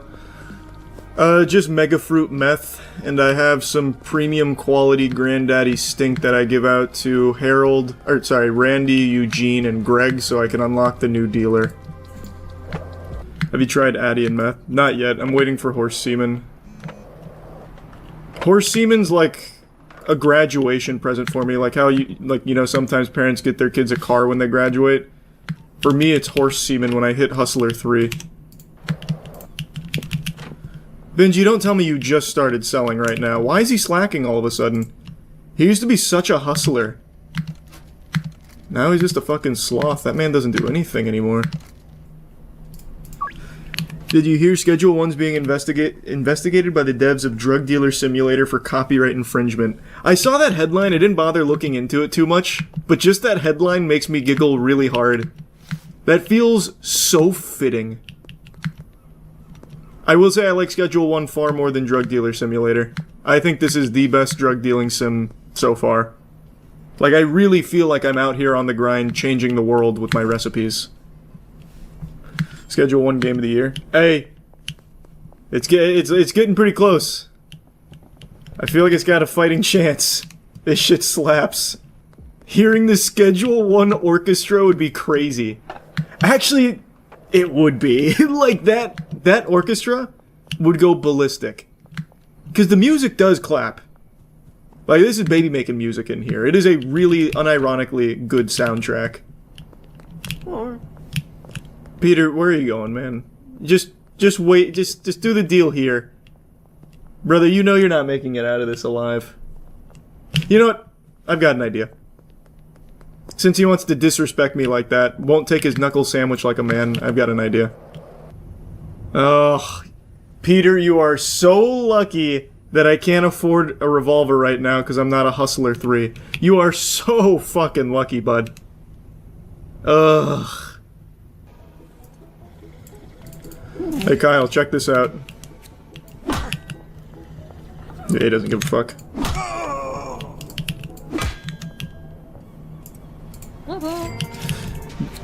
Miss Ming is a casual meth head. She only ever orders one mega fruit at a time. She doesn't want to overindulge. She doesn't want to get addicted. Just one meth crystal a day. Keep the doctor away, you know what I mean? Alright, I'm really thinking about a second chemist. Because I feel like that'll be good. At the very least, I think I'm going to get another mixer. So I can improve my product. Don't I have a mixer at my apartment? I just remembered. I still have a mixer at my apartment I never took away. I just need the other chemist. I think it's worth. Especially as I continue to grow and scale the business. Having a second chemist is just going to be a godsend. I'm going to do it. Oh, big earning day. Holy. That's a huge level up for us. We get improved pseudo, a drying rack, and horse semen. Like, what the fuck? That's big. That's huge from Santa. There you go, Matthew. Look at you. Look at you. You're working my mixer. Part of the crew, part of the ship. Why is it taking so long, though, man? What are you doing? What'd we get? Big Thunderfuck. How much that retail for? 165. That's an improvement. Hurry up, Peter. Please.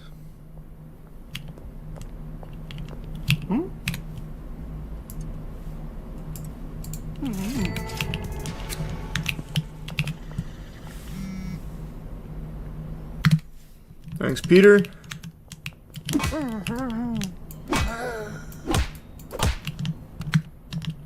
that you, Greg? There you are. Yes! Got the new dealer. That's so big. That is massive for us. That's a game changer. Spam max bet on all slots at the casino, saw someone win 30k. I don't gamble. That's a sin. I feel like if I give my dealer, like, low-quality meth, the people he sells to might get mad, and we've already seen when they get mad, they will just beat your ass sometimes mercilessly. I wonder if I'm just setting him up for failure. Maybe I should just wait until my, new pseudo-cooks come in. What do you mean you haven't had your fix in so long, brother? It's been minutes. Actual minutes. Come with me, Kevin. You need God, brother. I'll tell you that much. Find me another dealer who does this for his clients, his fucking junkie clients. I'll give you a single mega fruit.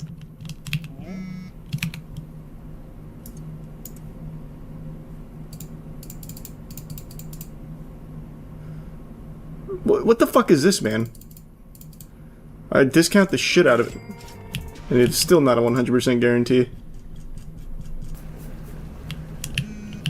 He's got everything set up. My chemist is working on it. Matthew's, he's working. He's doing a cook. William is, yep, picking up the clean meth. Yep. There you go. There you go. Now we're a well-oiled machine. Ooh, that was close. Almost collided with the officers on my skateboard. They would have shaken me down for all of the money in my pocket. What? What is wrong with you?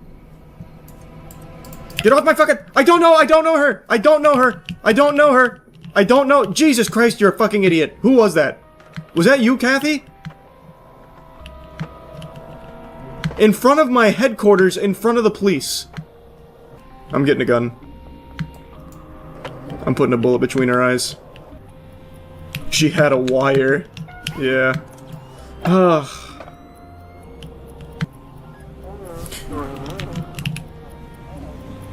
How? How did he sniff me out over here? Oh, fuck. Was that a cop or was that Austin looking for his fix? Oh, Jesus! Oh my God, they were right there. Thank you, decoy dumpster. Holy shit, that was close. Oh my God. How did they know I was here? It's probably that same lady. I need to get the fuck out of this area. The cops are, like, really attentive. I heard someone get shot.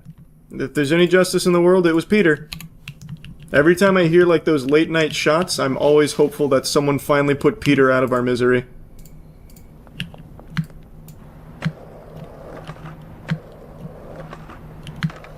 Peter, I'm coming back for you. And I'm coming strapped. I'm gonna need a gun. Yep. I'll take it. Thank you. No ammo, right? Let me... my inventory's full. Hold on, let me make this sale.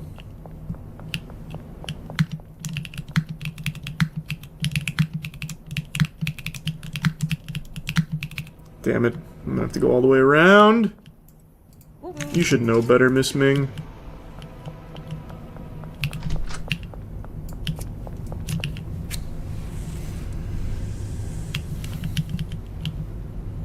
Oh, yeah.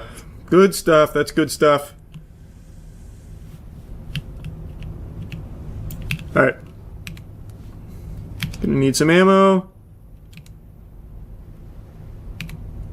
Thank you. How do I...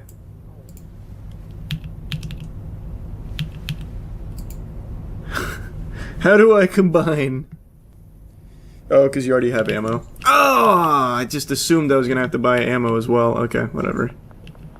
Can never have too many bullets. I'm sure Peter will find a way to get himself healed. He'll fucking find a Phoenix down or something. I'm sure this won't be the last of them, but I'm gonna do my best. Enjoy your last smoke. Nope. Oh, fuck, I'm so sorry, Miss Ming. God, where's my reticle? There we go. What? Oh, shit. Hang up. All the times I've hit him with a baseball bat really made him more immune to bullets. I'll text you in the morning, Peter. I'm sure I'll hear from you soon enough. How's it going, Brad? Sounds like a great deal to me, Brad. I got some product for you right here, Brad. Okay. Now we give Brad pretty much everybody on this side, so... Greg is his neighbor, so that'll be good. Jennifer really fucked me. I might go execute her. Haven't decided yet. I'll keep you posted. I want to keep Philip. You can take Randy. And who else should I take in the first round of the draft? I feel like I keep this clientele. I think this is solid. I like Philip a lot. Philip is a high roller. Miss Ming usually likes to be on this side of town anyway. No, that's not true. Miss Ming she's ventured deep. She has been known to go way out of the beaten path. So who should his last client be? Maybe Kim. I think Kim works on this side, doesn't she? Does she? I don't... George doesn't. George I see on the other side of the town all the time. I just dealt to him by the statue. I'll put Kim on here. Alright, we got 3 big vendors now, or dealers now. I don't know if I'm gonna start laundering yet, because I have a lot of cash. I'm getting close to being able to get the barn, but I feel like it might be better spent continuing to grow my meth with optimal recipe. So I might get another mixer. I'm gonna do that. I'm gonna get another mixer. Oh, no, because then I'm gonna need another handler. I've already got him working max capacity routes. If I do that, I'd need another... And, I can do one more mixing station for my chemist, but then I wouldn't be able to have my handler. Then I'd have to go fucking mix it, or stack it. Let me try something. I'm gonna get in a shootout with the police. Okay, let's see what happens with that. This is purely for the sake of my curiosity. This won't do anything to progress my goals, but I will start to take control of this city by force and fear.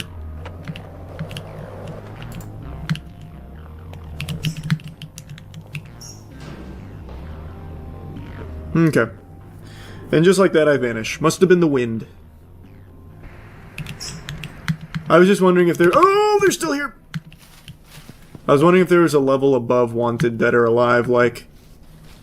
We must hunt him down, they get like the Men in Black out here, fucking call in the helicopter, but it seems like that's max Wanted level.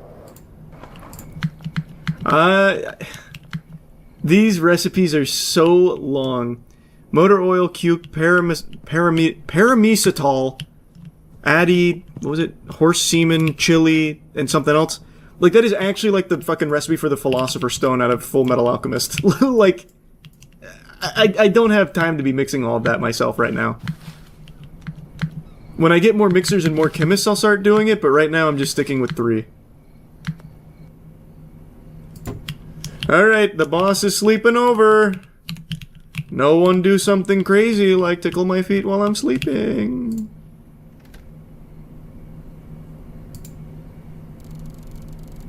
Hustler 4, nice. Okay, now we're starting to move again.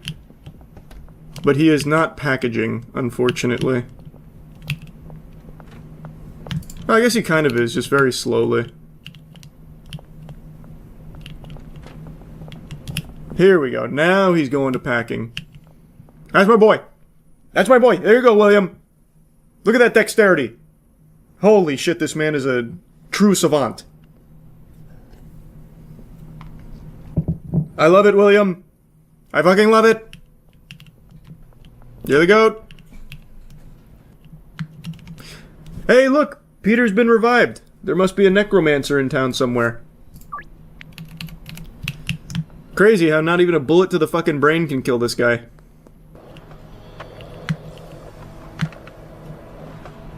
I wonder if I can do a drive-by. Drive-by! Oh, he's not here yet. Oh, he's at the skate park, not the basketball court.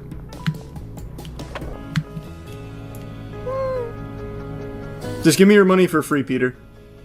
I'm just kidding. I'm just kidding. You know I wouldn't do that. Let me go get the, meth. There you go, Peter.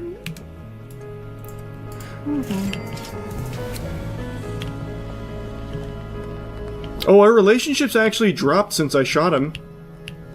That was finally the straw that broke the camel's back, getting shot. He's like, maybe this guy isn't my friend. He beats my ass like a fucking drum every single time I see him. Let's go, let's start the real estate. I wanna move into the barn so I can get back to making weed too. So it's not just all meth. Alright, give me the laundromat.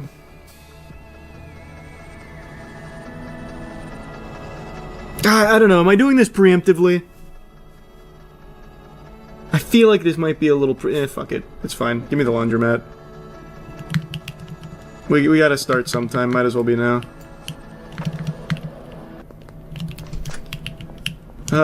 Lovely new business.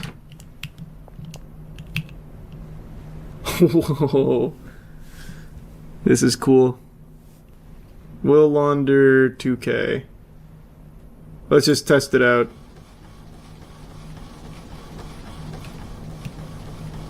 Yeah, that's nice. That's real nice. When the update comes out this weekend, will you be adding shrooms to your roster? Oh, for sure I will. Why do you have to launder money in this game? Because it's realistic.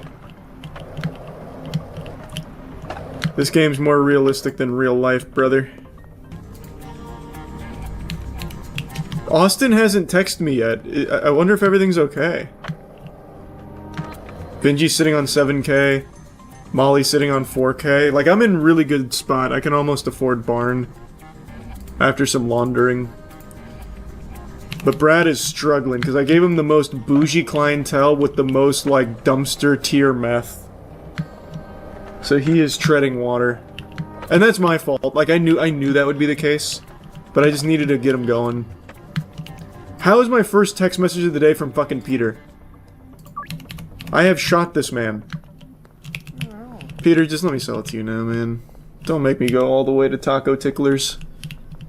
Come on, brother.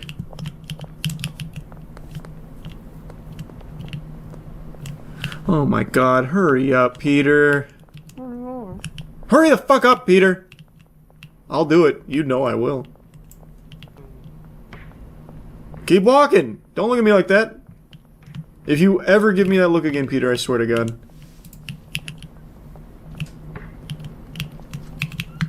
Oop. There. Don't ever thank me again.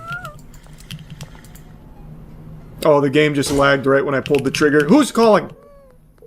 Don't do it. Don't do it. Yeah, that's right. Oh, you still did it.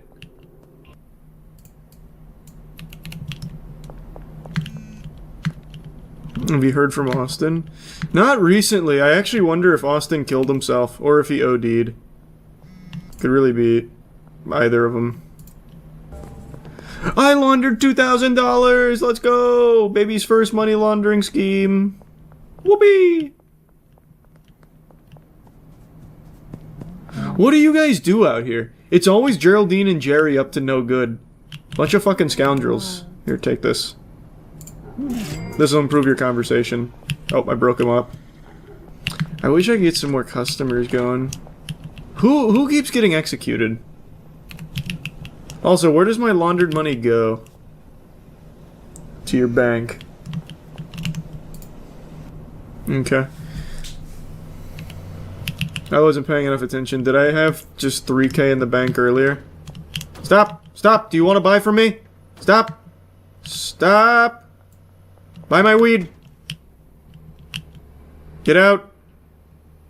Get out! I will push this car into the ocean. Get the fuck out and buy my weed! Or, sorry, meth.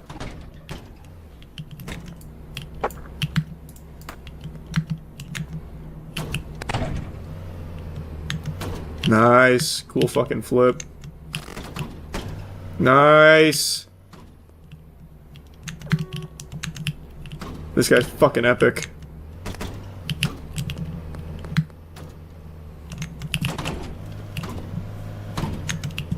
Oh. Didn't like that very much. Officer, this man seems to be drunk.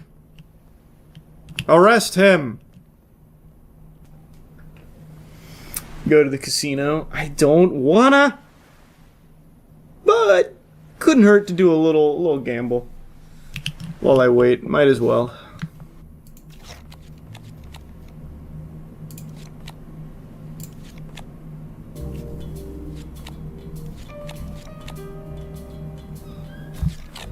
Okay. Okay. I don't understand. That's crazy. That's crazy. No, I'm leaving.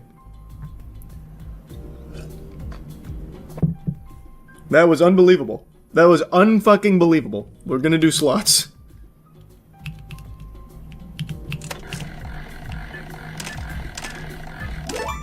Hey! I won 200.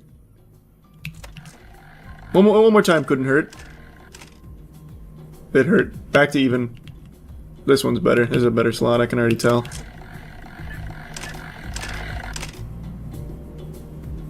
Okay. We'll do one degenerate super spin.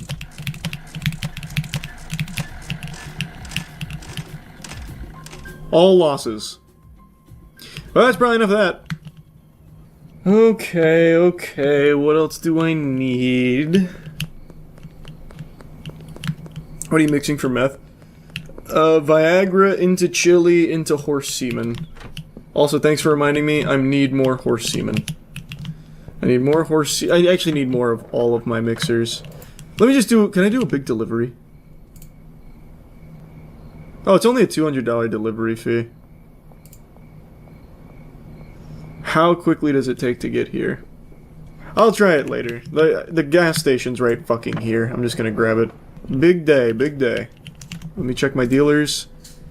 Brad's in the 1,000 club. That's good. Molly at 6K. Benji, my superstar, at 9.4. We're cooking. We are cooking. What else can I do in the meantime for a couple schmeckles? I guess I can just start pickpocketing people for like 20 bucks a pop. Keith, how do you have $43 on you, man? Oh, shit. Oh, boy, that is the last guy I wanted to mess up on. I knew he'd be packing. Why'd you make me do this? Molly, you are literally my dealer. Oh, you're not Molly. Austin, don't go over there. You're not gonna like what you find. Trust me. Let's see what's happening at my old, apartment. It's a pigsty. Oh, wait. Are they nearby? They're investigating nearby? The big thing is I need a stronger customer base. Or I need my customers to become more rambunctious and to, like, order weed and meth in the same day. So, like, let's say Lucy, for example. She's a fucking fiend, right? So let's say Lucy buys meth from me right now. I'd also want Lucy to come back 3 hours later and buy weed. I need to find a way to double milk them, double fist. $7.35 a gram using this mixture. Oil, Coke, paracetamol, gas, Coke, battery, and then 2 other ingredients. Brother, that's like the fucking back of a cereal box with all those ingredients. I can't make that right now. I don't have enough mixers. I'd have to do that all by hand, and it would take actually fucking forever. What about using the sweatshop to mix more? Well, I'd need to still go buy, like, 500 mixers. Or I guess what I could do is I could just have, like, one rogue mixer that I put over there. And just mix, like, the really expensive shit.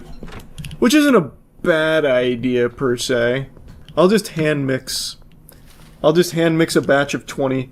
Because if I just do one round at night selling the 735 mixture, I'll make a ton off that. While I have everyone else working on my normal staples. That's actually just not a bad idea at all. Okay, what was the recipe again for the 735? It was oil, something, something, something, something, something, something, something, something, and something. The 735 recipe is for cocaine. Oh, what the fuck, man? Cocaine? Get out of here. What? Are you off your gourd? Coke? In my city? I think not. I think not. You take that shit back to Miami. Get the fuck away from me. A Coke recipe. This is a God-fearing spot. We don't do that. Banana, cuke, paracetamol, gasoline, cuke, battery, horse semen, mega bean is $3.40. That's meth. Okay, we'll do that one. Oh my god, I'm a fucking idiot. I took the big thundercuck. Not normal meth. Damn it! I thought I took base meth. There we go. Perfect timing. Only 10! No, no, no, no! Put it back! Put it back! Fuck! I'm taking this away. Oh, god damn it. Oh, we're good. I got the recipe up, hold on. I just needed to grab the normal meth. I brought the bat out for you again, Peter. I know you missed it. You were tired of getting shot. Plus, I need to save ammo. Okay, let's start the mix. Oh, let's get the cuke in there first as well, or I'm gonna forget. So next I need cuke, paracetamol, gasoline, cuke, battery, horse semen, mega bean, and then we're good. Surely I'll remember all of that. I've got no doubt. I already forgot the next ingredient. So I did banana, then cuke, then what was it? Banana, then cuke, what's the next part? Was it paracetamol next? I have plenty of storage, just not here. This is just me experimenting with a new concoction. I'm trying to find penicillin 2, but meth form. Okay, purple crystal. Now the gasoline. Then cuke again. Wow, why would you ever make purple crystal over island piss? It only retails for $2 more. Unless you really just like the effects of paranoia and sneaky. What a waste. What a waste of good meth. What a fucking idiot you'd have to be for that. Depends on the customer. They'll buy anything. The people in this town, well, at least my civilians, my people, they just love anything that I put out there on the streets. They'll give anything a try. They'd smoke a fart out of my ass if I told them to. So I don't care what their preferences are. They will get what I deliver and really enjoy it. You're losing out on money by not providing variety. See, I heard that same malarkey when I was playing Weed Shop. I just don't lose out on any of it. That's the thing. I still sell just as much product. Mega Splooge been my go-to for meth. It's Addy, iodine, chili, Viagra, horse semen. Insane value like $230, $260. Mega Splooge seems like it's probably pretty good. But I think this is going to be my process. I'm going to have my dealers peddling the Thunderfuck, and I'm going to daily brew this shit and then just sell it every night. So that way I'm getting the huge chunks every night plus the consistent like 120, 150, or sorry, 165, 180. I think this is going to be my process. Ooh, Hairy Ass Blaster at a great value, $224. That is significant, actually.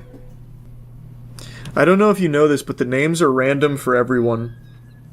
I did not know that. That is so cute. What?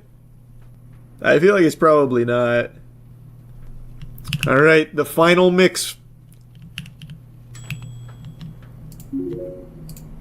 Alright, Slimy Puke plus Mega Bean. Damn, Slimy Puke, $265 per crystal. Woo! Jiminy Christmas. Let's see what the final form is. I walked it through so many different varieties. From meth to extreme cum, from extreme cum to island piss, purple crystal, extreme splooge, fat thunderfuck, into hairy ass blaster, into slimy puke, and now we're digivolving it one more time. The final Pokemon evolution. This is such a long recipe, it's unbelievable. I feel like I just lose money selling this with how many ingredients I had to buy. Yeah, I know you can name them yourself, I'm not gonna bother. Alright, let's see what we got. Girl Scout Splooge. Wow. What the fuck? Whoa. Whoa, whoa. That's not good. But that price, $340? Holy cannoli. You can rename it. Yeah, that one I think I'm gonna rename. How do I rename? That name disturbs me. I don't want Austin hitting me up for Girl Scout Splooge. You can't after you take it out. Oh, Jesus Christ. Well, Peter File is going to be over the moon about this new meth. Alright. I'm gonna try and list this pretty high. Just to see, I wonder. Ours is called Glass Barbie.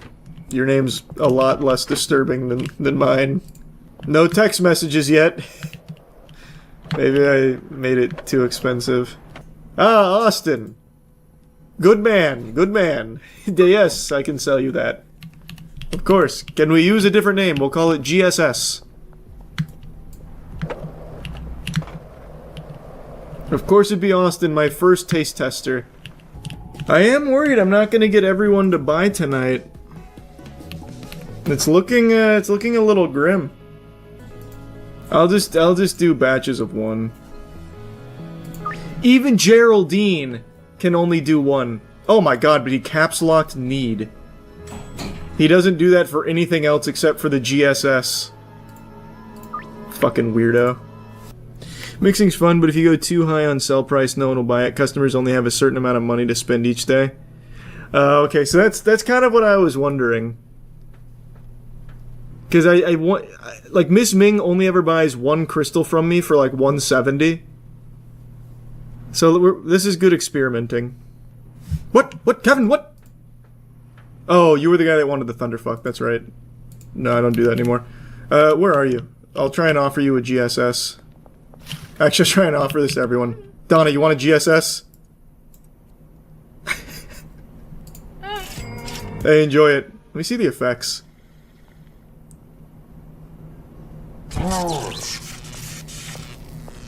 Pretty good. Pretty fucking good. That looks very cool. Turned her into a damn superhero. Miss Ming is actually buying. Okay. They've got money. They've got some fucking money. Never mind. I'm gonna keep it all to myself and just sell at night for more money. Yeah, they've got stacks. If Miss Ming can afford to buy when she usually only buys like 170, everyone can afford to buy here. But they can only do one at a time, which is fine. Because one at a time is worth more than 4 fucking thunders. Alright, let's see what we got. Stinky crack. We take that. How much that go for? 343. Ooh, baby. I feel I can get away with a 370 on that. A little cheaper option. Here you go. The second GSS customer. I actually might try and steal that back. Unless it stuns me. Oh, there's no way. Oh! Jesus, man. A reverse Kubrick stare? Really? How about some stinky crack? Let's see what this looks like. Let me take a peek, George. Let me analyze.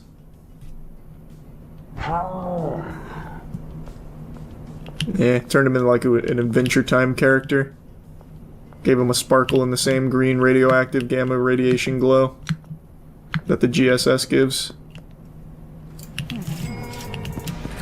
Oh, baby, that's a lot of good cash. Man, I'm gonna have this whole town looking like aliens out here. This is cool. Quick, smoke it, and then stun the cops.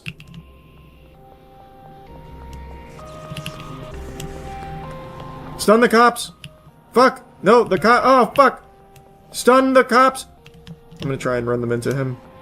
Okay, wait, I can't let myself get... I can't, I'm getting too experimental. Austin! Here it is. Enjoy it. Peter, you sick fuck.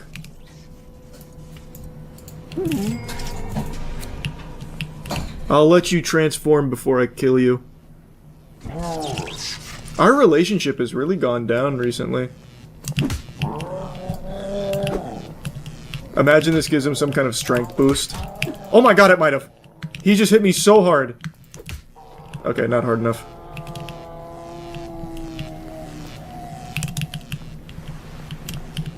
Bye, Peter. Oh, I can still see you down there. Pretty shallow water. Damn, look at those earnings. That's my biggest single day so far.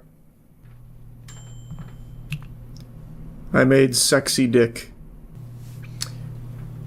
My employees at the bungalow are probably about out of cash right now, which is why they're not working. But I also don't need them working right now because I still have so much inventory all my dealers are working with.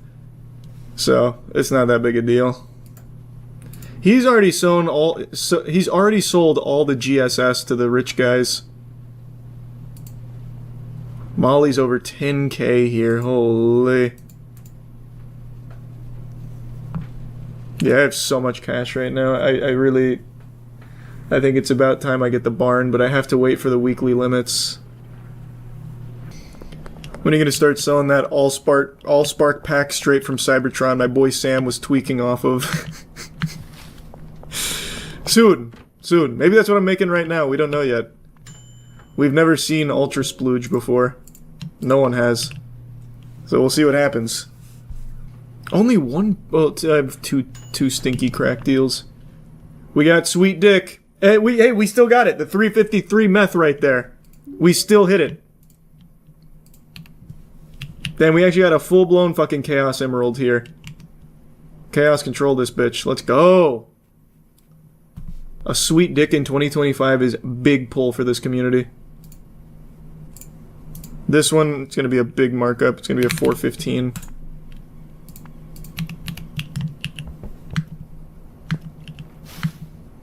That took a long time. That was a lot of tender loving care I put into cooking this one up.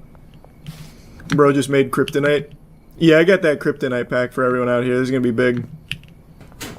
Maybe I am doing myself a disservice putting Brad on all of the bougie people. And I keep all of the fucking lamos over here. Except Austin. I can't get rid of Austin. I might swap. I might do a big swap so that way they can afford my product. I'm gonna do that. Alright, I want Elizabeth, Lewis, Randy, and Eugene back. You can take... It needs to be people that are on this side. Like, close to him. Oh god, stop! Get away! I gotta keep Geraldine. But Geraldine hasn't hit me up today. I'm gonna give you Geraldine. Geraldine, I don't fuck with him right now. Kyle also didn't hit me up today. I'm gonna give you Kyle. I think I've started to price them out. Ludwig could afford... Oh, Geraldine did hit me up today, actually. I just noticed. That's fine, though. That's fine. You can only afford one. And I'm gonna give you Miss Ming. No, Miss Ming's been very consistent. I feel like I'm gonna have to give him Peter. And just trust that Brad knows to beat his ass. And I'll never abandon Austin. Even though Austin, notably absent from today's haul. Austin, we need a little time apart. Get your money up and then come see me again. So now, hopefully, since I've expanded my clientele to the rich people, they'll get more from me. For a lot of these customers, it's the last time they're going to interact with me. It's very sad, but hey, you gotta do it sometimes. Austin deserves loyalty. Hey, we're still friends. We're still buds. He's just too poor for me. What? It's a business. It's not a charitable expense. What, you think I can do this for free? Absolutely fucking not. I take no pleasure in abandoning Austin. But it is, again, I can't stress this enough. He has no one to blame but himself. One of the key lessons anime teaches its viewers is about the power of friendship and to never give up. There's always hope. But that's fantasy. In real life, you have no friends. Everyone hates you, and One Punch Man Season 3, there is no such thing as hope. Abandon all faith, because this show is just irredeemable, it seems. Episode 5 just aired, which is the one where I was trying so hard to buy into the hopium that the community was spreading about how this is where the budget went. This is what they were saving all of their resources for.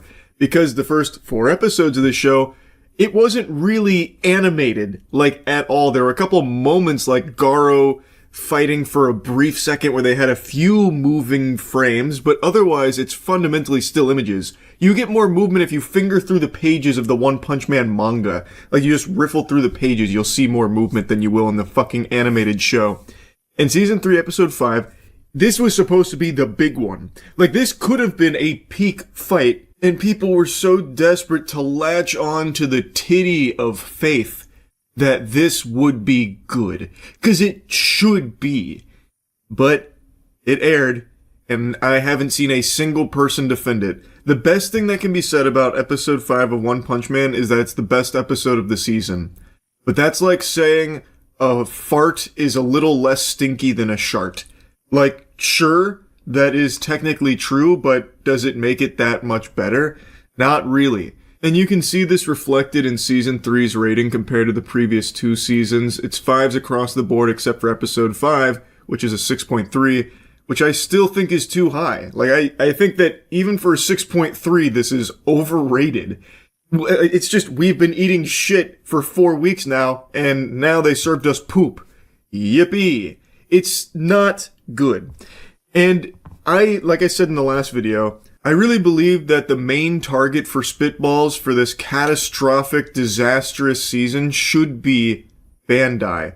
Yes, JC Staff is not the optimal pick for One Punch Man.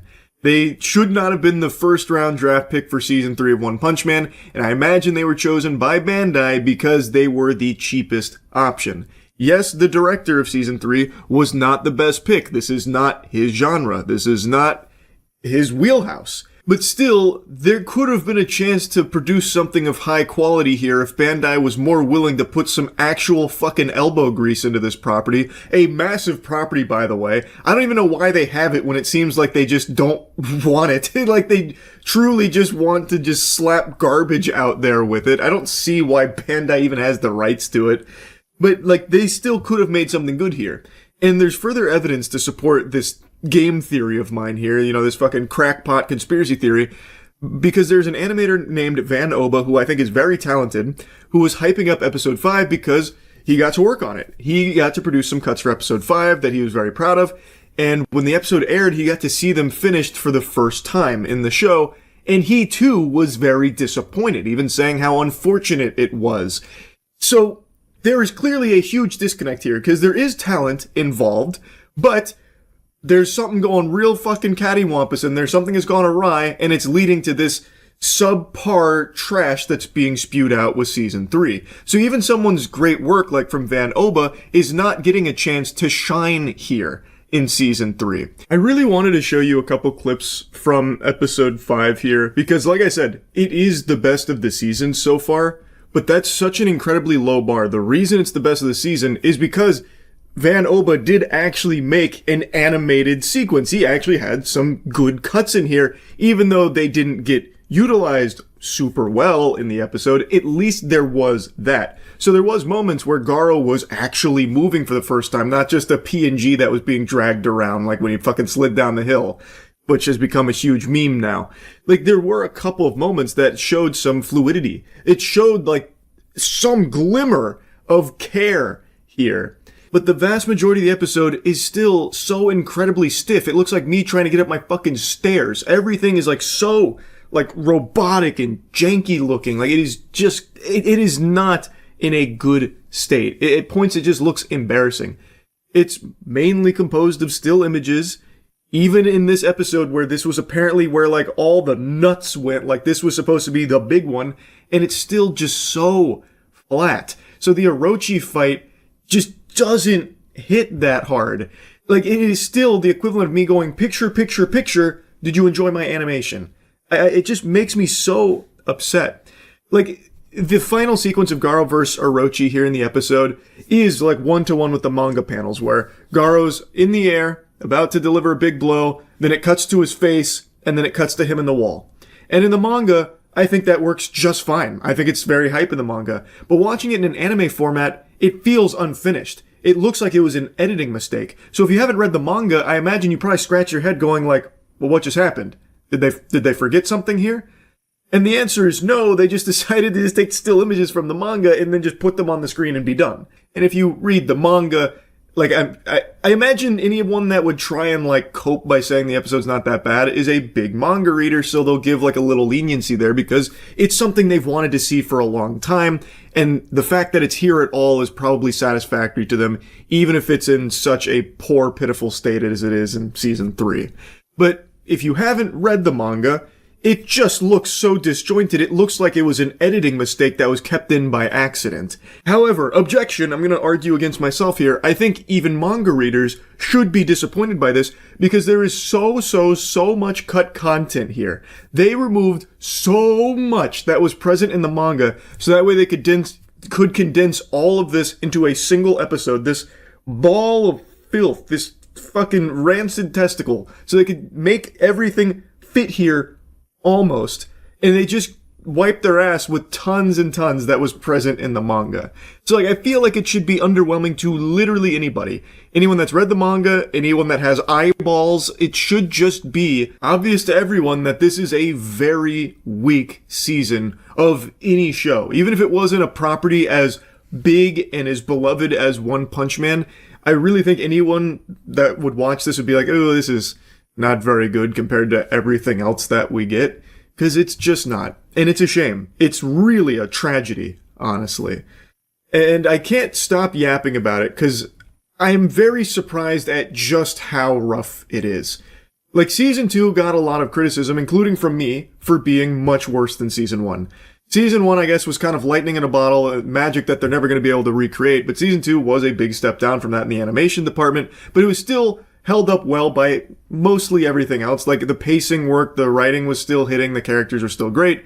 In Season 3, it's 6 years later, you would think that after the criticism when it came to animation in Season 2, that'd be one of the main things they'd want to improve on. But somehow they went 10 steps backwards. It is significantly worse than Season 2 animation, and I really think because of how disjointed everything is, a lot of the jokes and the pacing are not working anymore. So everything just feels flat. There is just so little to like about Season 3.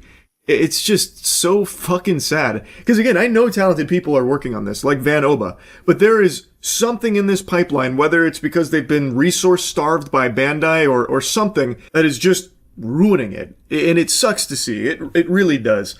I know I've made 3 videos now yapping about Season 3. I haven't been this passionately upset with something since Game of Thrones Season 8. Like, that's how bad this has been to me. Of course, Game of Thrones Season 8 I think is worse, but even still, this one hurts a lot because of how much I love One Punch Man. It's really just infuriating. There's a couple other things I could go on about, but I know I've been blabbering for a while now about this. But another thing is, this season, for some reason, has this idea in its head that if you just put like a blue filter on things, it means it's stylistically hype.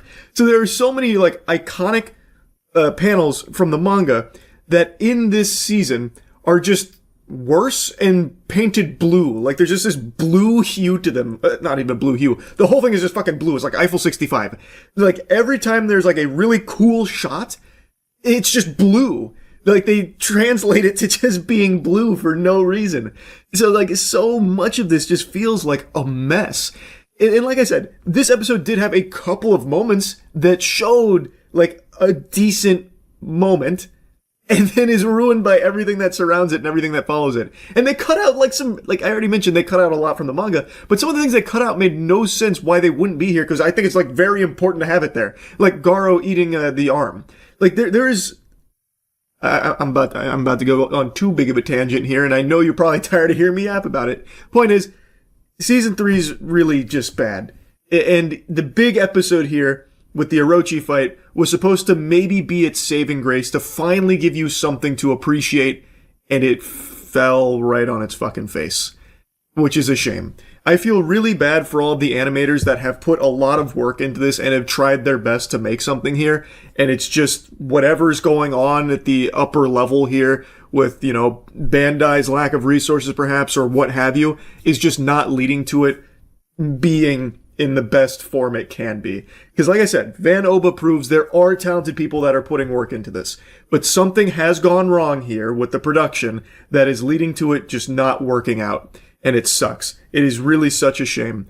The best outcome from Season 3 is that they just close the book here. Maybe they just say, all right, you know what, Season 3 was a mistake. This is really bad. Episode 5 is the end of the season. We're going to redo this later down the line. We're going to remake Season 3 here. It's the only way forward. That's really the only thing that I can picture that can save this, is just we forget that it happened. It's not canon. It was all just a dream, and we get a different Season 3 later on that's much better. Because again, I just don't see any saving this season. So anyway, that's really about it. So yeah. Do you see it? Look closely in the palm of my hand. To the untrained eye, it may appear empty, but you have to use your third eye to see the truth. What lays before you in the palm of my hand, my little greasy bare paws, are the Epstein files. Nothing. It's imaginary, because this administration still refuses to actually comply with the law.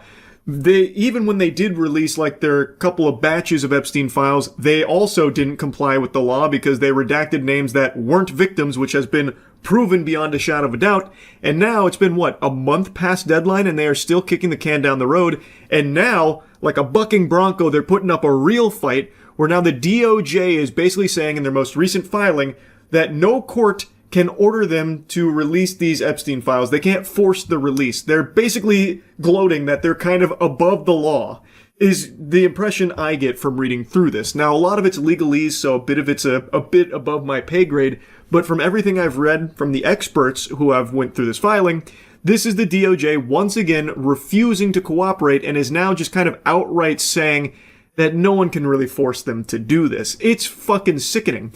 what is supposed to be the most transparent administration in American history, seems to have a real issue with transparency when it comes to the Epstein files for some fucking reason. Really makes you think, doesn't it? And speaking of thinking, I want to turn my attention to someone who hasn't had a thought in years. Pam Bondi. She farted out a super strong statement on Twitter that's no nonsense. A reminder to all those in Minnesota, no one is above the law. Mic drop moment. Literal chills. Scam Bondi here is alting. She's really laying it all on the table. But, let's be honest here, Pam. That's not exactly true now, is it? Because there are clearly people who are above the law. It's anyone that's associated with Jeffrey Epstein and the client list. Really, Pamela, it kind of makes me wonder if this could be an actual defense strategy people could employ.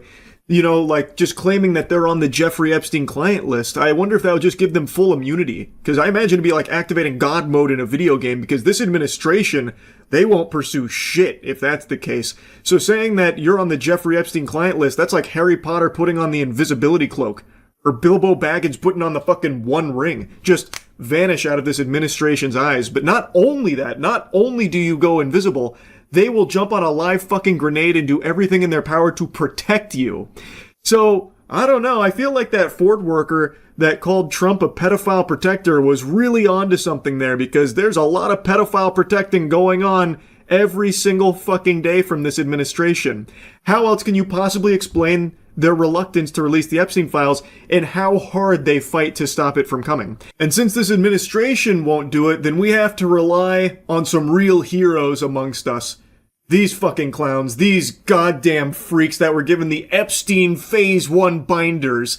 These online influencers were apparently holding the Epstein files, smiling and giddy, posing like it's the goddamn prom photos with the Epstein files, and since then, crickets. Why don't you guys release the files? You got the binders, right? Since the government won't be transparent, why don't you guys do it? You're supposed to be like fighting for the American people and shit, right? That's what you pretend to do online. You had the Epstein files, apparently. Why don't you just put it out there? It's just food for thought. I don't know. Now, of course, you'd have to be on the crack pipe to think any of those frauds actually got the Epstein files. I bet in those binders were just pictures of Trump's butthole just goatseeing or something. They clearly didn't get anything, and they are clearly just staying silent about all of this. I haven't seen any of them come forward with their binders since then, so I'm led to believe that they didn't actually get anything at all, and this was just a photo shoot. That's all. Nothing else.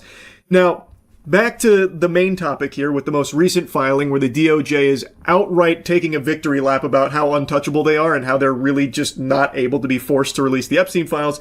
Let's dive into what's happened here, the most recent news. Yesterday, the DOJ moved to block the appointment of an independent monitor or special master to oversee the release of Epstein-related records in the Maxwell case, arguing that no federal court has the authority to compel such disclosures. It's 6 pages, and you can look at it yourself if you want to really get into the nitty-gritty of it, which I honestly do recommend because there are some eyebrow-raising statements in there. In a nutshell, though, they are trying every trick in the book to weasel their way out of actually having to comply with the Epstein Files Transparency Act. They're basically arguing that the forced production of the so-called Epstein files amounts to an improper attempt to reopen a concluded criminal case and to create a form of judicial oversight that Congress itself did not authorize. There's a lot to digest in there in only 6 pages. They really give you a lot to fucking suck on, and they're not exactly subtle about it. There's even mentions of the representatives that have led for the passage of this Epstein Files Transparency Act,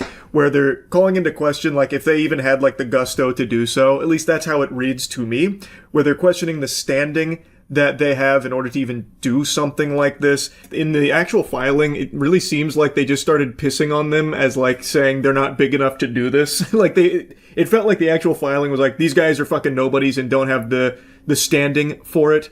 But anyway, they asked the court to appoint a special master or independent monitor to compel DOJ compliance with the act, which the DOJ flatly opposes.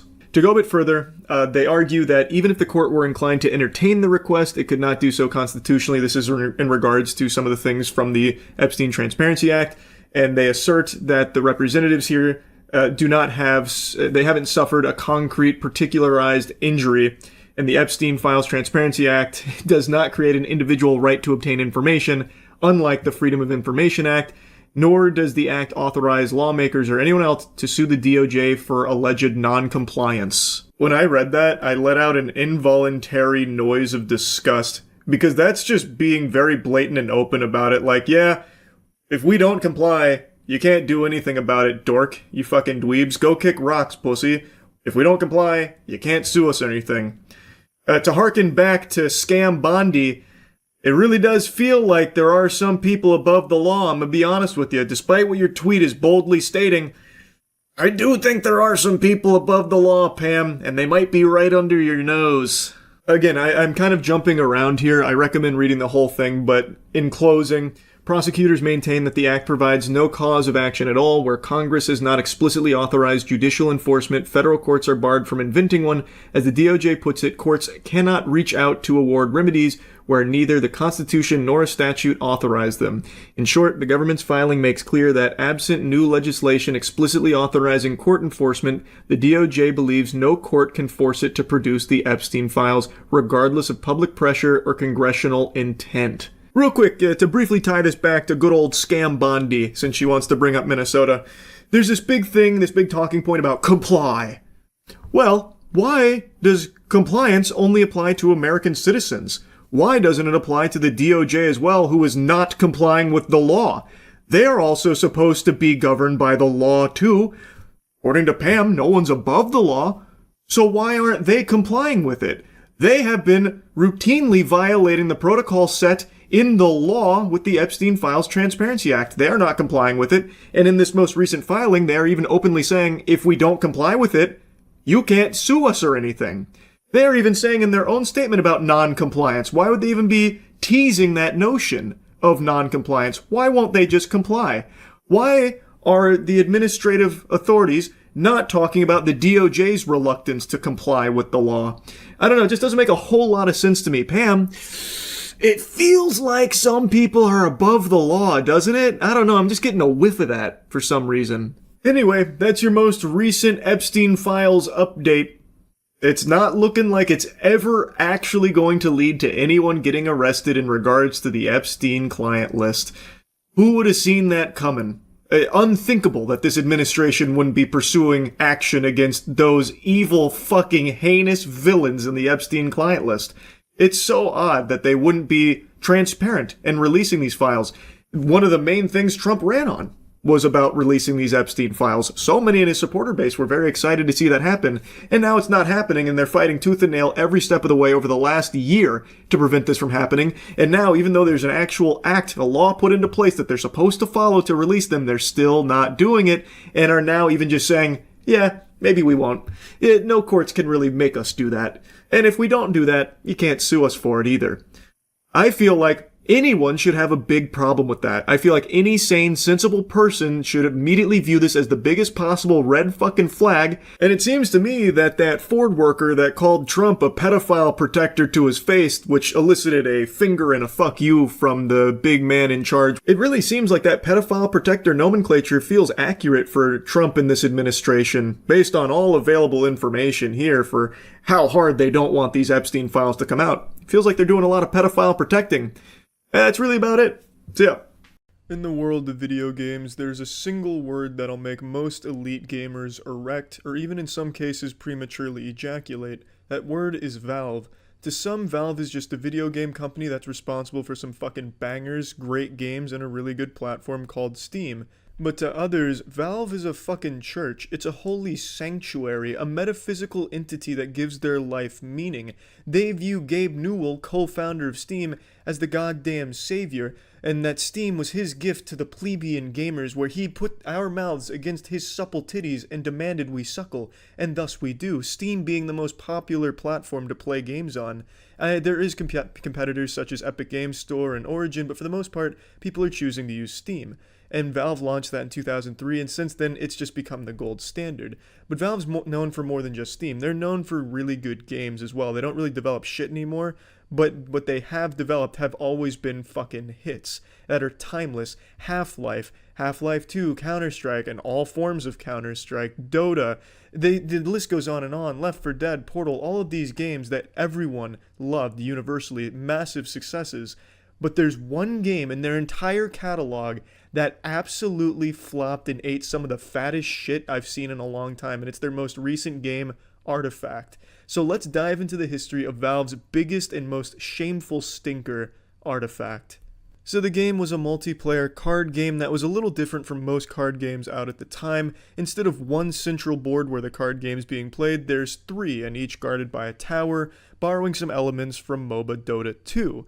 By combining elements from the MOBA and the elements from something like Hearthstone, they were hoping that they could carve out a unique identity for the card game that players would absolutely froth at the mouth for. Because MOBAs are so wildly popular, as is Hearthstone, and Hearthstone is an incredibly lucrative game because you buy card packs to fill your deck, and you can get a whole bunch of duplicates, end up spending $1,000 and never get a single rare that you were looking for. That's a really profitable business plan for a video game. So it makes sense why Valve thought if they combined the most addictive gameplay from MOBAs with the most lucrative type of game, card game, that it would be a huge cash cow for them.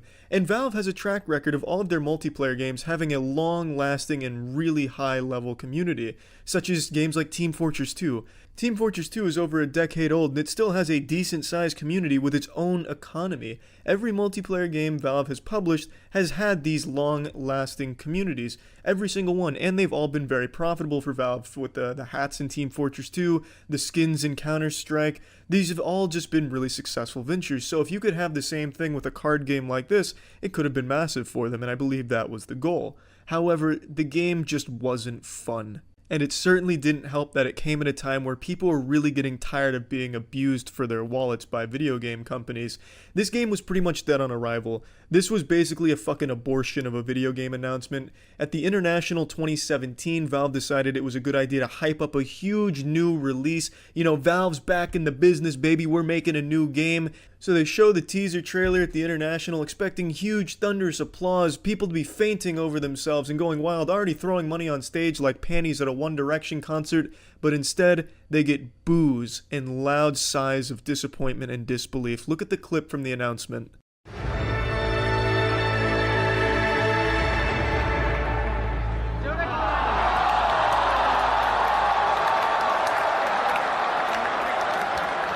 This is hugely wrong time, wrong place. They're at a fucking Dota championship, a massive tournament for Dota, and they're advertising a game that's a spin-off that really just seems like a cash grab. Obviously, it wasn't going to generate hype. However, they were able to bounce back from this. Over the course of 2018, Artifact started to get a positive reputation in the community. It was revealed that basically the guy who invented fucking card games was behind Artifact, Richard Garfield, the man who invented the Magic the Gathering, fundamentally.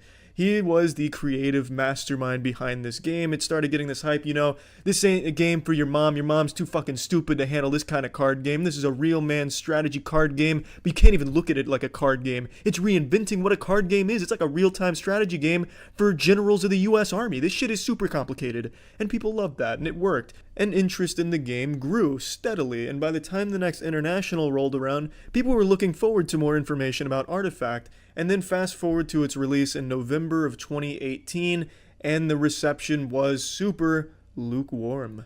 Now, lukewarm reception is a big deal because all of Valve's games get universal praise. You see, in video games, there's certain companies that when they release a game, you're genuinely not allowed to criticize it negatively or have a negative view of it for at least 6 months after its release. You are not allowed to, or you'll be outcasted by internet communities, called a loser, clout chaser, and just trying to be edgy with a different opinion. You're not allowed to have a negative opinion. Companies this goes for is Nintendo properties such as Zelda, Super Mario Maker, Mario Odyssey. Bethesda games you can't criticize. Elder Scrolls or Fallout for a good period of time, except for Fallout 76. That was just a punching bag across the globe. Rockstar games, you're not allowed to say anything bad about a Rockstar game until at least a year. And Valve. Those are the main ones that you are not allowed to have a negative opinion of. So people feeling confident enough to give a lukewarm opinion on a new Valve release, and Valve hadn't released a game in a long time, that's a big fucking deal, and Valve felt it. Because you see, on launch, Artifact had a major problem that wasn't even gameplay related. It was the economy. Artifact did what Hearthstone didn't. It wasn't free to play. Hearthstone is free to play, and you can grind for cards and card packs. However, most people do elect to buy the card packs because the grinding does take a long time, and it's only for the really committed and really good players.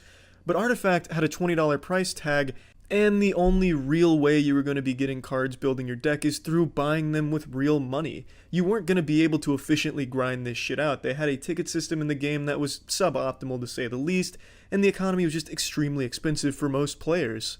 It really is just a confusing model why they would think this would ever work. $20 upfront and then additional costs just to keep playing the game to get packs and stay competitive. It really makes no sense when the other card games are free to play.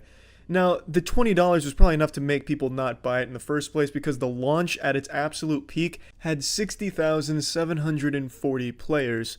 That's abominable by Valve standards and just bad in general by Steam standards. Any big budget game on Steam that launches is easily getting over 100,000 players on launch day. That's typically the norm. To put this 60,000 in perspective and how low it is, I compared it to Team Fortress 2's concurrent player count, and Team Fortress 2 came out in 2007, and in any given 24-hour time period, there's 53,000 concurrent players playing that game. So on launch, which is basically prom for video games, that's when you're getting the most activity, Artifact was just barely able to beat out a 12-year-old game on any given day. That's fucking wild. So not only were the responses to the game lukewarm from the few people that did buy it, but really no one bought it in the first place. That bitch was left alone out in the cold streets as the rain poured down on it. And it only took a week for the player base to drop 60%. By the time 2 months had passed, it went from 60,000 players to 1,500 players. So everything that could have gone wrong for Artifact was going wrong, pretty much from the get-go. And now, as of today, September 2019, the most players that have been on in the last 30 days is 150. The game is beyond dead. I'm sure Valve has already washed their hands of it. They're trying their best to forget about it and trying to erase it from the internet's history, but it's not going to happen, I'm sure, because Artifact lives on in infamy as a lesson to all video game developers on how not to launch your game, how to do research about what your audience is looking for, and how to, get them excited for your upcoming titles. But also, Artifact has another legacy, a much more recent one that I talked about, where Artifact had a second life on Twitch. You see, during its death, its spiraling demise, Artifact was comically pulling 3 viewers, 5 viewers every day on Twitch, which is lower than pretty much any game you can imagine. Even shit like the official Burger King Xbox 360 games were pulling more viewers than Artifact was on Twitch. However, when people started making fun of how low Artifact's viewer numbers were, they started to hijack that category on Twitch for Artifact streams and play their own shit. On the Artifact section on Twitch, you would always find porn or Avengers in-game. You'd find all types of incredible shit because people started to use it as this hub to dump all kinds of illegal content on, all things that go against the site's rules, and just this wild, wild west of video dumps and streams all just taking over Artifact because no one respected it, no one was watching it, and it was a good joke. And man, there was some good fucking content on the Artifact section. If you scrub through like all the weird porn, you could find entire streams of John Wick and John Wick 2, and you got to interact with the chat. It was fucking great. So Artifact, while no one liked the game, no one played the game died within 2 months, people fucking love the category on Twitch, I'll tell you that much right now. As a fan of the old Artifact category, I'm glad the game at least got made for that week or 2 weeks that Artifact was killing it on that. It was fun. That's the only good thing Artifact ever did, and the only thing that justifies its existence on the internet, I'd say. The game is by far Valve's worst game, and it probably always will be, because Valve probably won't ever fucking develop a game again. But anyway, what really killed the game ultimately wasn't just the monetization model, which sucked ass and was way too expensive, but it was just very simply, the game wasn't fun enough for the players that were playing it. It wasn't fun enough to justify the incredible expense it would cost to play.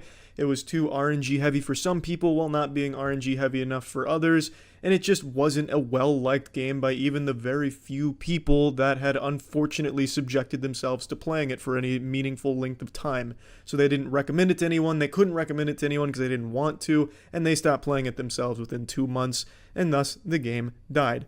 Now, again, I don't think Valve is going to top this in any way. I don't think you could, because this game was just a perfect storm of everything going wrong from its announcements to its design and its timing. So that's the end of that story. Valve will probably not top this anytime soon, and I don't think we're going to see an Artifact come back if they're even still acknowledging the game's existence. So yeah, that is Valve's worst game. So yeah.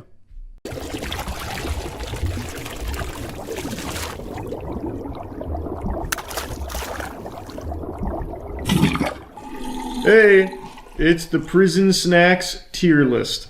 There's a lot of prisoners out there and they get served yucky stuff like gruel and Burger King and all that garbage, so they got creative with how they make tasty treats, and we're gonna try them. And make them. We're gonna make them in order to try them. And today we're the prison experts. Right. We have NASCAR for Cheeky. It is a stock series at Bowman Gray driven by Andre Chavez, and this is the new fire suit. And I just wanted to put this puppy on. It's really nice. It is. You know it's not nice? Prison. Prison. You know who's not in prison? Who? Anyone on the Epstein list? Or Epstein, because he's dead. Maybe he might be. We don't know for sure. That's true. Those 3 minutes, anything could have happened. Yeah, so our commissary worker today is Chelsea. Yeah? You're teaching us how to make these, right? Yeah. Well, okay. no. I found TikToks because I've never been to prison. Okay. Are teaching us. Oh yeah, Chelsea's never been to prison. It depends. You guys want to start with something savory or sweet? Give me savory. Yeah, it's lunchtime. She has never been to jail. This is she made a jail I brick. crush them all up and put them both in one chip bag. Then I add the noodles to the chips and mix it all in. Add some of your seasoning to it. I usually do a half a pack. I'm adding a Slim Jim to mine today. You can add jalapenos, They'd never give her a cheese. knife in Some prison. people add pickles, just whatever you want. You'll put everything in the chip bag and then add some really hot water to it. I always add a little bit of water at a time. You want it to look like this. You don't want to put too much water. Then you'll roll the noodles up in the bag and just leave it sit for a few minutes. That's how you're cooking everything. The noodles are already cooked. You're just warming them up and softening them. They gave us sports to eat with in jail, so I thought why not eat it with this meal. And then I always add ranch on top of mine, but again, you could add cheese, you could add any kind of sauce, whatever you like. And then you're done. There's just so many different ways to make this, you guys. You can stuff it, just get creative. Let me know if you guys make one and how you made it. I don't want that. That looks like hey, it's better than prison gruel, Maps. Yeah. You'll eat it and you'll like it. Good point. It looks like in Snowpiercer where you got your roach bricks. Yep. I think it kind of boils down to crush the noodles, crush the chips, mix them together, put some hot water in. You can pick what else you want to put in it. Yeah, it's kind of the main steps I saw. Wow, I haven't had a Slim Jim in a long time. They're really good. There, you guys can do your own thing. That's perfect. Yeah, you can compare. So I've told this before, but I wasn't in prison. I was in a bowling league. Similar. Every bowling league, for some reason, when I was little, I'd bring my brick of ramen and I'd just eat it like that. Put the flavor pack on, shake it up, eat it. I'm breaking this in half so you have half the brick. Oh, you have your own. This is like arts and crafts. There's a lot of hot Cheetos being used in. Okay. The majority of these So I think I'm gonna make a little. Oh, you already did. I'm gonna open it, crush them up. I think we need some hot water.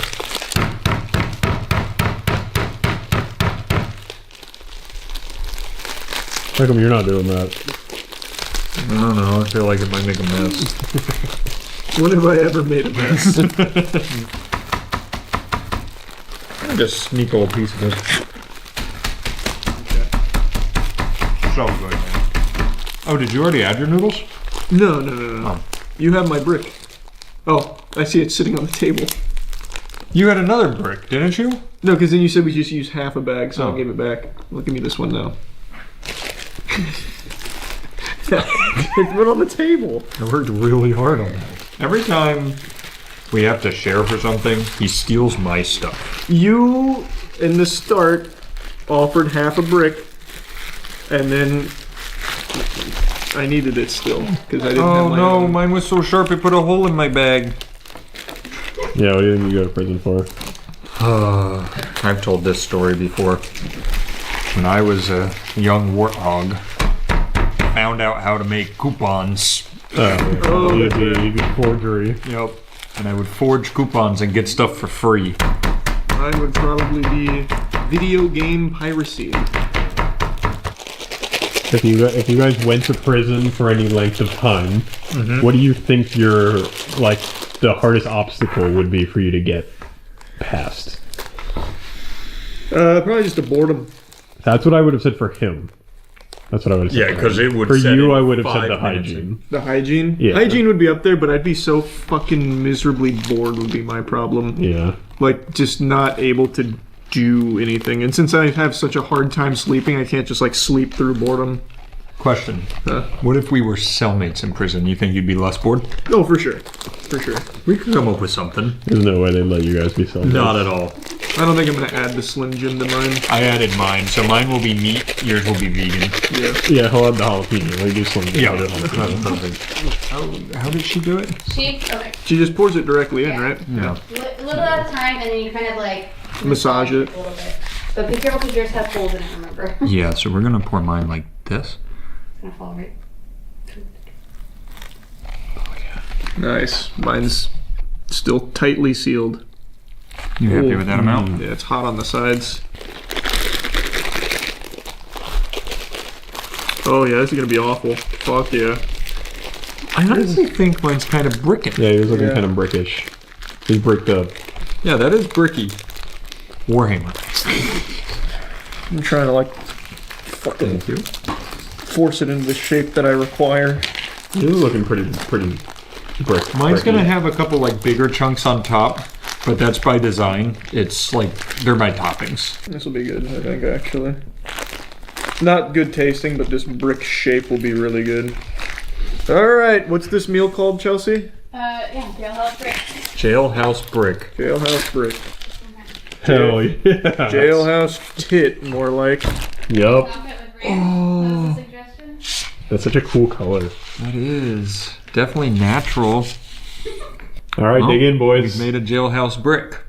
Do we have ranch to top it with? Okay. You want some?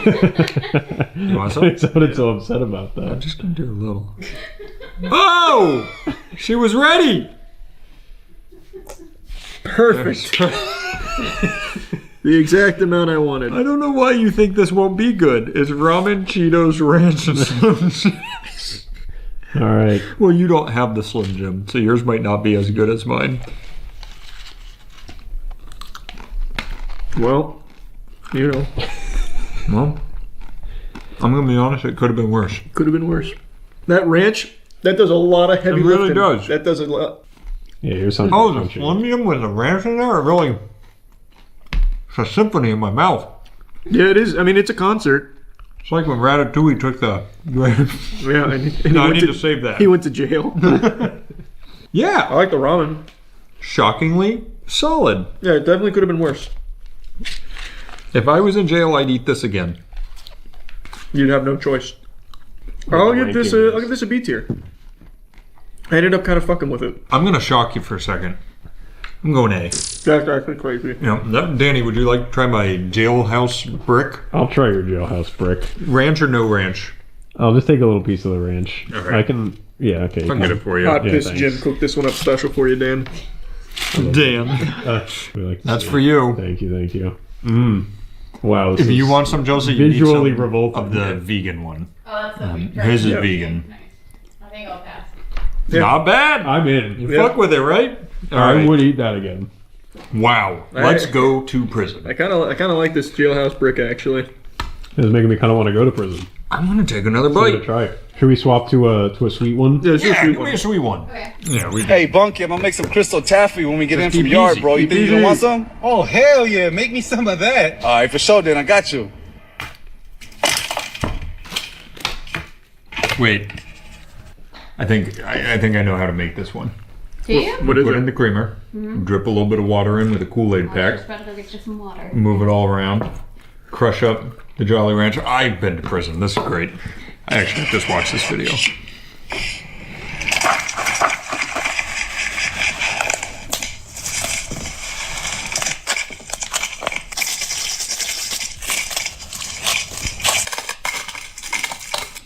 Is this gonna be a brick as well? Looks like it's Yeah, it's gonna be taffy. It's, Okay. So actually, wait till the end of this. It's crazy. Wait, we don't have innate vending cards like he did.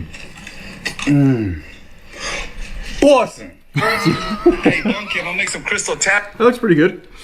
All right. I mean, it's just he's making taffy. It's gonna be pretty good. Do we have gloves? That's fine. We absolutely should somewhere. We do. Check like under the sink. Because we had some for farting. That should be around somewhere. Retroactively, I'm bringing this to A. It's good, as you've almost eaten the whole thing. I'm pretty much eating it. Question for you. If it was normal Cheetos, do you think you'd like it more? I don't think so. I actually think this you like the spice from it? I actually think this really brings it together. I do agree. See, prison snacks, but elevated. I think those are just called snacks. That's a really good point, Danny. Danny went to the dentist and fucking spit out smartness. I gotta go to the dentist. We got that. I've got my nitrile exam gloves on. Naturally. You got any more jailhouse bricks, you think? You can eat some of mine if you want. Yeah, that's cool. I really do think the Slim Jim added to it. It was like a surprise whether you get a piece or not. It was like fishing for moose tracks in your ice cream. Oh, what a throwback. Pick your Kool-Aid color, because I'm assuming I'm doing the mixing. Let's do... I'm going to make enough for everybody. Blue Raz Lemonade. That's a fire one. Yeah.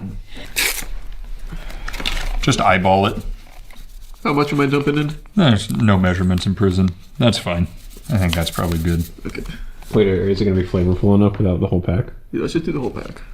I don't know. How much did you use in the video? He used a little pack. That's perfect. We want a lot of flavor. Yeah. Do you want to break up some Jolly Ranchers while I do this? Yeah. Oh my god, I haven't had a Jolly Rancher in so long. He throws them on the ground. Yeah, you can just kind of like spike them. They don't get plastic bags in prison. That's true. Yeah, you gotta get creative. I did pretty good for my first try at whatever this is. I have to try a Jolly Rancher. This will be actually the first one since I was a baby boy. That's not true. I think we had one for a Halloween tier list once. Probably. Every fact you'd say about I'm pretty sure you're not supposed to give babies Jolly Ranchers. Here, give me your Stanley. Wait, no, just do it on the ground. Is that going to be hard enough to break them, you think? Well, it depends on how hard you throw them. They break? I mean, it broke, but then the wrapping came off and got on the floor a little bit. Yeah, that's just making a huge mess. How did he do that without making a mess? Yeah, I think he did it off. Maybe let's go get a big bag. Okay. Nope, on the nice table. Oh, you're right. Yeah, it's stupid.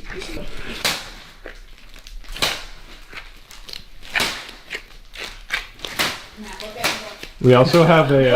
Oh! It exploded. How does he always make a mess? Like I said, there's also like a hammer, there's a mallet around here. That's what I'm saying. Just let me hit the fucking... Use the Stanley Cup and break it. I've done nothing wrong besides follow instructions. Are you liking where I'm at? Yeah. You like Is it like... Pull, oh yeah, we're kind of... Do like the pull apart, fold over thing that he does. Oh yeah, we gotta work some air into that. You're so right. You'll need to fish out some particles.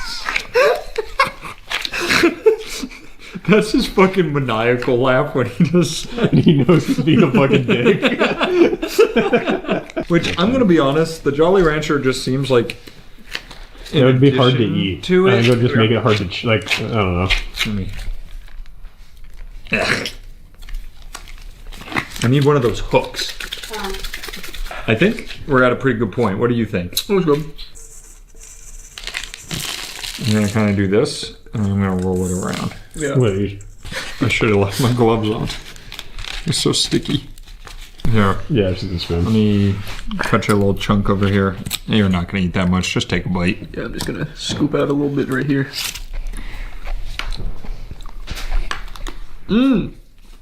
Fucking hate that. Do you have is there enough powder in it? Or does it taste like creamer? No, there's a powder. Oh, that's fucking terrible. Yeah. The texture is very off-putting. I hate everything about it. The flavors Okay, are scoop me off a little bit. How are you feeling about it? Yeah. Alright, here we go. Bad. It's like kind of just sour, and then it's very sticky, and that's it. You need to go back to the dentist immediately after consuming that. I think, a flavor that wasn't lemonade probably was the play, because that's all that's coming through. Yeah. So I don't feel like Can you making give me one of those vanilla? I need to wash my mouth out. That actually is disgusting. that. Yeah, that's a F tier. Yeah. So what I'll say this is F. But if you're gonna try it, try a flavor that's not lemon. I think that really led us astray. Yeah, I guess here's the other thing. If you're watching this, you're most likely not in prison. Just buy taffy. It is better. We could do that. I'm gonna make a prison spicy chicken sandwich. Whoa, that looks good. We're gonna take our hot sausage and we're gonna grind it up as fine as possible. Thank you. That's good.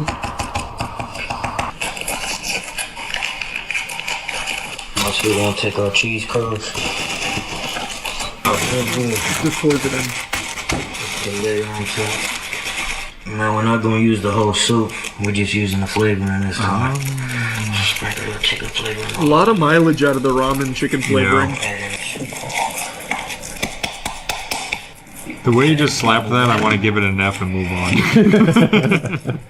The water is just to make sure that the bowl don't burn. Oh, does he microwave this? Put that in there. Yep. They get microwaves? 2 minutes. Look at that. You may have to microwave them a little longer or a little less, depending on how thick you make them. Well, pickles. They have pickles in prison? Yeah, I feel like Where he did you started get that? freestyling. All right. Today, what we're making for you is 1 chicken patty, because I don't feel like making 2. Charles loves Vienna sausage. I don't want to sound rude. Yeah. It seems like a lot of these recipes boil down to smash it all and then mix it all up in a bowl, and now you have your thing. That's cooking, Danny. Have you ever Jeez, Danny. Wow, the serving size is 4 sausages. Eat one. You love them. No. Don't you? I don't like I like Gerber's sausages. They're basically the same They're the thing. same thing. These taste worse. I remember when we ate them. They're fine. Like, They're okay. both microplastic sausage links. Yep. It's a mechanically separated chicken. Mechanically? Uh-huh. If that's mechanically separated chicken, what is that? This is mechanically minced. Yeah, minced. Let's get a little bit of this chimkin. Fuck. Like I said, that's pungent. I used to eat this a lot. I now give my cats treats that is basically this smushed into a disc. Okay, that looks exactly like what my cat eats. Yeah, is that so? You just put the mayo in there and just I eat legitimately would open it, drain it, put some mayo in, mix it, and when I was feeling crazy that day and wanted some carbs, I'd take half a pita and stuff it in there and eat it. You basically were just eating prison snacks. Yeah, it worked. I got shredded that year. So this, you don't need the ramen, as you saw. Although if you'd like, you can break a piece off and eat it. What do you think they miss the most in prison? Their families, probably, Matt. What if they don't have a family? The prospect of starting one. You know what? Good point. I think don't go too overboard. Yeah, I'm trying to. A lot of the Cheez-Its fell to the bottom. Here, So let's reverse it. Beep. Tell me when. That looks good. Yeah. Yeah, that looks good. It just needs to coat it. We can also just put it on a paper plate and microwave It is it. also already pre-cooked. Yeah. Yeah. I think what he wanted to do though is Just make warming it it like up. make it like a fried chicken breast Yeah. almost. I'm bricked up. Do you want me to put it in a patty with gloves on? It's in a patty. It's See? not bad. Do you not like my patty, Danny? I think your patty's fine. I don't think it's gonna change the taste. Here, I'll make it a little thinner. How about that? That's a good idea. All right, 15 seconds. Slap it in there. Oh, there's Jolly Rancher everywhere. Yep. Yes, there is. Now you can start. All right, bread. Yes, sir. How's our patty looking? Good. I added a little more stuff on top. What'd you add? Give us the rundown. It was more Cheeto and... You know, did you get pickles? I did not. Ow, she's hot. There it is. Ow! Ow! Hot chicken! It's really hot. That's very hot. You just want to go raw? You want mayo, anything? No, let's just try it how it is. Yeah. Oh, Look thanks. at that. Yeah, I mean, it smells good. Yep, that's a fucking tuna sandwich, basically. Like a good tuna sandwich. Like a fine tuna sandwich. It happens to be chicken. He's not good at this. Chicken always tastes like fucking tuna. That can of chicken with Cheetos and Jesus on it. Yep. And a little bit of butter. I mean, it's fine. I'll give it a C. C, yeah, run of the mill. It's there. You want to try it, Danny? Mm-hmm. You like tuna, right? Nope. See what we mean? No, I can taste like very salty chicken. Well, that's the Cheetos and Cheez-Its. They're coming through beautifully. I'll be honest, I don't hate it. Yeah, that's fine. We're gonna make a prison potato ball using these ingredients. Let's go. First, you gotta get your potato chips, any flavor you want, and you want to smash let me them guess, you cut them all up into tiny little pieces. Yeah, it's fine. And add a little bit of water, squish together, a little bit of water more, squish together. Then you're gonna spread it out in the bag, and you wanna like get it even. Now you're gonna start with your chicken. I put mayo, I cut up pickles. In prison we would use a trash bag, but I'm gonna use parchment paper. Where'd you get You're gonna cheese take your sauce? Velveeta cheese. You wanna put it on thick because Okay. this is going to ensure that it doesn't dry out. Spread on your chicken, and then you're gonna roll it up like this, okay? In your microwave for about 4 minutes. All right. So I got a prediction. on this corner This here, one's gonna but bang. it's so delicious. This one's gonna bang. Or our microwave is going to burn like it did a couple hours ago. Did you know there's women in prison? What the fuck has this country come to? This is ridiculous. What's next, kids? Just in general. We're gonna let kids in this country. So this is back to the hot water, right? Flatten it first. Oh wait, No, the water. You're adding. We're doing the massaging. Add little bits of water at a time, so you don't want to do too much. This one I bet will go crazy though.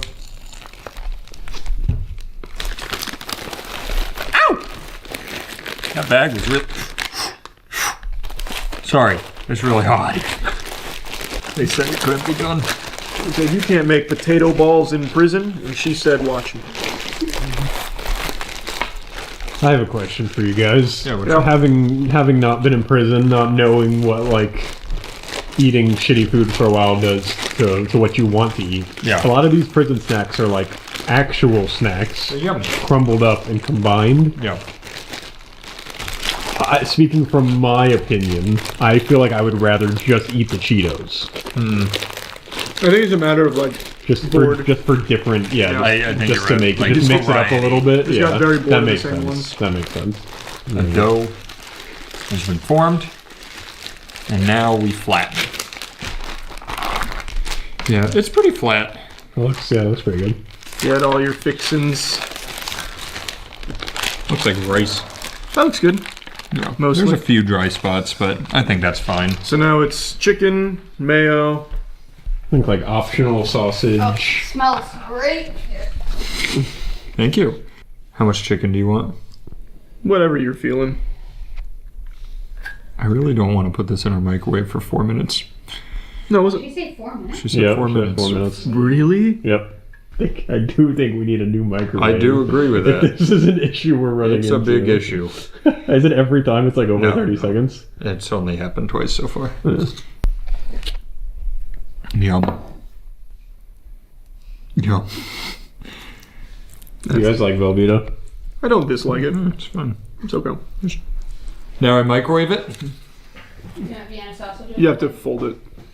It's It's also up to you guys what else you want to put in it. I'm fine with just I'm this. also fine with that. Okay. Just fold it into itself, though. That's a crucial component. I just kind of break in half and make a sandwich, I'm going to be honest. Just log it. That's kind of good, right? That's That is good. pretty good. It's very burrito-esque. I'll be back with our meal. Yay. 4 minutes? Yep. Okay, we can do another prison snack in the meantime. In the meantime? Is there a short one? Not really, no. Part of the recipes is the time that's included. Yeah. It takes to make these. Alright, so today I'm gonna show you how to make a prison-style Oreo cheesecake. Let's get it. First, we're gonna take our Oreos. And we're gonna separate the cream from all the cookies. Yeah, I would follow along with it. I think maybe we should test them just to see if there's like something wrong with them. I was thinking the same thing. No. Oh! Just eat the Oreos, man. No, I'm saying. Where's the spoon? Oh, there. I'm making Oreo cheesecake. a beef tartare. Oreo cheesecake sounds amazing. Did you eat an Oreo already? Yeah. Danny did too, not just me. They're just making sure they weren't bad or anything like that. I can already tell this is gonna be so good. The Oreo cheesecake or Yeah. the potato ball? Oreo cheesecake. Yeah, well. I wonder how many I should do. Yeah, he did the whole pack. I guess I can do some more. I mean, we can do a little one. Yeah, let's make it a tiny one. This will be the last one. We're not feeding the whole jailhouse. The whole chicken coop, if you will. Play that fucking video one more time for me. And then once we get all the icing up, and then put half of the cookies in a bag and crush them up. What the fuck? What are you yelling? He has to turn off the power again, I think he said. Yeah. Oh my god. It's anytime you do over 30 seconds. That's a good microwave. That is a good microwave. We got a potato brick. ball. Oh, Potato here. brick. Oh, potato ball. It's all brick. I'm bricked up. Alright, I'll crush these while we chow down. Alright, you want me to go first? Sure. That's fine. Yeah, is it supposed to like crisp up? What It is kind of crispy on the edges. Nice. Yeah. Did it make it hot? Oh, hot! Oh. Yeah, I bet that. I'll use that bowl because I think you guys need it for this. I got it. I got it. I bet that mayo really fucking absorbed a lot of that heat. You hanging in there, big guy? That's just pain. Yeah. Was it good? I'm gonna be really honest with you. It tastes like chips with mayonnaise, chicken, and cheese. It more transforms the shape than it does the taste. Yeah, that's kind of what I'm noticing so far. It's almost like it's just all those things crushed up and mixed together and then warm. And they don't really like accent each other and change. You could also like I'm cutting something. just get a bunch of chips and put the chicken and mayo on it. Like it's gonna probably be the same taste. You with think them, I I've guess. ever tried that? What if they took the chicken can and took the potato chips and just ate them like nachos? Nacho, put the Velveeta cheese Yeah. on top. Do you think they make... Yeah, it's really hot. I think Velveeta is actually better as an insulator or a conduit. Like, going back in, it must not be that bad. I will It's say, fine. It's just chips with some chicken, mayo, and cheese. and to your point, I would like this more on a non-microwaved chip. I would really like it better cold. Yeah, because the chip it's just chip plus water plus heat. Like, I would rather just the chip, the crunchy chip. I'll give it a C. Yeah, they're not bad. That's all these recipes. To me, it's like you thought too hard. Yeah, you're like you're putting extra effort for no reason. Yeah, like you're putting too much thought into it. Just if you want these ingredients together, just put them together and be done. Well, maybe they're just excited to use their microwave.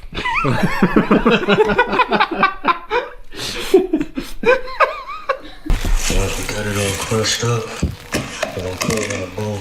You want to melt your butter real quick? I gotta make that. I'm telling ya! Pour it all over the crumbs. Mix it up. You push it flat in the bowl. I hope I don't drop it on the way to the kitchen. Be careful, please. You don't have much. Got a cheesecake crust. We're gonna put our cookie creams in the bowl. We'll add some We're gonna microwave it. Wait, no, they're adding coffee creamer. some cream cheese. That's a lot of cream cheese. That is a lot of Holy cream cheese. shit. There's no way this is gonna be bad, by the way. This is just gonna be decent. Is that milk? Yeah. Milk, yeah. So it's that, cream cheese, and milk. All right, so I need to get you a bowl. Yeah, I got a different bowl. Thank You you. want to do Mix it with that if you that want. side, I'll do this side? Yeah, my side's now done. Thank you. My side's moving fast. Good enough. I was gonna say, he used 2 of these. Yeah. Did he really? Yeah, which we're doing a smaller one, so this is perfect, don't worry. That's good stuff. That's Philadelphia, ain't it? I don't think so. Nope, great value. I think that's Walmart brand. I think he used a carton, so what is that? About that much. Probably a little more. Yeah, so set that down somewhere else. There is so much cream cheese, coffee creamer, and milk. What was even the point in scraping off the fucking? That's what I filling was from the wondering. Oreos? And Well, also, you gotta make it sweet. Oh, I guess To be fair, he did do the entire thing. We did like 10. Yeah. Did he use his hand or a spoon? Well, we didn't actually get that far. Bring us back in. Nope. How the fuck? If you have trouble getting it thick, just add some more coffee creamer to it. Yeah, it's just a thickening agent. Next, you're gonna take an Oreo crush, and just pour it on top. After we get them crushed up, we're gonna put them on top. Yes. Okay, that's easy enough. We're very sensual. Take out like half of those, and for your top, so you have a bottom and a top. Here, I'll take out like the bigger chunks. Oh yeah, that's a good squelch. I mean, it's thicker. It's gonna be so much just coffee creamer. Honestly, it's almost nothing else. I think that's fine. Yeah, run it. Ours Just run it. Ours can be more soup. Yeah. Yeah. The Oreo cream cheese soup. My arm's The tired. milkshake. Is that good? That's probably That's good. All right, and then there. Here's our crumble. All right, we can let this set while we do the next one. How about that? So should I go throw it in the freezer? Yeah, just go. Yeah, the that's process. Yeah. You done? Mm-hmm. I mean, that's looking good. It's not bad. I mean, it's gonna taste good. Well, it's gonna taste like coffee creamer that just gets fucking poured in my mouth, I guess. But other than that, Today I'm going to be teaching my lady how to make a spread, prison burrito. Yeah. So you're gonna want to get your squeezed cheese in this is nacho cheese. okay. Cut up meat, crush up Cheetos, heat up butter. Do you want to? Is this one too similar? Do you want to skip this one? They're all going to be the same thing. It's the same 5 I see ingredients. so much variety on the shelves. What No, uses you've Tang? used almost all of that. No, what uses Tang? Tang? Okay, so that video got taken down and think that person might have gone back to Christmas. They need more practice. The recipe was too good. to refine It it. was like Tang with peppermints and instant coffee. Okay, they should go to prison. Yeah, like, there's something weird with that. I don't know. Maybe we just wait on the... Maybe we finish with our dessert. Yeah, let's wait on the cheesecake. It is actually crazy how. So I don't think there's like a meta to prison cooking. I think Right. it's like you have these ingredients, crush them up, put them together, heat it up, eat it. I think it's their only options. Yeah. I guess. Like, really, there wasn't like, it's not like you can go out and buy. No, I know. That's true. I guess I just was thinking. I was expecting a smidge more creativity. No, I was thinking more like Pruno, like how they make like Yeah. prison wine, that kind of thing, like that kind of like. Oh, we Well, no, I didn't like we can make Pruno. I don't want We're Pruno. using I that just- as a an creativity Yeah. example. It's like a hey, we made wine here in a way you wouldn't expect. Right. This is like I would do this at summer camp once. Like, no one took their Vienna sausages and, like, hung them up in their cell and was made like, I'm going to jerky. dry it. Yeah, Yeah, like gonna dry it. age it and rub it with salt. basic prison talk. Or maybe that's just not what gets the views. The jerky isn't what people want to watch. That's you true. know? I feel like the chips and all of that, a lot of times, they're also there for extra seasoning. Like Yeah. They add the flit like salt. Yeah, I just feel like. Yeah. Alright, I'll be back. What can't you figure out? We do things like the Mexican food tier list, the Japanese food tier. And we haven't done Japanese yet. The Italian food. People stick around. They eat the food. They hover like little vultures. Yeah, where's the Nobody's crew here now, today. huh? Where'd everybody go? Yeah, that's crazy. Chelsea's here, Did it our solidify resident it all? prison expert. Yeah, oh yeah, it did. Yeah, it looks like it's solidified. See? Yep. Cheesecake. Where'd my spoon go? You That's have how my spoon. cheesecake usually looks. There's another spoon right there. You don't like it? What's wrong with it? I feel like It it tastes can't like be creamer? that bad. Like if you melted cream cheese and drowned it in milk. Nothing else.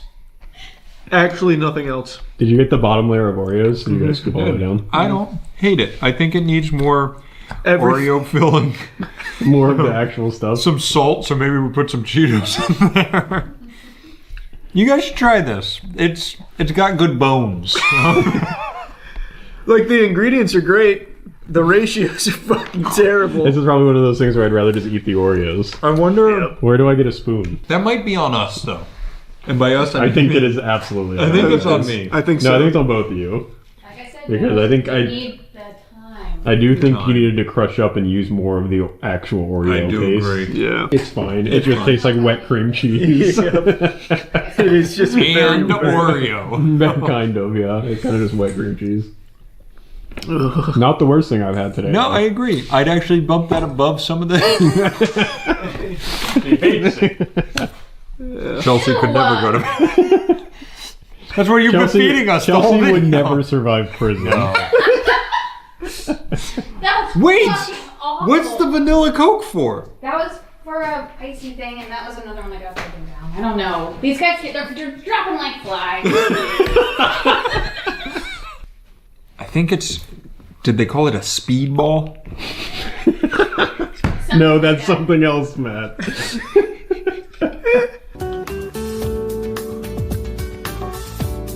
God, that looks awful. What? I think yours had to be something different. No, than we're this. ripping that. Okay, We hear have me to out. see that. Do you Holy guys want to take these ingredients and just try to make your own? I want to do that.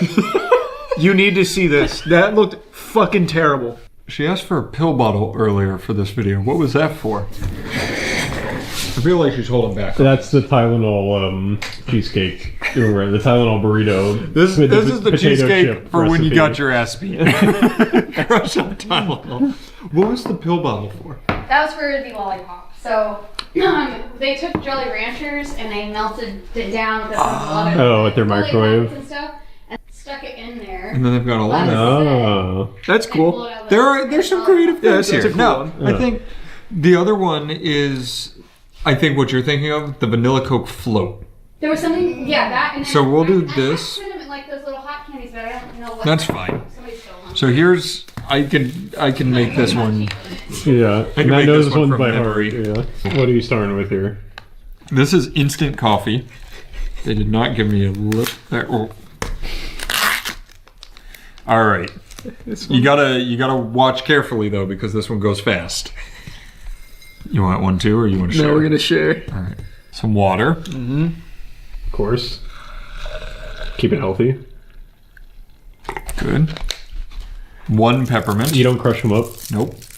2 peppermints. You agree? He didn't crush it. He didn't. And then there's supposed to be a fireball you drop in it. Yep. Fireball goes in now, but Chelsea ate all of those. I bought them for them. That's fine. It's okay. He said Coke or anything else with caffeine works. Because the instant So the coffee wasn't enough caffeine. Yeah. Then he added sugar on top. Do we have sugar? Sugar? Yeah, that's fine. That's all right. That's fine. And look at this. Yeah. Look at what is happening Chemical here. reaction. He said mix it up. It does look like a gas. Mix it up and, And let what was it this called? sit. He didn't have a name. He said it makes the speedball go down easier. So are you supposed to let it sit long enough for like the peppermint to dissolve in the Coke? He said just let it sit for like a minute or two. Okay. Did you mix it up, right? Yeah, you want me to mix it a little more? Well, is it supposed to settle? Is that why it's sitting? Like, what else would it be doing? I don't really know. Let me just mix it a little more. What could go wrong? It's thick. Hope you're ready to be up for the rest of the week. This will surely cure your. Yes, this will help. Without a doubt, that is a top 5 worst beverage I've had. It's coffee. What's coming through? Are you tasting the coffee? You tasting the peppermint? I'm tasting almost nothing but ground coffee and like the tiniest hint of vanilla Coke. Like almost the idea of vanilla Coke is planted in there. Maybe that ratios were off a little I'm bit. gonna add a splash of cream. Yeah. Why did they add peppermints? That is disgusting. Did we do something wrong? Is this one also use cinnamon or no? They used the man. It's still stuck in my mouth. They used the fireball. So maybe you're missing the cinnamon. Oh, probably. I bet. You know what? You know what it needs genuinely? Sugar. It needs to cut that bitterness. Well, Ew! Maybe I used too much instant coffee and not enough. How much Coke does he That's use? like drinking an ashtray. That's such a good way to put it's it. like if you like took a shot of the bong water after 4 years, after like 4 years of using it. Somebody accidentally apps their cigarette in your drink and you took a drink of it. So, yeah, don't go to prison. But if you do, I'd say exclusively chow down on the jail bricks. The jailhouse bricks were those were shocking. by far the best. I'm things. glad we put it in A. Yeah. I think the ramen-based ones really carry it because ramen's just incredible. Bro, I know I have to poop, but it's straight diarrhea. That's not poop, my friend. Whatever. I'm doing it at home. Yeah, whatever's knocking is not poop. You just That's prison pudding.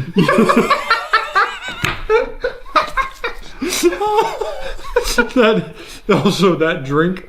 You had one sip. That goes straight through. That's gonna, Your shotgun blasting out the bottom of the porcelain. Oh wow! Oh, it'll be fun. Oh, we're gonna be texting at like 6 a.m.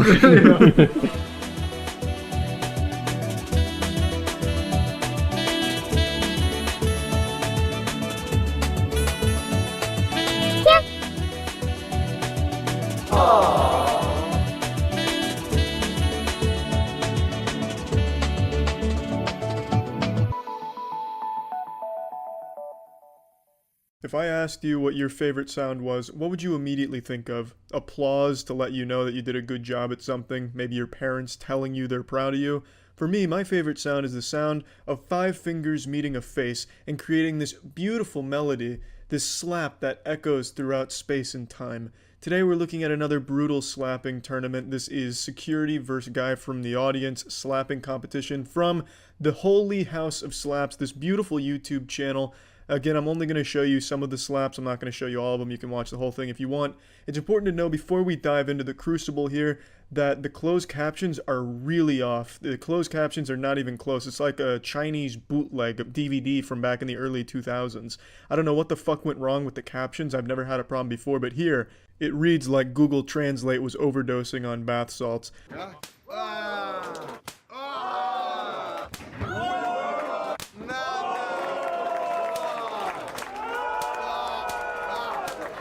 I don't know what this guy did to deserve this. It wasn't exactly a competition between these two guys. This guy just goes up there to get the shit slapped out of him.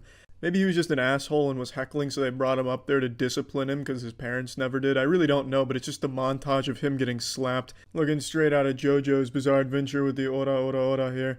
But anyway, after his cheeks get turned to dust, we get our first matchup between these two women.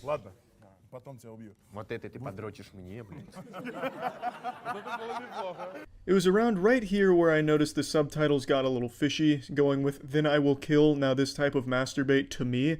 That sounds like something you'd read on the Facebook page where an Indian man's trying to flirt with a woman, you know, show me Bob's Vagina, bitch lasagna stuff.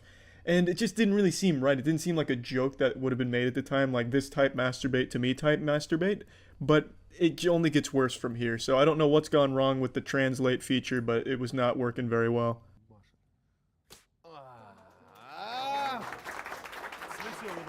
So now we have the first official slap thrown of the tournament, and it's a glancing blow, bit of a wet fart, and only a couple fingers make contact and it all hits her neck. So not the most powerful start to this new episode, but the real star of this first round goes to the closed captions. 3 times, 2-3, all you first give urine, hand on it, once we'll try not. I could definitely see that being the intro to a song. The 3 times, 2-3, all you first give urine. That sounds beautiful, very melodic. And she does give the urine hand to the other girl, just not on the cheek. She hits the neck, so the urine hand may have been in full effect, just wasn't aimed properly. I don't exactly know what it means. Maybe this girl, instead of using chalk, pissed on her hand and slapped her with it, which would explain why it was such a glancing blow, kind of just sliding off her face. Either way, I think that should be an illegal technique. You shouldn't be able to use bodily fluids.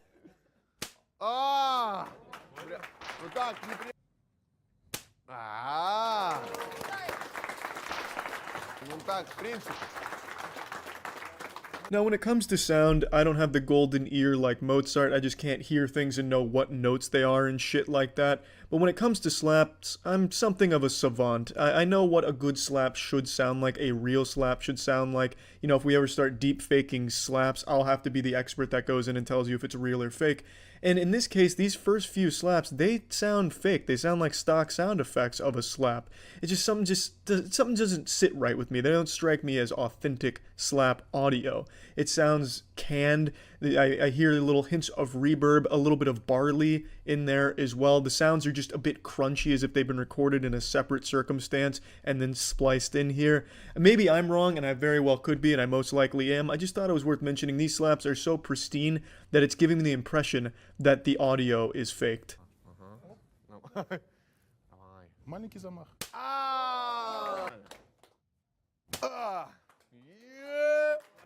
Такая рука, вот. Вот, размахнулась, вот, понятно? И фу, со всего размаху. Think about?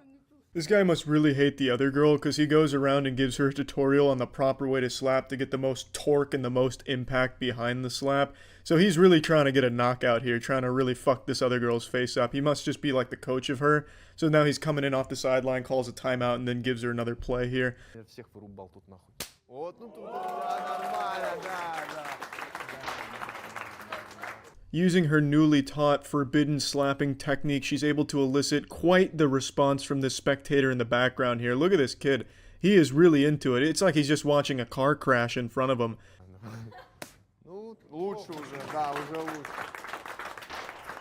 That's the final slap of the round before the bell sounds and it ends in a draw. I think right up until that last slap, this one was going to the girl with the neck tattoo. She was pretty much dominating it for the most part, right up until that last slap, which had some real meat behind it, which earns them the draw. Now we move on to our heavyweight division. Oh. Fuck you, fucking mouth. You so weighty, of course you feel the weight. That reads like something out of 50 Shades of Grey. Maybe I'm totally wrong and the captions are 100% accurate. This is really what they're saying here, and god, that would be fucking awesome. Feels, come on, posh posh, don't you losh, beat the cat poop is normal. Ooh! Now that is how you beat the cat poop.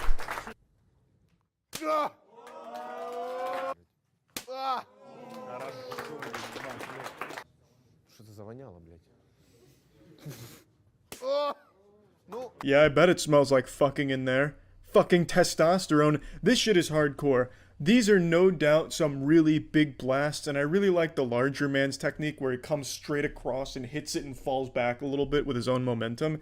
It's like he's doing the old sprinkler dance, but not stopping to actually sprink it. He just goes straight through. I really like the dude's technique, and it really pays off nicely because he has the upper hand right now, I'd say.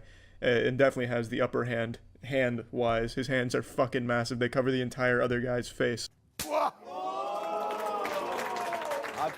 This slap is so powerful it elicits something a little bit more personal here.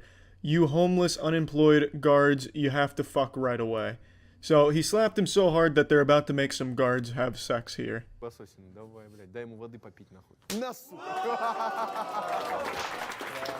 Да. Конкретно. Красава! Чисто на водопроводчик. Охуеть, ебать, пизда, ебать. That's the final slap of the round, and he indeed slapped the pussy off of that guy for sure. That was a very powerful, meaty sonic boom slap. And he wins the round with that one there. He ends up taking home the whole prize, but I thought it was a pretty hard-fought match on both of their ends. It's not easy to step up in the heavyweight division like that, especially when you're on the lower end of the heavyweight, like his opponent was, and I thought he did an admirable job. Now we move on to the next round of the tournament. Ты такой, я не в третьей смене. Прости, ой, блядь, ты чё, ебать, меня... Всех ушатал сразу в шею. Давай один фол. This is the most disrespectful slap I've ever seen in the professional slapping sports event. It is just ridiculous. He's not even going for the cheeks, he just goes right for the neck like he's trying to slit his throat. Невальный, блядь. На нахуй, ебать! Близко, близко! Братан, ну... That's a face that says, yep, I fucked up. And he did. He gets punished very hard for going for his competitor's neck. He just gets absolutely walloped on. A straight clobbered. And they count it as a knockout. He quits right there and the other guy takes home the title. All decided with a single slap. He shouldn't have gone for a cheap shot, and in return he paid the ultimate price because this guy really did give him the jazz. Пошел? А, ну это пиздец, блядь, дядь, ну что за... Что делать, ебать? А это рыжий, блядь. Это все сделал рыжий. Сука! Я ебал, бля. Да. Ты что сделал? Черт нахуй! Была бы моя воля, убил бы. Ебать! These incredible big boys out here busting cheeks, busted nuts, and these incredible captions to really complement all of it. This is just what slapping tournaments are all about. Just high octane, palms to the face, no mercy, relentlessness, while also talking about getting fucked on couches and fucking cars or whatever the closed captions are talking about. На, сука, ебать, я охуел. Фалил, висок, да, фол тоже. No doubt the slaps are big, but the boys are bigger. The slaps don't really do much damage to either one of them, and in the end they give it to the guy that is not overly tattooed, because his slaps had a little bit more of an impact on the other guy, but not by much. I thought this was just a really close one. It wasn't the most thrilling of bouts we've seen, and it's only because they were so iron-jawed. There really wasn't a whole lot of damage being done that you could see, but you could definitely tell that those slaps were packing some mean power behind them. Пиздец. Ой, бля. Ты ему чуть нос так не сломал, блин. Это вообще пизда. Попал? По носу, да? This is the biggest mismatch in slapping history. This guy looks like a fucking hitman. This man looks like he's made out of steel. This looks like the guy that Superman was based on, and he's going up against an actual schoolboy. Now, interestingly, this is the security guard from the title of the video. This is the guy's security that decided to compete, and they really gave him some cannon fodder. They just gave him a lamb to a slaughter.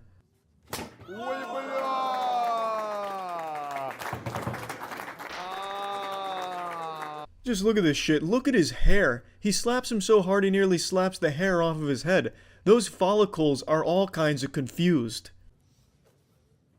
Ну так, чисто в натуре, ебать. Not a single one of this kid's slaps makes his head move at all, not even an inch. He just doesn't flinch. His neck muscles are so strong, you could take a sledgehammer to his chin and nothing would happen. The sledgehammer would probably break. Да ну нахуй. На. Давай. Ну чисто, блядь, вырубает. Может... Два пальца, да. Я здесь еще, да, я... Yeah, that's about all she wrote. It's absolutely brutal what the security guard does to this kid, you know. Maybe he deserved it, maybe he was playing hooky to be there, so the security guard was just delivering justice right in the palm of his hand, right to his fucking frontal lobe. It was unbelievably powerful, and he had to get checked for a concussion too. I half expected the guy checking him for a concussion was going to rip off the face mask, Mission Impossible style, and it's just going to be the security guard again and slaps him one more time. Either way, this was such a good slapping competition, not only because the slaps were solid, but I loved the closed captioning. I hope they never fix that, because these translations were fucking awesome. That's it. See ya. Are you mad right now? Do you want to be? I saw a video today that was pretty infuriating.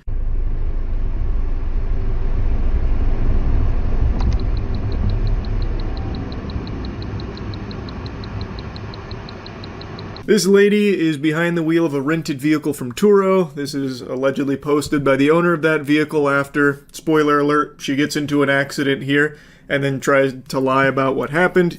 This was posted in response to that to show what actually happened, and if you've got some keen peepers on you, the astute observers may have noticed she's texting while driving. But to be honest, I don't even think that's accurate to say, because she is doing more texting than driving, so she's like occasionally splicing in some driving between her texts. It seems like she's in some kind of heated argument, and that is like her primary focus, is sending these text messages while on the road. I'm sure I don't need to educate you on the dangers of texting while driving. I'm not the DMV. I'm also not your dad. I imagine most of you know that, and this is one of the most egregious examples of texting while driving I've ever seen. She could easily have just pulled over and sent those messages if it's that urgent, but instead she said, fuck it, we'll do it live, so she's doing it while on the road, risking her life and the life of those around her. I guess she's really got places to be in those messages. That's like fucking utmost importance. If you're not first, you're last. If you're not pooping, you're shitting.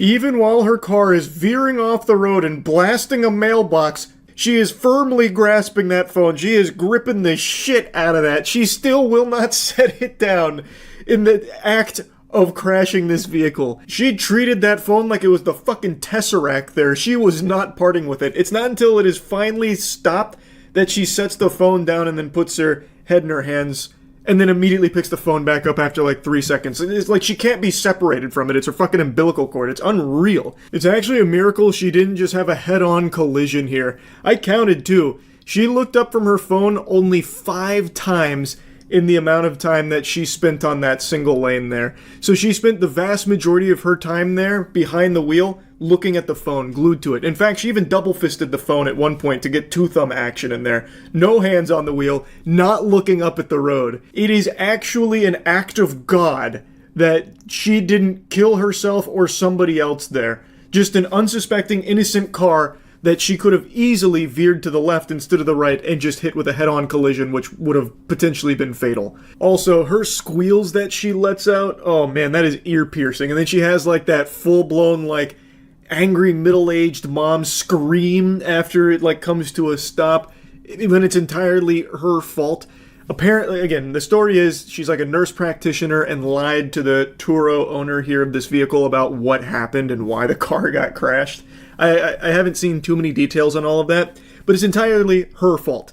You can see here in the footage, she is texting the vast majority of the time that she spends on the road. And I imagine this isn't an isolated incident. This is probably how she goes about her daily commutes. You can tell people till the cows come home how dangerous and bad it is to text and drive, but then you're still going to have people like this doing it. And it's actually, to me, it seems like becoming more common.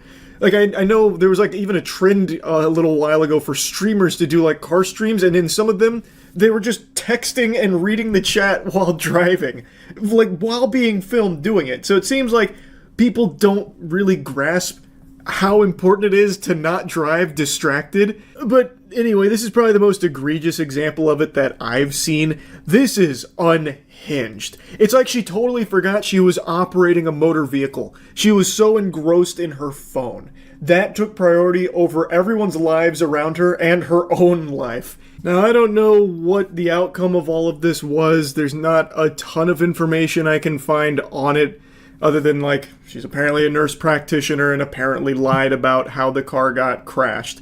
But the owner of the vehicle had the interior-facing dash cam as well as the other dash cam. People were debating if that's even legal to have, like, a rented car with an interior-facing dash cam. I looked it up. It is, but you just need to disclose to the renter that it's there, which I imagine is part of like the signed contract between them or something. I've never used Turo. I'm not super familiar with it, but it seems like the owner is well within the right to do that, and I could definitely see why people that are renting their car out might want that as like a bit of a security measure here, as this case beautifully illustrates, where your car gets wrecked and then all of a sudden the person that was driving it starts farting out a fairy tale about how it's not their fault, and then you've got no evidence that it was their fault, so now you're stuck with your dick in your hand and you're going to have to pay for that most likely. So I can see why you would want that there, and in this case it probably saved them a huge headache because they can instantly point to this as her fault, because it is her fault. Entirely her fault. Anyway though, enough blabbering about it from me today. A little PSA for you. Don't text and drive. That's really about it. So yeah. If you've ever gone into a YouTube comment section over the last couple months, the title immediately made sense to you what this video was going to be about. If you've ever wandered into the comment section on any of my videos or plenty of others across the platform, no doubt you have seen this at the very top about Isabella, a 15-year-old from California with cancer, and how the survival rate's really low. They're very scared, and they made a video talking about the struggle, and it'll be the last one they make. That has been the top comment on every one of my new uploads for a couple of months now. And it's also the top comment on a ton of other videos I've seen across the platform. It is always at the top because the likes are botted. It's always from different accounts because the accounts keep getting banned because they're fake accounts. This is clearly a bot. I don't even think the most senile octogenarian would see that comment and start shedding tears about how it tugged on their heartstrings because they believed it. I promise you, the amount of people that have read that and actually, like, you know, responded like they just got a fucking Amber Alert, like, no, Isabella! They fucking sprint out the door to try and support this channel to the best of their ability, is probably very low. You can probably count the amount of people that have fallen for it on one hand. But it's still very annoying. It's just a big headache that is also a symptom of a larger problem that the platform struggled with for years, which is bots. I've covered this at least once a year for the last 5 years because of how bad it's gotten, and it ebbs and flows. Sometimes it gets extremely bad, like where bots were sharing illegal material through the comment section, and then it seemed like YouTube kind of put the kibosh on it on the back end. But now those bots are back, and now even more bots seem to have infested the comment section with like the Isabella shit, and also the porn bots that'll just copy a real comment and paste it as their own. Like, it is a huge issue, and every single time, like clockwork, that it starts to get really bad, flares up, people blame the YouTuber. So right now, people for a while have been saying I've done nothing about the bots in the comments, talking about how I'm just letting it rot down there. Even leading to people putting their words in my ass about how I'm doing it on purpose. Well, you see, Charles is doing this because it helps boost the amount of comments, which is good for the algorithm. So he's clearly okay with these bots down there because it helps the video. He's totally fine with letting it go to the birds because it helps boost the comment numbers, which is a crazy take, but it's spoken with so much authority and confidence from people that are so wrong that I almost can't help but be impressed by the hubris. This is something I literally talk about once a year, because there is only so much you can do. When these bots start getting this out of control, it's not as easy as just somehow banning all of them. There are tens of thousands of these accounts and new ones being made every second. That's just not feasible. Not even Queso could ban that many accounts. So what you do instead is you ban words and characters. So last time this was a huge issue, Matt and I did this massive repository of so many words and phrases and like characters that people use to try and get like around the like blacklist filter so they could like still spam all of the terrible shit. And we blocked those. But clearly they have now found ways around it. Thus, a new solution needs to be brought into fruition here that I have yet to find. I could ban the word Isabella, but they'll just change the name. So it'll go from Isabella to Gertrude or something, but it doesn't actually solve the bot problem. It is a very difficult problem to tackle because of how widespread the issue is. YouTube itself would have to do something on its back end to try and make it more difficult to have all of these botted accounts making millions of comments all the time.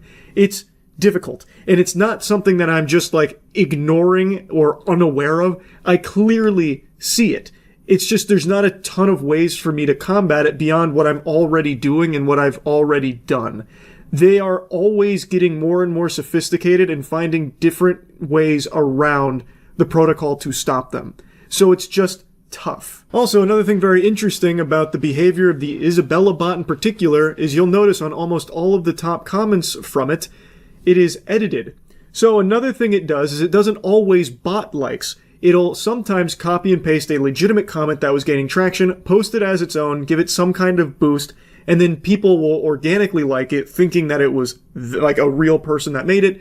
Then they edit the comment to be Isabella.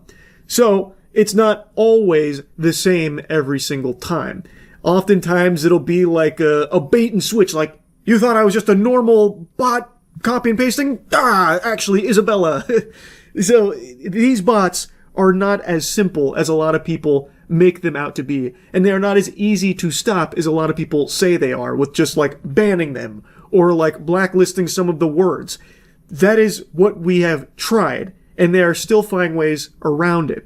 And you can't ban every single bot because, again, it takes less than 5 seconds for these bot farms to just make a new one and just start a new account.